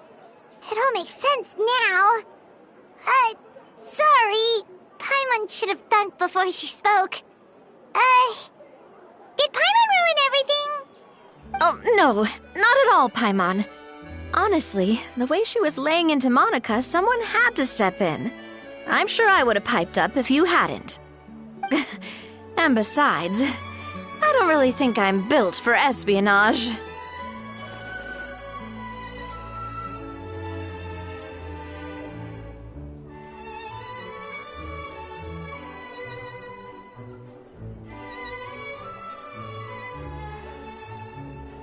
Yeah, meaning it's gonna be all the more difficult to get the inside scoop now. Oh, I might as well head back to the Fleuve Cendre then. We'll need to come up with a whole new game plan. Paimon will join you, 'cause this is kinda all Paimon's fault. Oh, guys, it's fine. You don't need to worry about it. That said, if you were planning to visit the Fleuve Cendre anyway, let me take you out for a meal. I'll make sure it's a proper feast. A really famous chef just joined the Spina di Rosula's tavern. Her name is... Sorry to interrupt. I just wanted to apologize for the scene you witnessed just now. We shouldn't subject our customers to that. This is a small token from us. It's some candy from Monica. She asked... Monica's the one apologizing? Huh. Clearly Savannah is the one who owes an apology. Our head chef has been a little highly strung lately. Sorry for everything. All right. Since there's candy, Paimon will drop it. Not the candy. Thank you for understanding. We'll make sure to pass your feedback on to Miss Savannah. A little highly strung, huh?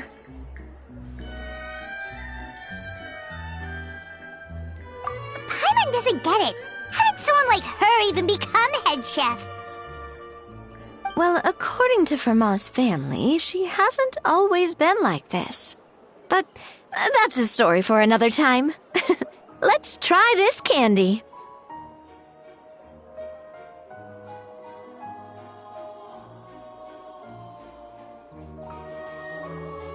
Oh, Paimon totally gets it. Come on, dig in! Huh? Hold on, there's something written on the wrapper. Find...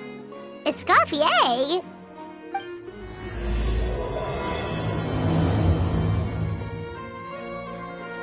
Escoffier? Could this mean...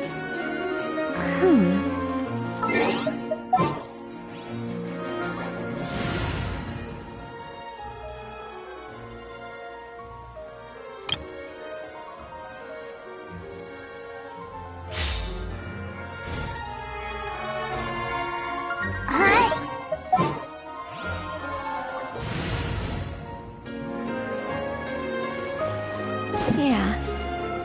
Let's stick to the plan and go back to the Fleuve Cendre for now. That's where we'll find Escoffier anyway.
So, who is this Escoffier, anyway?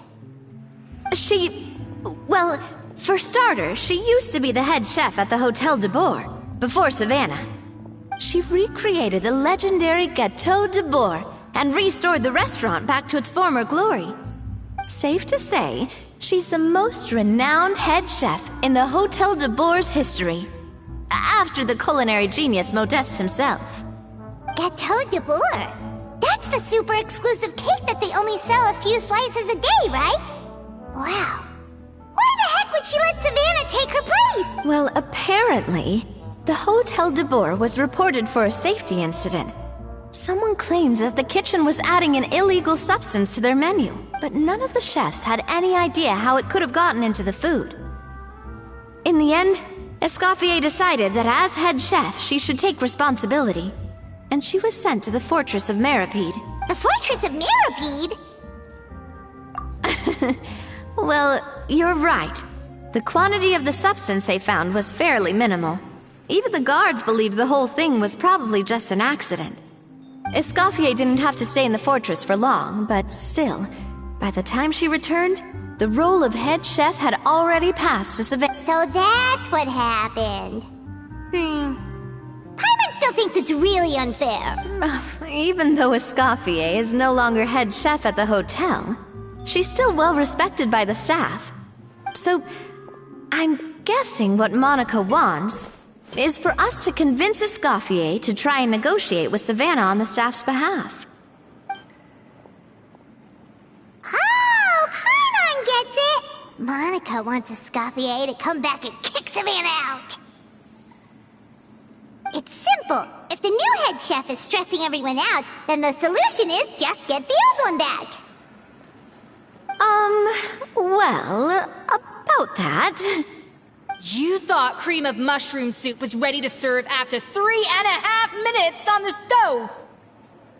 You'd have had more sense serving hot water with ice cubes. At least then you wouldn't have wasted all this perfectly good cream and mushroom! What do you say, Hilaire? I'm sorry, Cream. I'm sorry, Mushroom. As you can see, Escoffier is that kind of chef as well.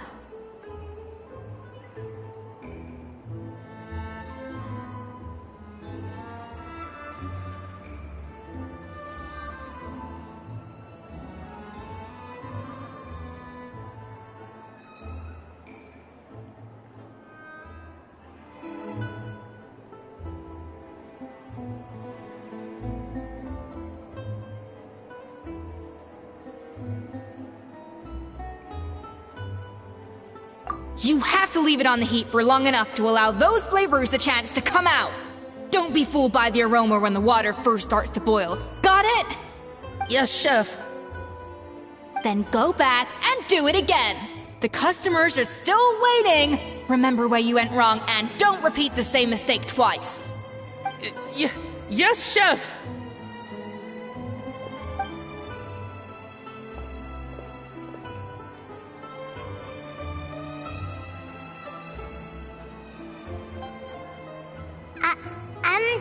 Excuse us,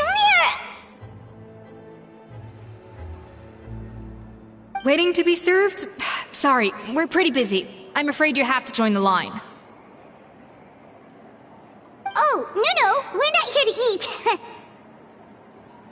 So you're not paying customers? Then I'm afraid the wait will be even longer. It's hard to talk to Escoffier when she's in the zone. Let's take a seat.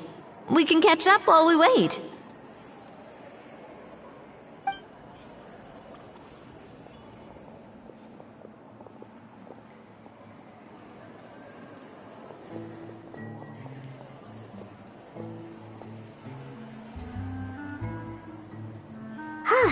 Looks like the rush hour is finally over.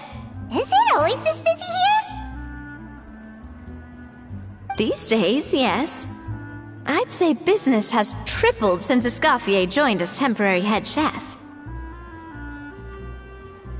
Well, in her words, the Hotel de Boer doesn't need her anymore. It doesn't look like she's got any plans to go back.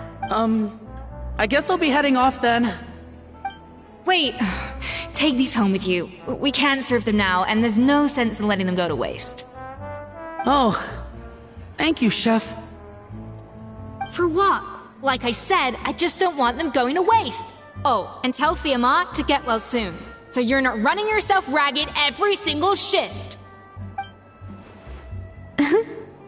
Fiamma. That's the second time we've heard that name. He's the chef that fell ill from stress. Hilaire is his son, and with Mom stuck at home taking care of Dad, he decided to pick up some work to help pay the bills. Escoffier knows their situation, so she's been making some extra food every day for him to take home. Hey, I heard that, Navia! I've told you before, no one's making extra food. Hilaire is making blunders in the kitchen, and I can't serve his failed dishes, so he might as well take them home. Yeah, failed dishes that just so happen to be nutritionally complete every single time. So you two must be the world-famous traveler and his companion, Paimon. Yes? Is there something I can help you with? Oh, so you know us already. We'll skip the introduction then. We're here to talk about Savannah.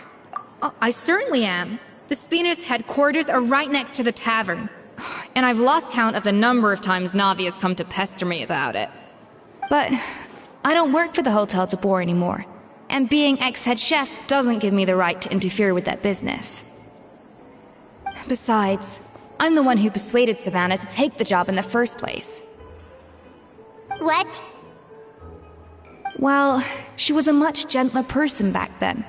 A little timid, even. She wasn't at all confident that she was the right fit for the role.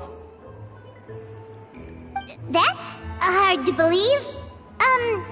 Are we definitely talking about the same Savannah here? Honestly, I do wonder if she's just emulating me. I mean, I'm not the most pleasant head chef to be around either.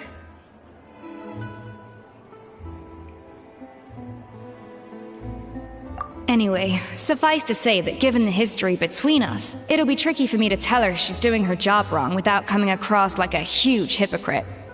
Fiamar and the others probably think that Savannah gets it all from me. I wouldn't be so sure about that, Escoffier. Look at this note we got from Monica. She mentioned me.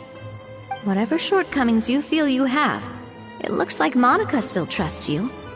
As for the others, well, how can you know what they think unless you ask them? Monica. Plus, it's not like we're asking you to storm in there and raise hell. We're only in the initial phase of our investigation. All we're trying to do is get the other chefs to open up to us. Oh, Monica. Oh, Monica! Escoffier? I can't believe her! Powdered sugar is supposed to be applied sparingly.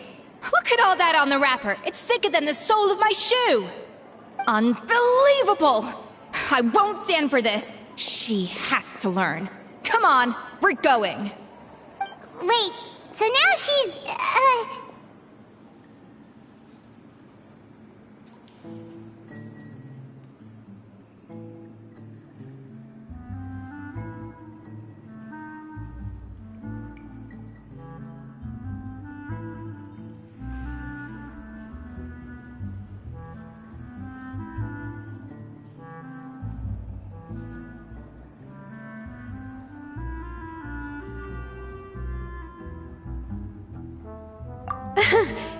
Let's go catch up to her.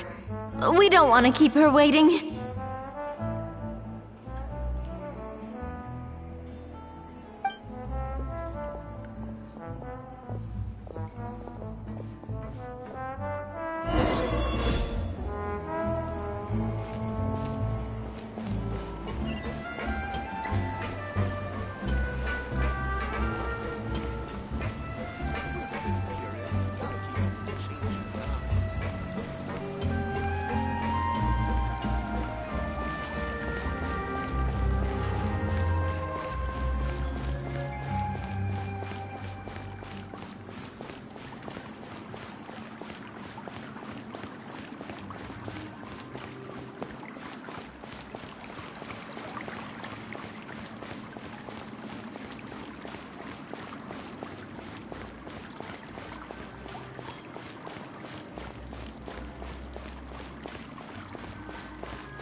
Wait, she looks like...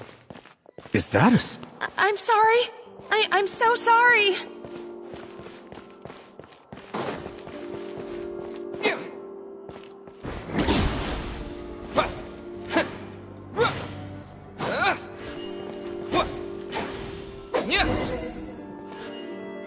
I'm sorry, I'm so sorry. I messed up your order.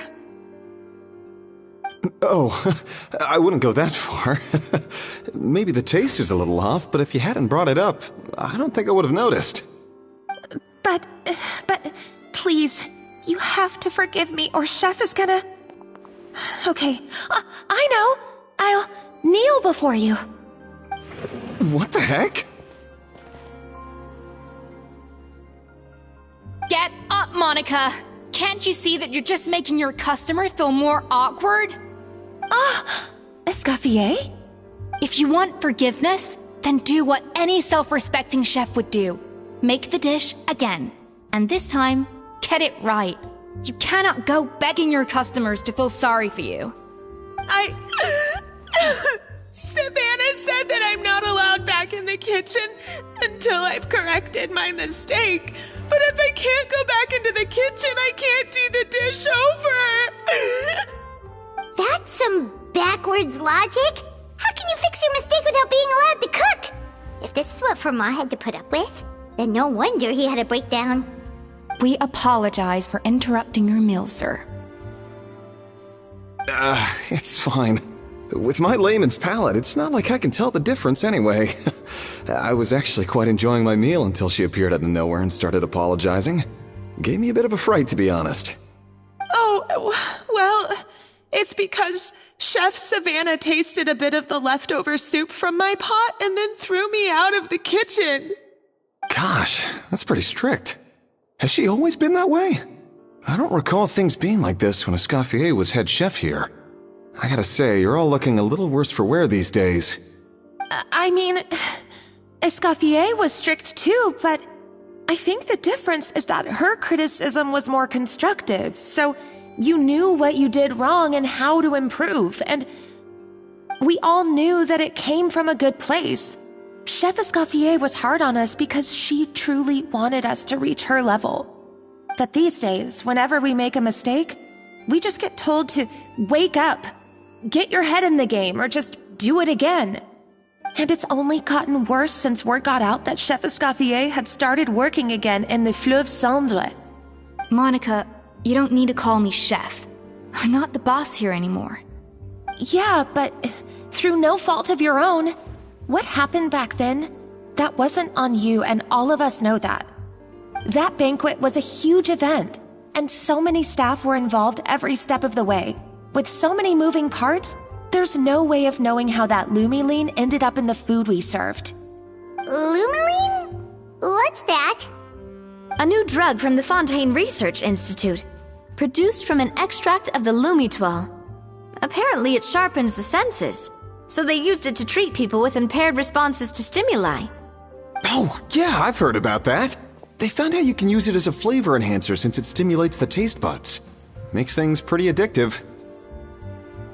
They also found that overuse can have mood-altering effects, and even lead to nerve damage. So it quickly ended up on the guards' list of controlled substances. Unfortunately, however, some food products containing the additive had already made it to the market by the time the guards banned it from the restaurant industry. Everyone knows that in all likelihood, someone probably just purchased a batch of contaminated ingredients by mistake. But you took all the blame. We all know why. You just didn't want to see this turn into a place where tensions are constantly running high, because everyone's suspicious of each other all the time. And now look at you, a fry chef in the Fleuve Cendre. What are you trying to say? Sure, the Spina's Tavern is no Hotel de Boer, but come on, it's not that bad, is it? Oh, the Fleuve Cendre, you say? Great. That's where I'm dining from now on. Monica, I'm very happy with my current job. And there's no changing the past. We just have to let bygones be bygones.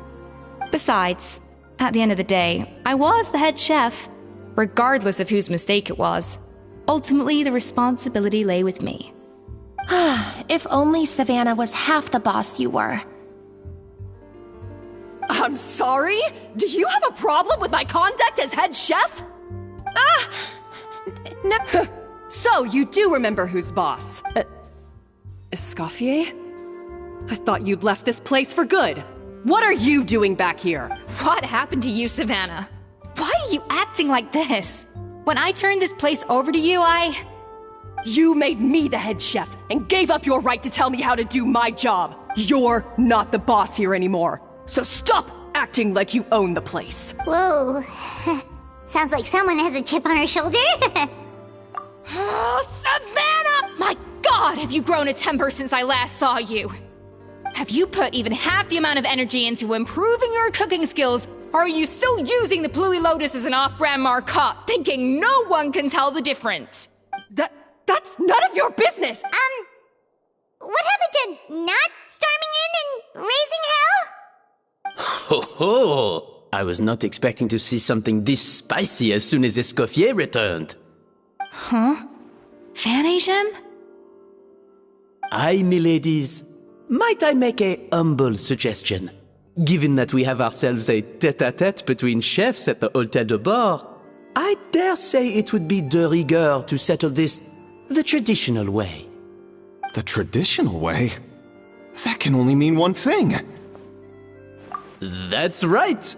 I'm talking, of course, about the tradition established by Modeste himself. According to legend, the founders of Hôtel de Bord, Modeste and Savelli, used this method to resolve all of their disputes. Everything from petty arguments over next week's menu to disagreements over the strategic direction of the cooking contest would decide who had the final say. It sounds like they had a lot of free time on their hands. Ah, well, it might sound that way to us. But in fact, the cooking contest played an enormous role in motivating chefs to hone their skills, reaching new heights of excellence in the culinary arts. And indeed, the reintroduction of this institution in recent years has surely been instrumental in transforming the Hôtel de Bord into the top-ranking restaurant in Fontaine. Reintroduction? Someone brought it back? Who? What say you, Escoffier? Surely you of all people won't back down from this challenge. It was you who put the rule in place, after all. Sure, I reinstated it, but I'm not a chef at Hôtel de Bord anymore. Isn't this bending the rules a little? I see no issue as long as both sides agree to the terms. We could simply treat it as an exhibition of sorts. Savannah, any objections? Exhibition.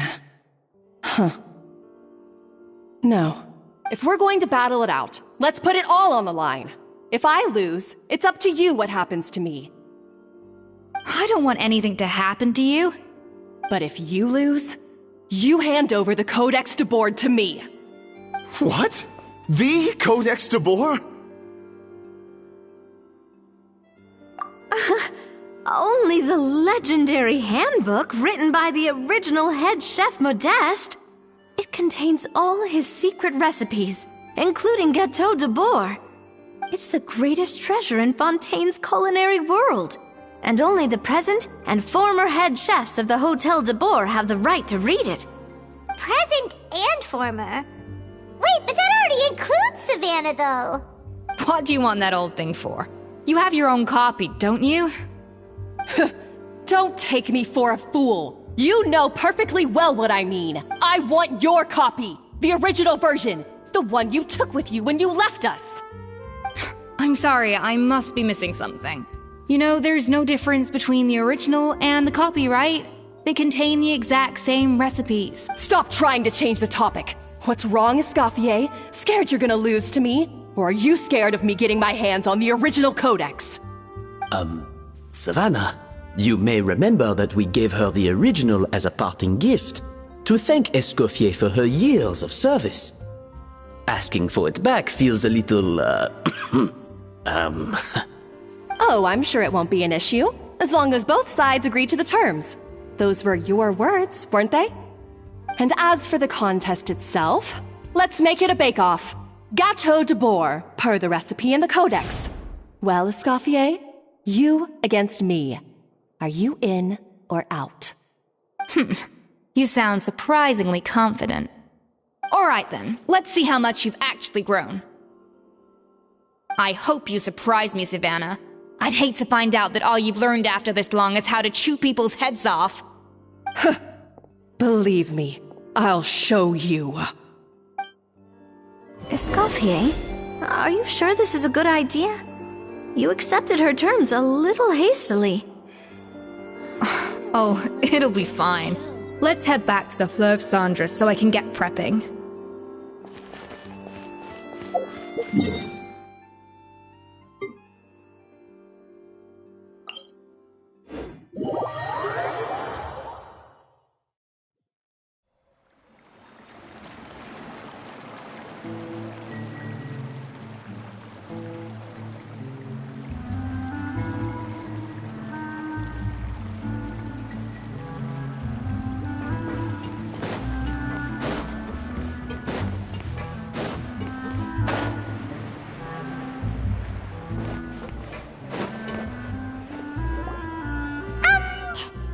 So, this whole bake-off thing kind of came out of nowhere. Was it really sensible to just go along with it? Well, I got a sense that she's holding something back. But we chefs always express ourselves in our cooking. So if she won't talk, this might be the best way to find out what's really going on with her. Huh? Holding back? Sure didn't sound that way to Paimon. Escoffier only picked up on it because she's the same way. Always closed off, never letting you know what she really thinks.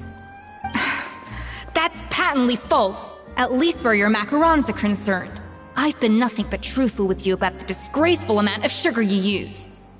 Okay, that's one case where you can keep your thoughts to yourself.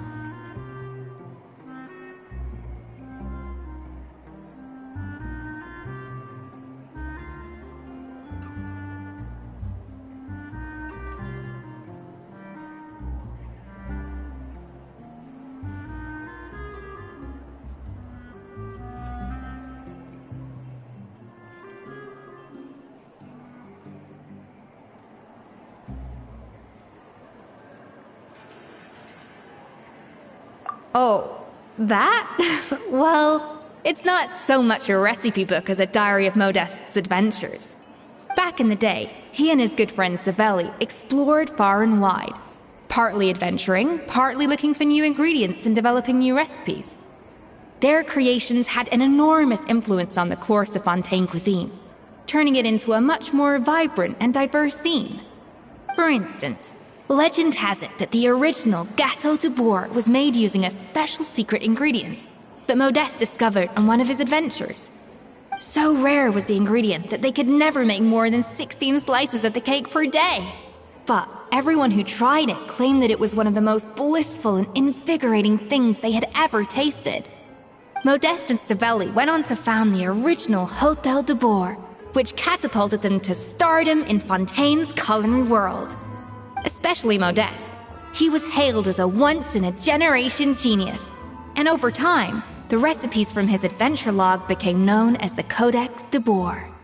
Paimon's heard this kind of story before.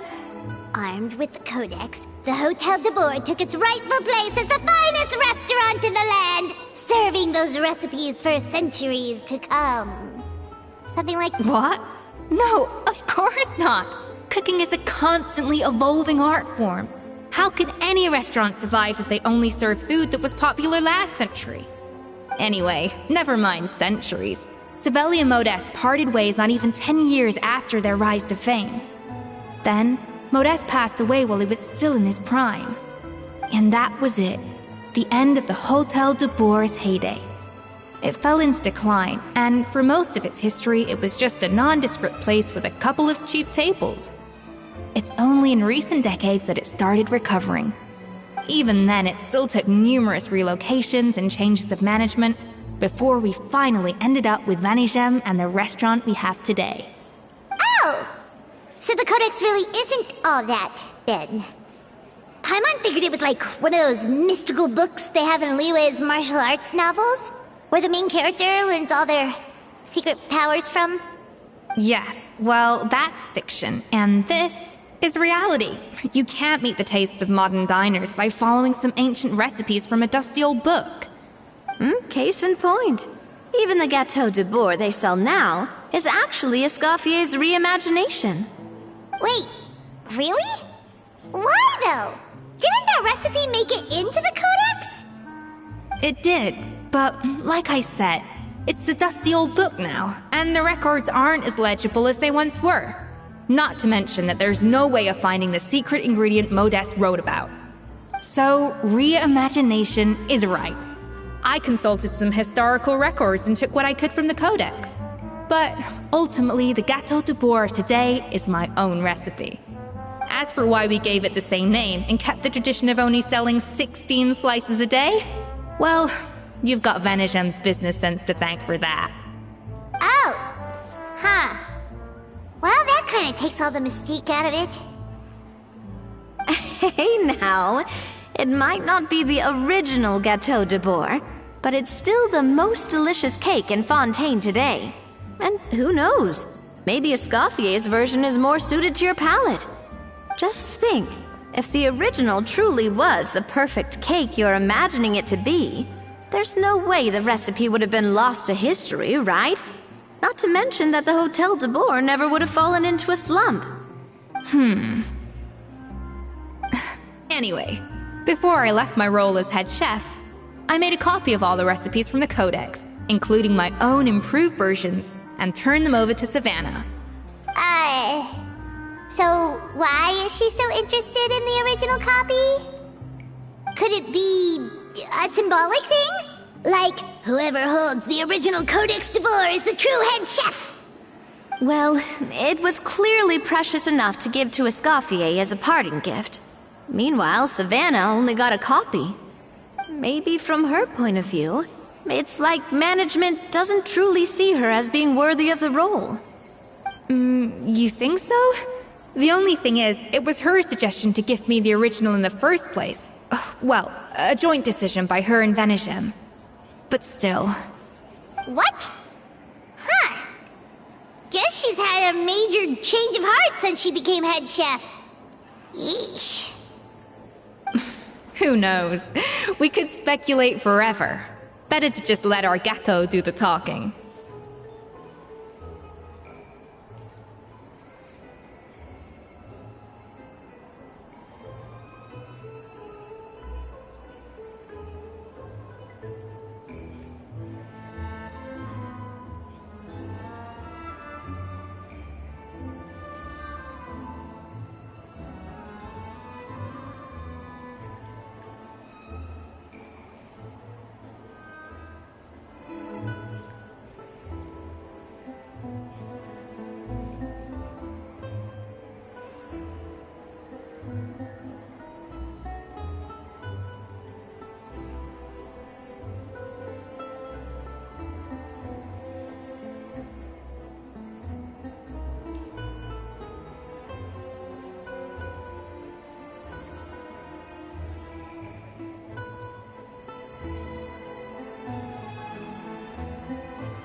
It means vesting her in this bake-off, and then getting her to explain herself, even if I have to beat it out of her with a spatula.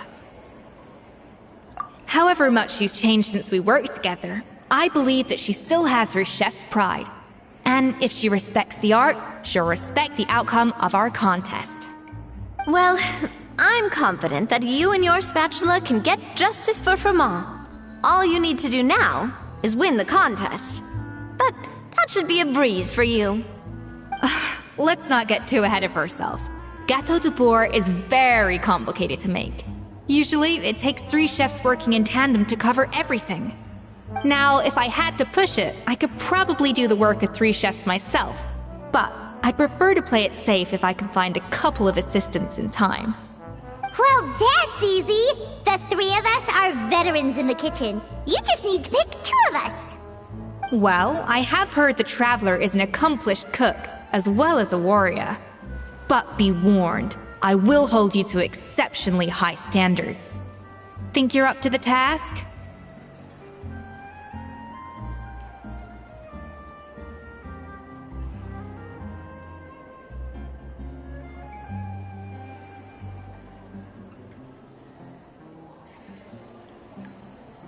Oh, count me in too.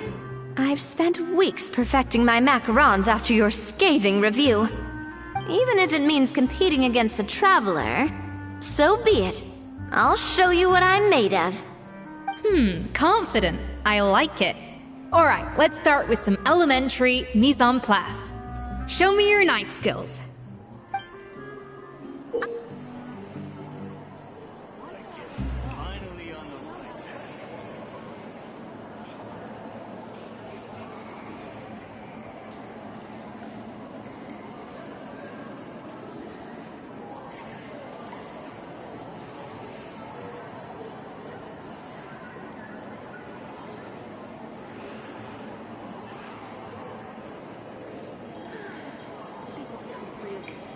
I've always called it chopping stuff up, not mise en place.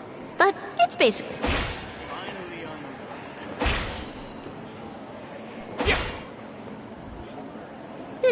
Looks like you found that easier than I expected. Yeah, thankfully it was pretty straightforward in the end. You made it sound like we'd be carving statues out of fruits or something. Well, brace yourself, because the next step is anything but straightforward. I'll be using this cold press to extract flavor compounds from the ingredients.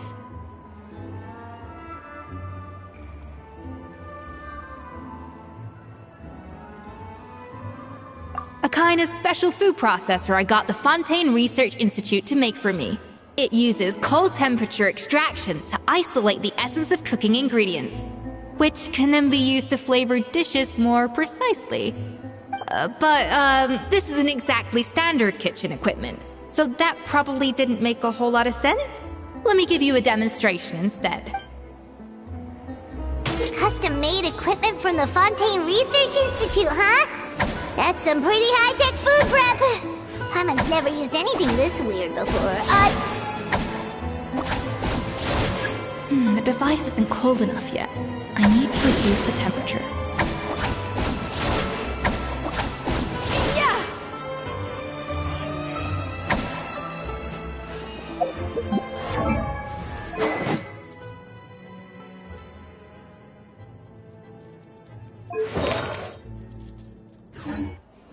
A dash of frosting!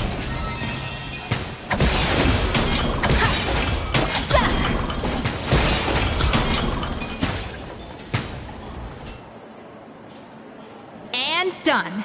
These are the flavor compounds extracted from our ingredients. Wow! Even the smell is so much more concentrated. What next? Do we add all this stuff in? Absolutely not! Throwing everything in at once will ruin the balance of flavors. We have to go slowly and carefully to calibrate the exact flavor we want. I'll demonstrate again. Now, watch closely. Slowly and carefully. Not a drop too much, and not a drop too little. I guess I'm finally on the right path.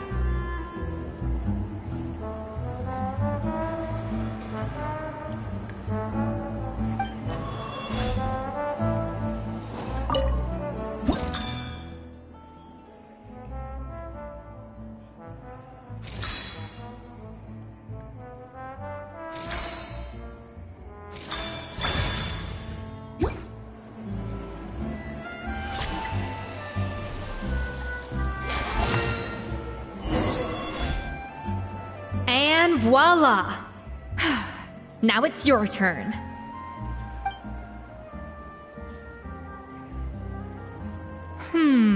Not terrible. Considering this was everyone's first time blending flavor extracts, it could have been worse. But the traveler's work was surprisingly good. Are you sure you've never done this before?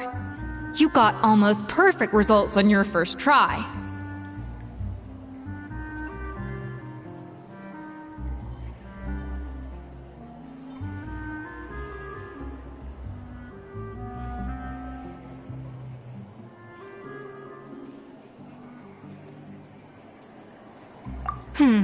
That goes without saying. Still, credit where credit's due. You did well. Alright, now for the part I've been looking forward to. I want each of you to cook something from the Hotel du Bois' current menu. I'll judge your submissions and give you a final score.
That's right.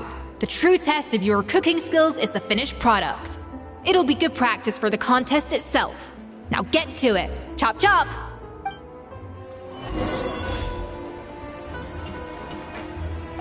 How's it going? Have you picked a dish?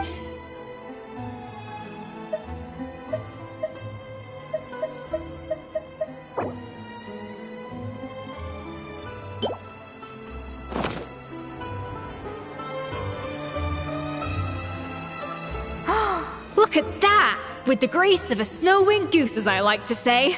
Now, let the grating commence.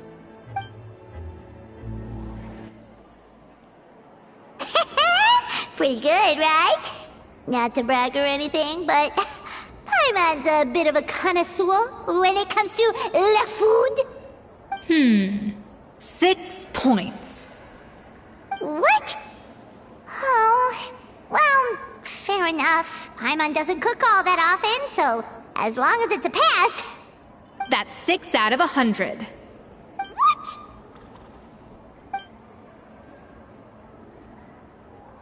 You say you're a connoisseur, but it's quite clear from this dish that you have far more experience consuming food than creating it. By that logic, I suppose you think listening to Lady Farina on repeat every day would make you an opera singer. Aww. Me next! I'll have you know that this batch of macarons has 2 whole tablespoons less sugar than my previous ones. So you went from 12 tablespoons to 10? Well, it's nice to know you actually measured it out. Because it tastes like you just threw in whatever was left in the jar. 6 points. Aww.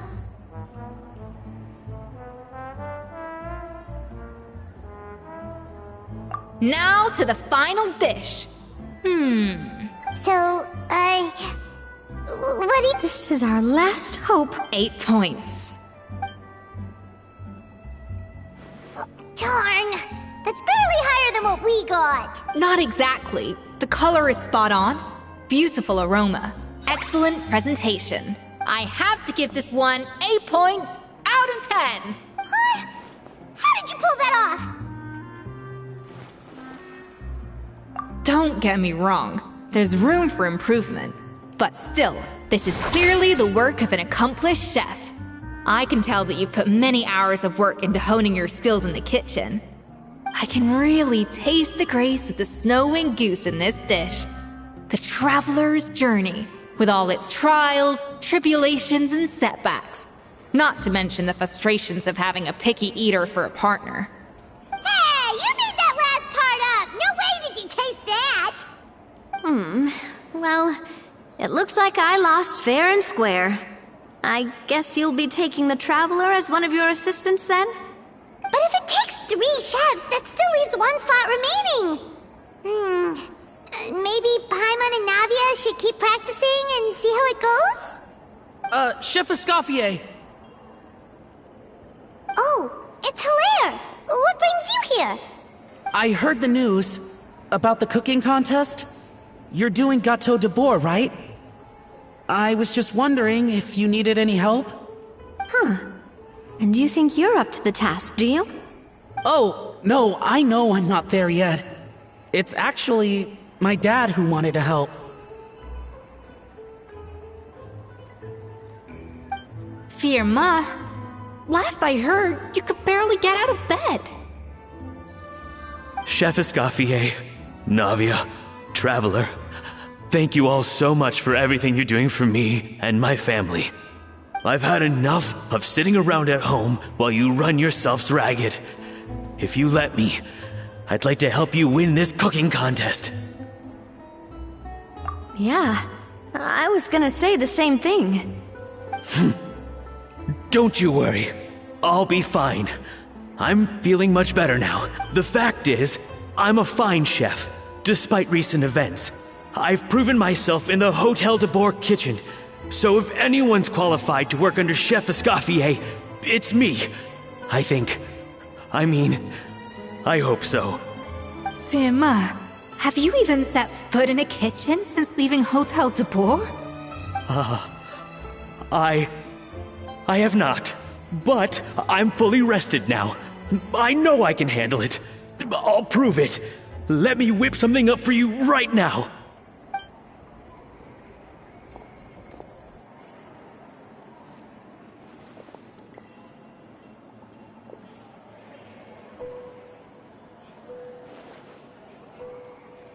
Huh? That's strange. Why are my hands shaking? What do you call this, Firma? I can't seem to grip my knife. Do it again! Again! Again! I... Hopeless. Get out of my kitchen yesterday.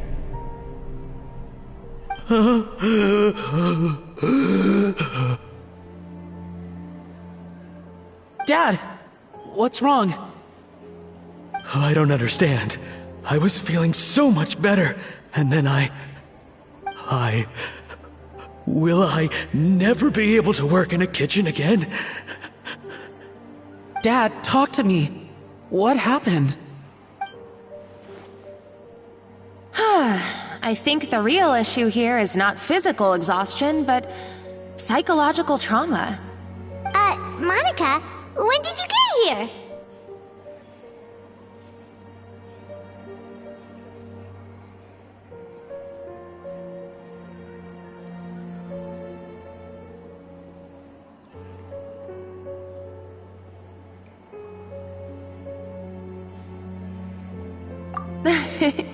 Probably because you were all concentrating so hard on your cooking. I didn't want to interrupt your flow. But anyway, Firma, I'm so sorry. If only I'd known how serious your situation was, I would have stood up for you sooner. You have nothing to apologize for, Monica. During those long nights of redoing every order, you were the only person who looked out for me. Oh, come on. All I did was make you some tea. I doubt it was much help. Savannah was so ruthless toward you. I probably should have brought you something stronger. She sounds like the worst. Alright, another Savannah horror story. Let's hear it.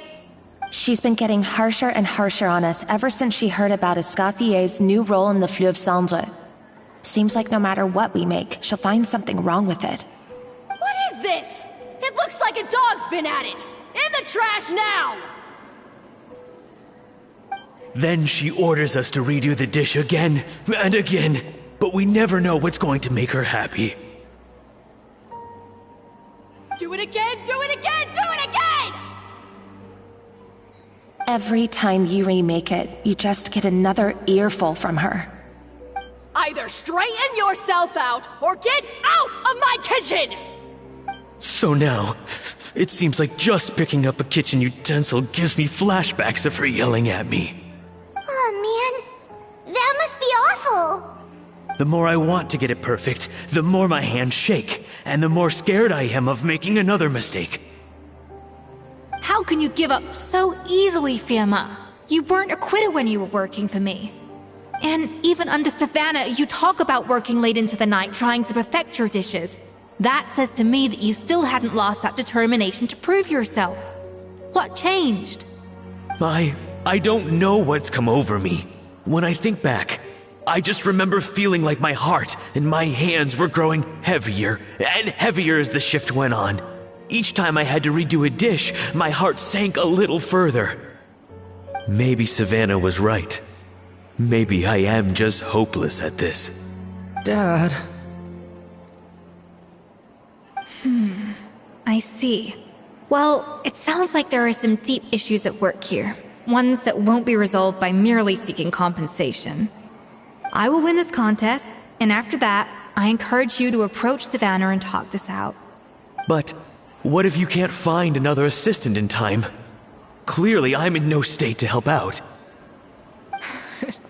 You think being one person short will ruin my chances? Let's not forget, I taught you and her everything you know.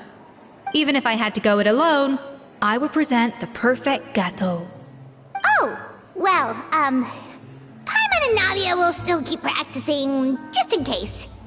And so will I. Yeah! And if worse comes to worse, we can always get the Spina di Rosula to put out an emergency call for chefs. There's gotta be someone out there, right? Actually, I thought maybe I could help. That's sort of why I'm here. What? Why didn't you say so? I was going to, but then... well, this is the first chance I got.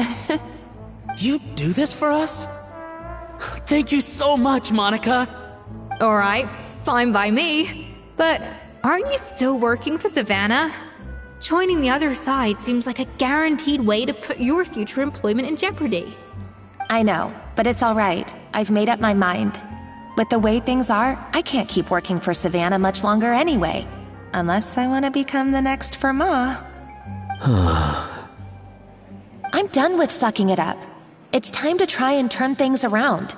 If this cooking contest can get Savannah to see the error of her ways, then I'm sure she'll forgive me for this.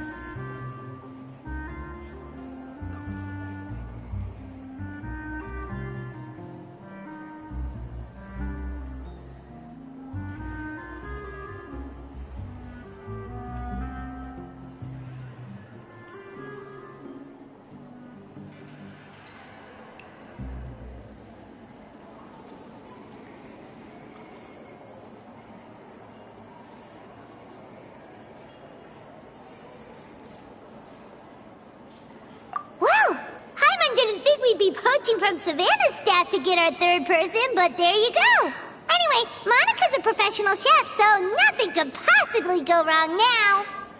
Great! Then it's settled. And to congratulate you all on making the team, I propose a Spina-sponsored meal to celebrate. Spina-sponsored? Wait, you mean I'm cooking? Well, I promised the Traveler a feast in the Fleuve Cendre. And I know how much you've been looking forward to it. Yeah! Feast, feast, feast!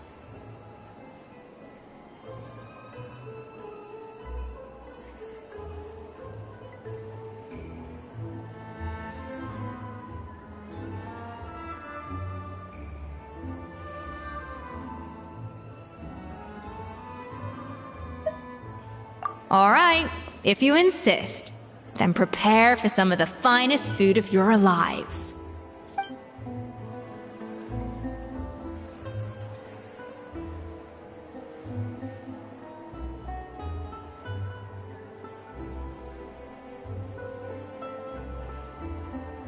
That's not a bad idea, actually. Wait, hold on. You need to finesse that further.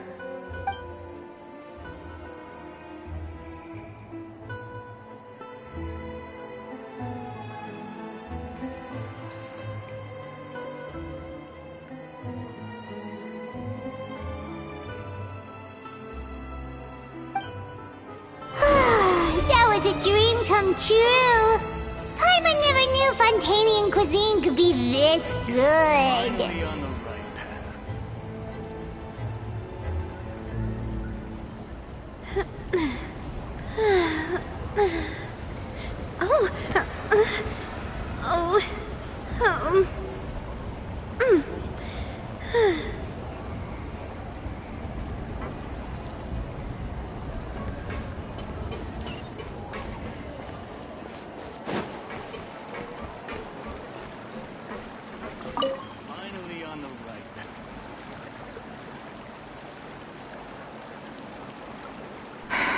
Why, Savannah? Why? Oh, nothing. I was just flicking through the original Codex de Boer. I wanted to see if there was anything I'm missing. Something I hadn't noticed before. That might explain why Savannah's so desperate to get her hands on it. But I can't find anything. It's just some hastily scribbled recipes in between diary entries from Modeste's adventuring phase. And most of it's not even legible anymore. The copy I gave her not only has all the recipes in full, but even includes my own private tips and notes from years of experience. Surely that's infinitely more useful than this old thing.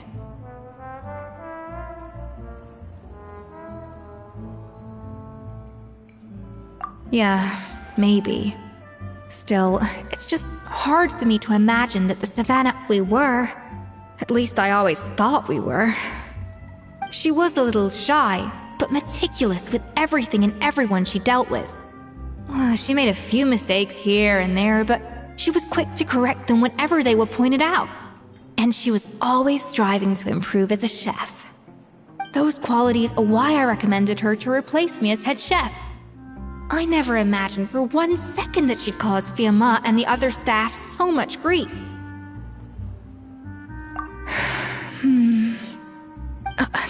Well, I mean to an extent, of course. I pushed hard for her to get the role. And the idea that she turned out like this because of me is difficult to come to terms with. I wonder if this is how Modeste felt back when he was writing the Codex.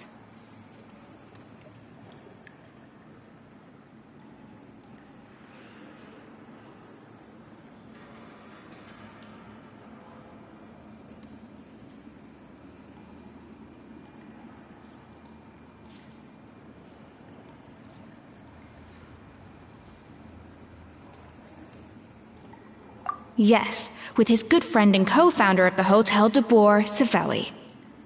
The story goes that after Modeste unveiled his Gâteau de Boer and was hailed as a culinary genius, he was admired and adored by all. But his newfound fame slowly drove him and Savelli apart. Unlike Modeste, whose every new creation was an instant hit, Savelli seemed to face setbacks at every turn. Doors that would swing wide open for Modeste would shut in Savelli's face. And with Modeste being whisked off to all manner of functions by his celebrity friends, he had less and less time to discuss the culinary arts with Savelli. People started gossiping about Savelli, and their relationship between the two gradually soured.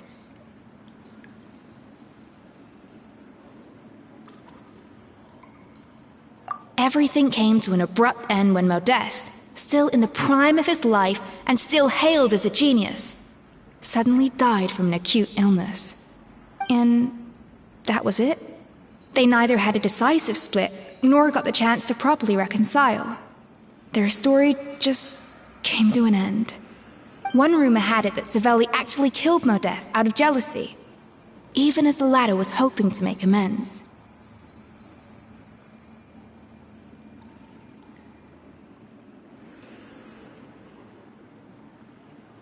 Unlikely. It's a popular theory, but there's no real basis for it. At least there are no records of Savelli ever being convicted of a crime. Still, beyond a point, there's no way of knowing what truly happened in the past. All we can do is try to make sure the present doesn't quite go as badly. And that's why I have to win this contest tomorrow. Then get the truth about everything that's been going on, even if it means cracking her open like a nut.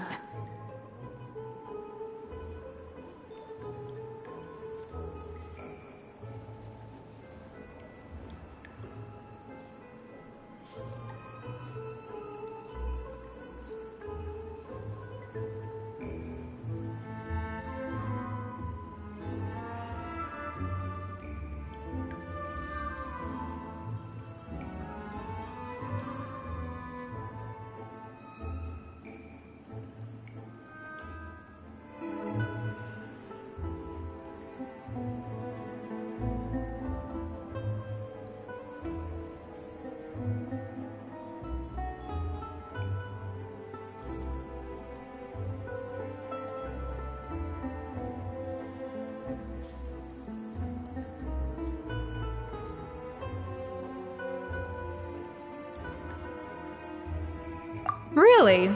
Well, I like the confidence. Don't let me down tomorrow, then. You better bring your A game.